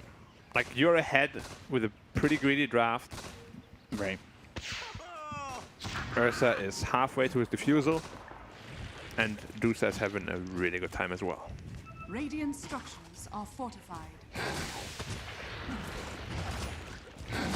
So there's the medallion for the Legion. Looking for the sweep. 8 lands. He's facing him. A duel could potentially cause some damage. But of course, Ocean Heart, you just sit in the water. You magically get 10 health regen. Yeah. Dire's top tower is under attack. Why? Because why not? Okay. I couldn't give you an answer even if I wanted to. I was thinking, like, water is water, right? Why doesn't Ocean Heart make it, like, healing water? What do you mean? Like, why can't it just heal without the Ocean Heart in the water? What's the difference? He just has a trinket. Sure. Yeah. I mean, it makes the water have healing properties. So only with the trinket, though? Yeah. All right. I guess. Sure. Works. Checks out. The math checks out. I like it. I think Lina stun shouldn't work in the river. Should just You think fizzle it out. should just turn into steam and then the other team shouldn't have vision? Yeah. And also you're affected by the debuff called Steam. You make best situation. Sure. out of no situation. You sound like me right now. You know, it'd be cool What? if Lina, yeah, you know. Yeah. I mean, there was a pause. We gotta entertain the audience. Or at least try I to. usually do it during the game as well. I know. Dire's That's why middle tower that's the is difference under between you and I. You know, it would be cool segments that I do. Oh, missing the air spike. Centaur too fast.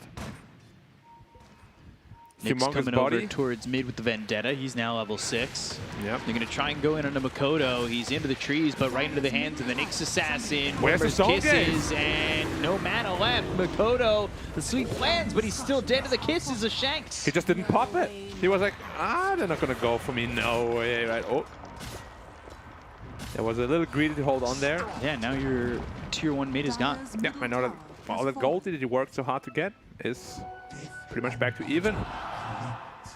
And it's just the power of Bristleback. Yep. This boy is a very spiky one. Ursa going Diffusal. Yep. Once that's up, Bristleback is gonna have some problems, mana-wise, also sustain-wise, because it's not easy to tank through overpower Ursa, of course, as a Bristol. He's going Halberd, Legion. Going Solar He's going Crest. into the Solar Crest after having that medallion. Which is... I don't like it super much. They don't have an initiator at all. Who's going to initiate? Sure, your Ursa will have his diffuser at some point, but you're basically relying on them running on you.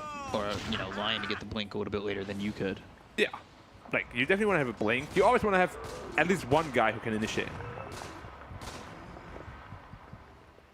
I would almost go as far as say for this, especially against Stampede, you might even want to as quickly as you can. Yeah, and Elder Titan a little bit in trouble here. Yeah, KSQ getting chased, but I think the idea is he goes to the right, And away from his Medusa, maybe saving Medusa. Oh, he Sweep actually... lands, and I think he'll survive the onslaught. Yeah, he was not supposed to get slapped there. A little bit misjudging of the Circle. AoE. Yeah. Yeah. Some circles are bigger than others. Radiant's bottom tower is And under mine attack. are just not round. Are you good at drawing circles?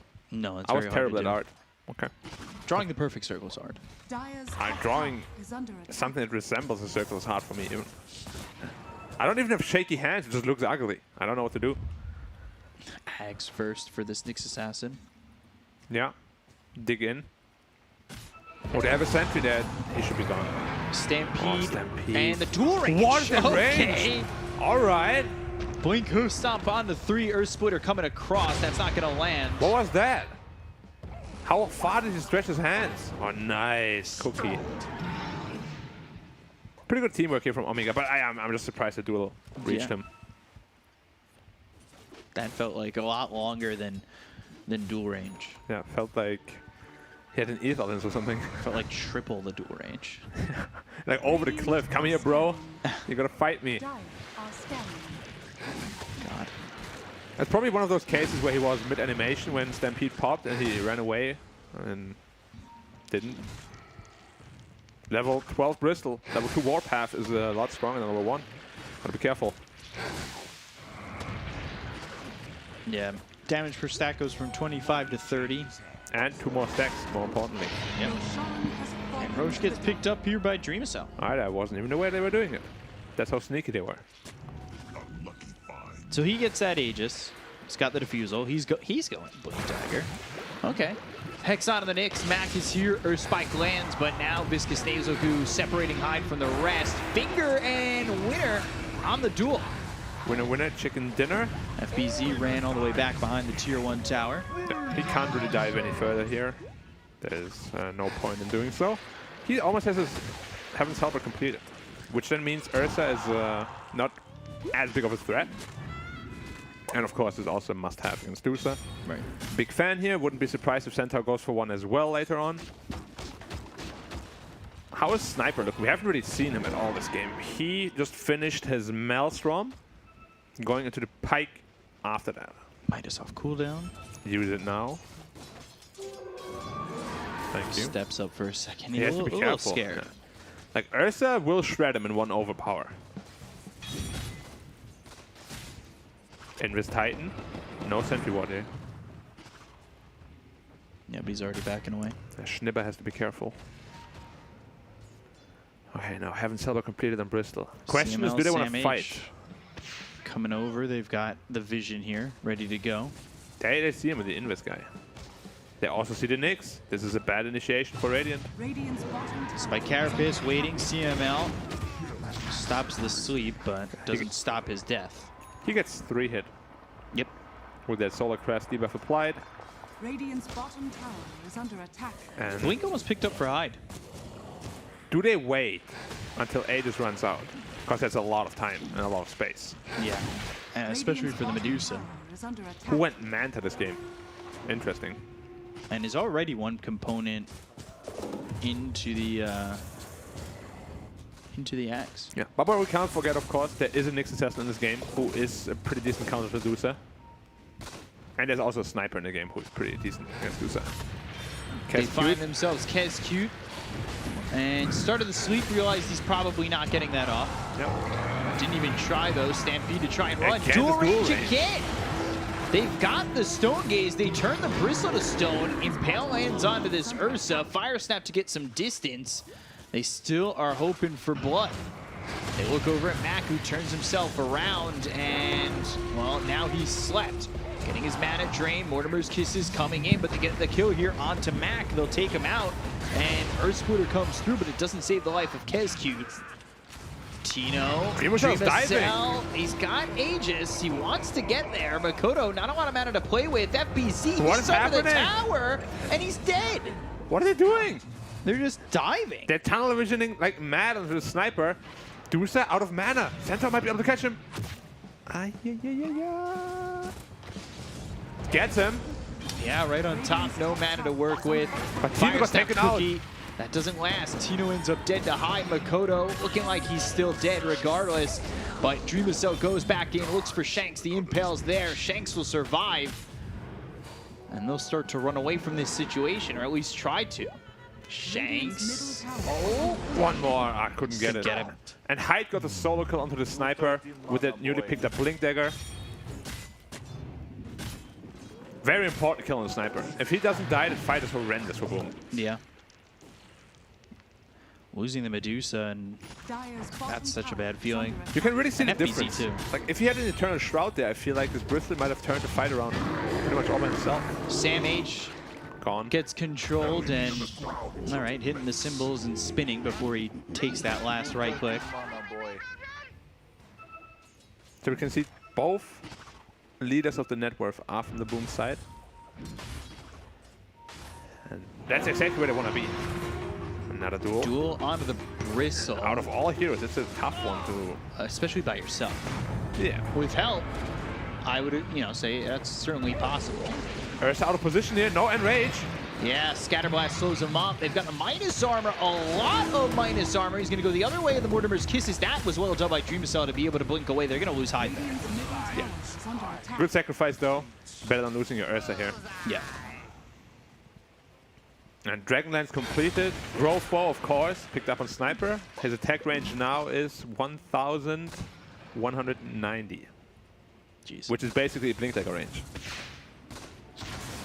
And if you activate that passive, how much is that? 1590?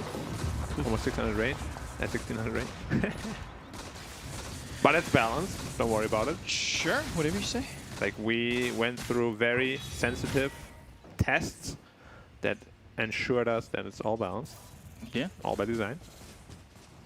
Midas up in 2 seconds. If you don't use it right away, I'm going to report you. That was 1 second or so. Also, his item set doesn't make him look like Sniper at all. He's on Cascute, in with Bristle, and very dead. Ooh. Yeah. Very dead. Not sure why I was like, oh, maybe he gets out. Maybe he stomps everybody, walks away, and no. Next push. Potentially next time. And Bristol is going straight into the Axe. I liked it a lot. I think Bristol Axe is one of the most broken ones in the game right now. Makoto almost has the Axe just 500 gold away. A lot slower than we usually see, but that's a consequence of having Ursa as well, who's taking a lot of space. And then Legion wanting to go Blink Shard. They need a Blink, 100%. But he actually finished. And the Vlad's is going to come out. Vlad's, yeah. Huh. Very expensive item for what it does. How much does it cost? 2.7k, 15 lifesteal, 18 damage. You make best situation out of no situation. You 13 mana boy. I think I have 14 mana. Smoke 14. used by Boom. Hurricane Pike picked up for the Sniper. They have the Blink on Lion, so that's the initiation they're looking for. This Ursa's going to have a hard time now getting on top of the Sniper with that Pike. You pike him away, you shrapnel him. It's going to be tough. Yeah. Do they read the smoke though? They don't. But it's just Bristol. Hex. Earth Spike. Do you really want to duel him? Not really. He was thinking about it. He went back and forth. He's like, I think he was wondering where his team was at. And with Medusa still bottom, you don't. Yeah. And now there's a counter smoke here by Radiant. And they see the Nyx. They have sentries there. Cascade out of position completely, though. Yeah, he's going to die. They get the Hex on the Nyx Assassin. And now they're going to try and Stampede, catch him. And Makoto on the run. Good Earth Spike. Blink taker up, well though. Done. Okay, they don't commit for it. It's always hard to commit it to a Legion commander.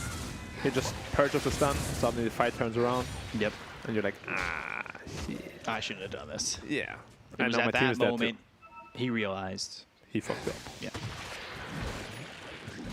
Which happens way too many times. Midas off cooldown and 1. BKB for the Ursa. Another 2 seconds. Not min-maxing enough. Yeah. I'd be mad if I'm the coach of this team. Like, bro, what do you do? Press the button. Hello.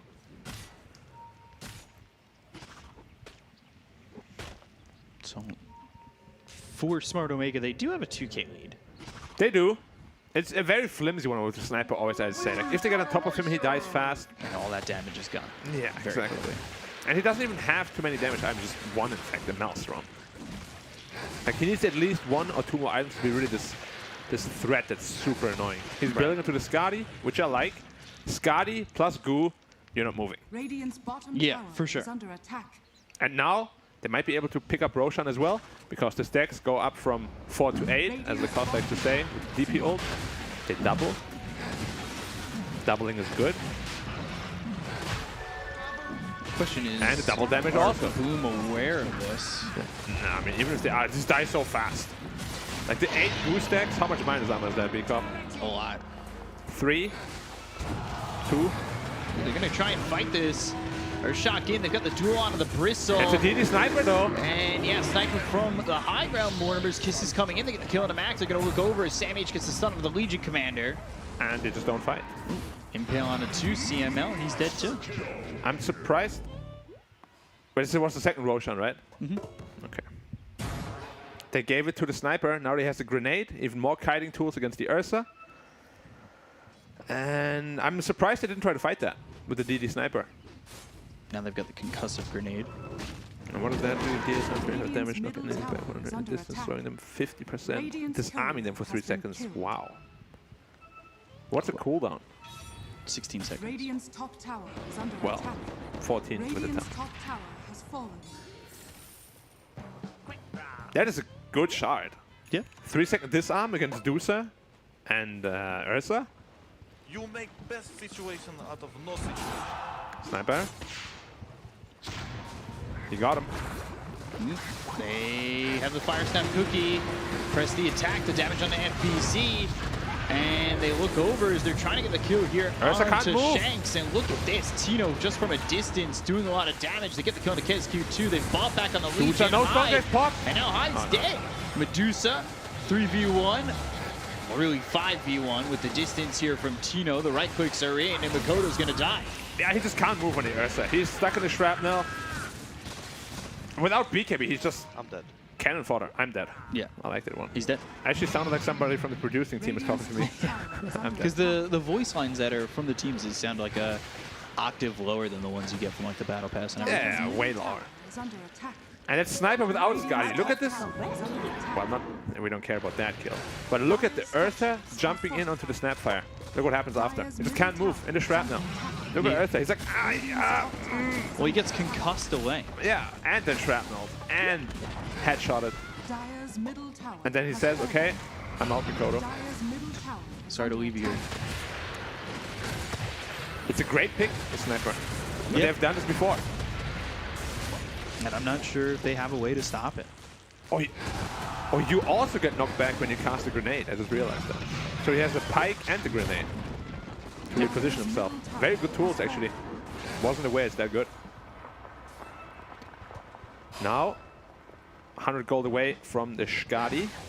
Once that's up, we're going to be very, very slow. Let's do the math here. 30% slow. 50% slow, it's 80% slow. How much is Skadi? Was it 40? Skadi is 25. Okay. If you're melee. That's 105% slow. Basically, you're walking backwards, so you gotta click the other side. Controls become opposites. That would be so Sure. funny. Dire's bottom Just like tower minus is damage under heals you, right? attack. That's how it works. Oh! Nyx Assassin! Dire's bottom tower has fallen. It's Burrow City time.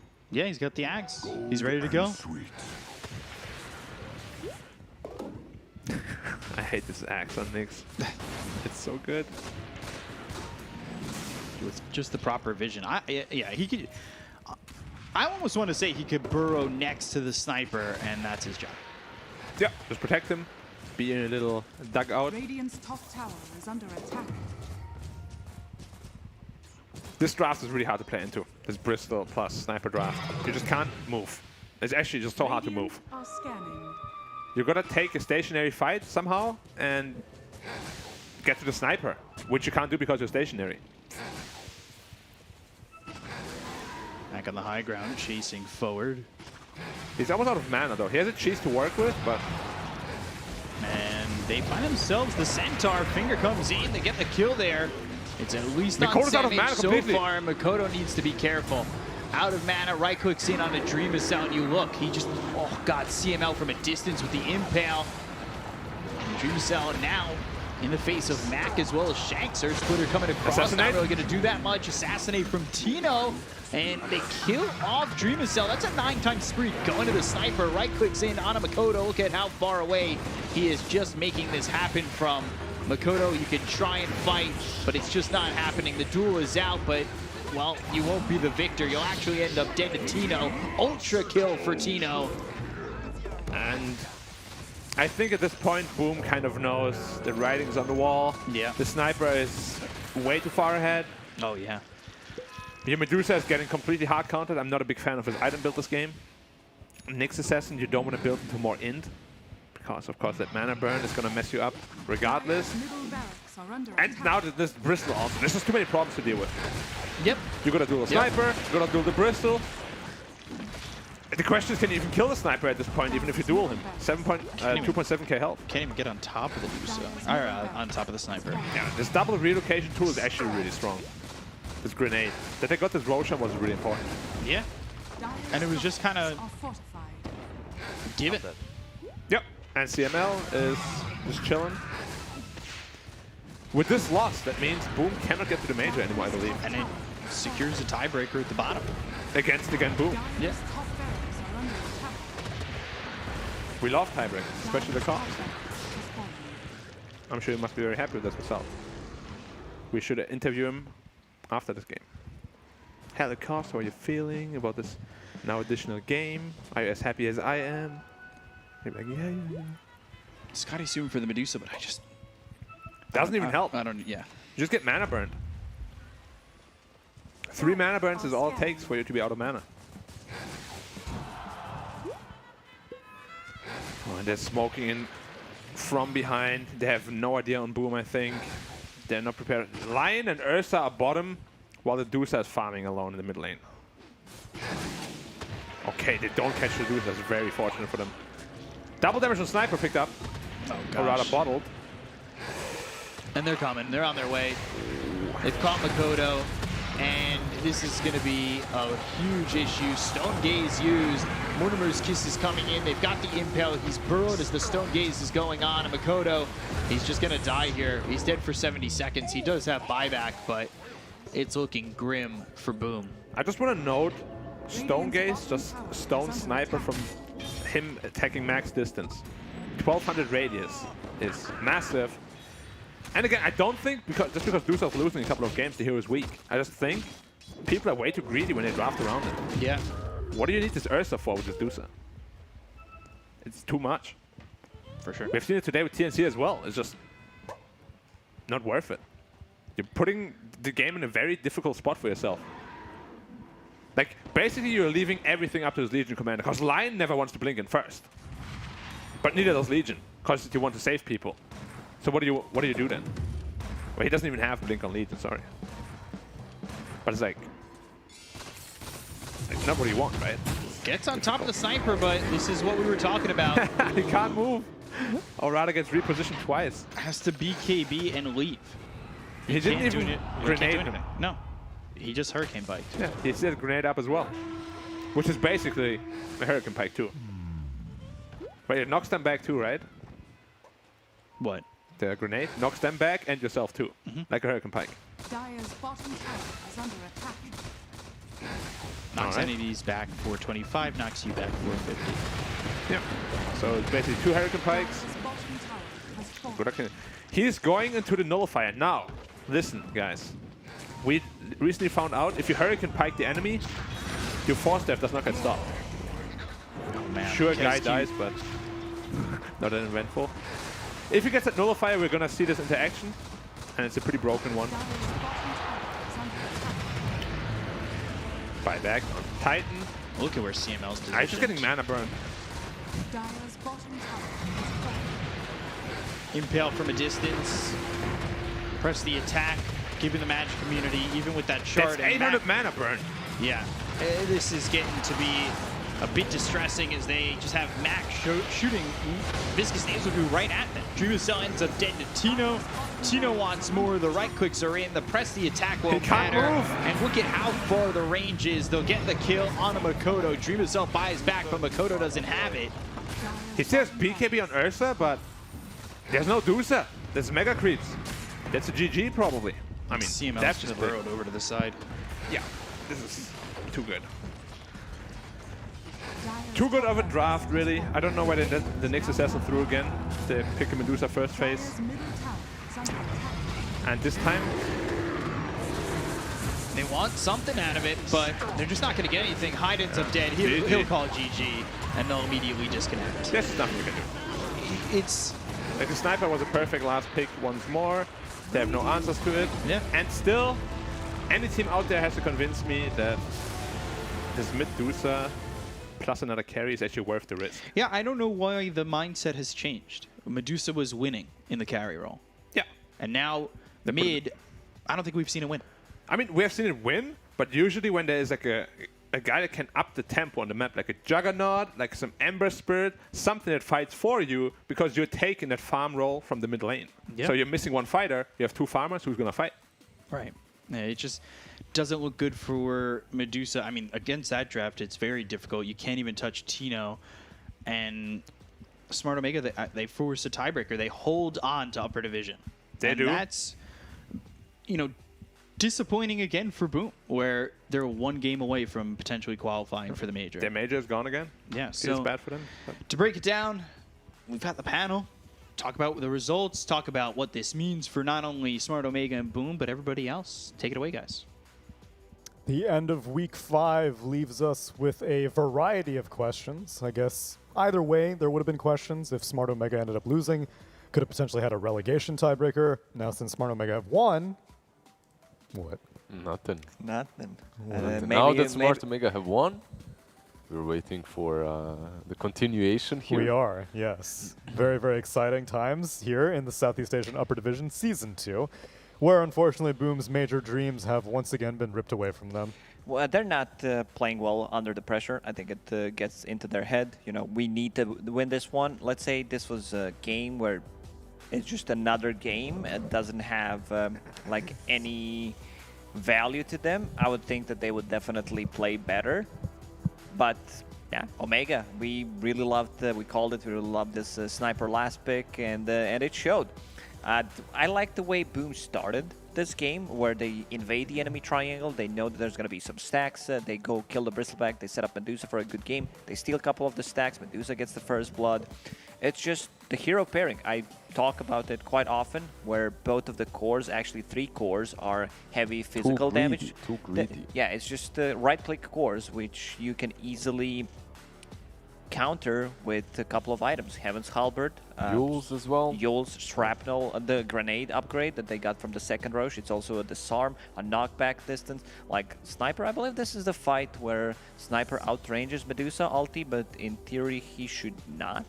So I've been doing math. He has 550, 400 on his passive, and I believe Medusa's gonna use ulti here, and we're gonna see Sniper just cleaning up.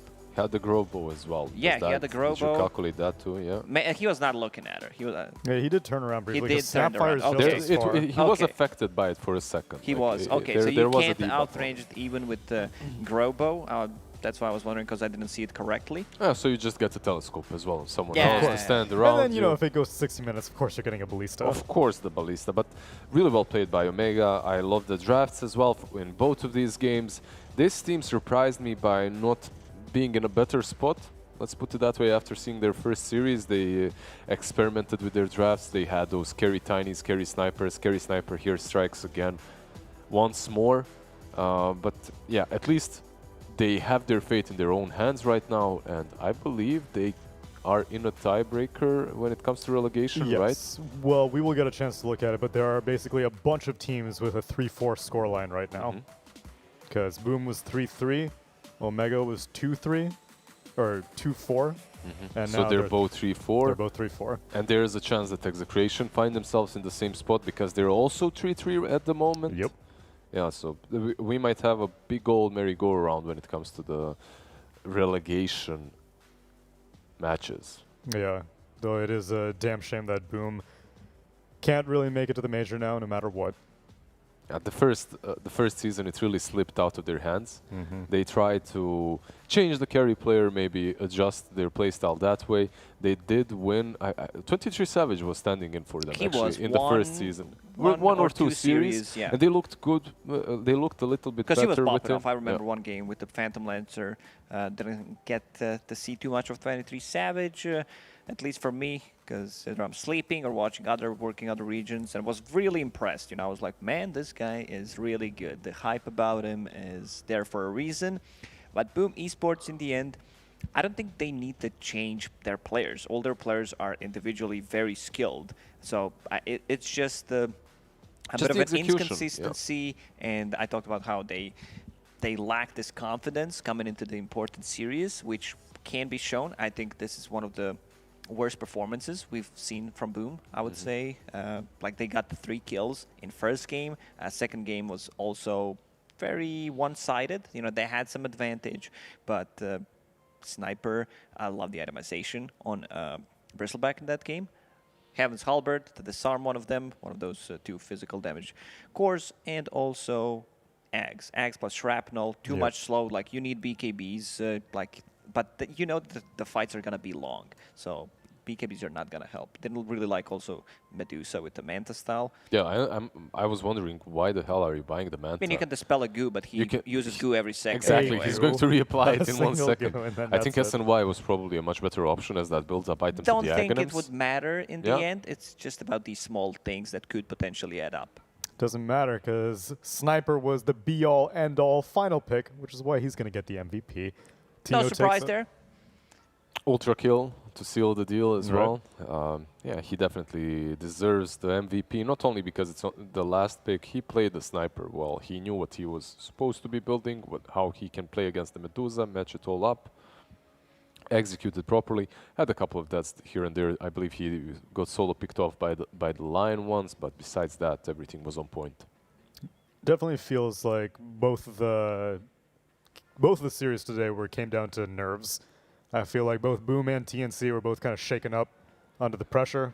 Couldn't really handle it. Can't blame them too much, right? It's a difficult spot to be in. Yeah, and you could see Lilgun just thriving in this situation. Lilgun, because they were chill. Yeah. They already knew they were out, so they got nothing to lose.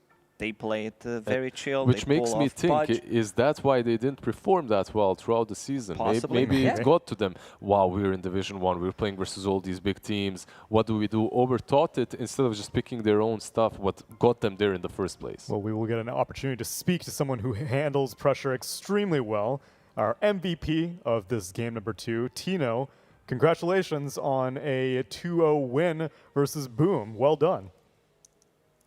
Thank you. So this was the final pick of the draft. It's a hero that we don't see particularly frequently. Were you asking for Sniper, or was your captain like, yo, this is a good Sniper game, can you play it? I was asking for it because I feel like it's a Sniper game. Do you play Sniper often in pubs as well, or is it just something that you save? Only in practice. Only in practice. Yeah. We only play it on practice. Because you get reported in pubs if you play Sniper, right? Yeah, some pubs. So tell me about your preparation for this particular series, because potentially if you lose, you just get relegated back to lower division. Like, how do you handle the pressure? Like, what's the preparation like? We prepare a new strat for this Boom. This kind of hero, Mac BB, and like I will just pick them. Did you guys expect the Medusa as well? Woo! Let's go! Yeah.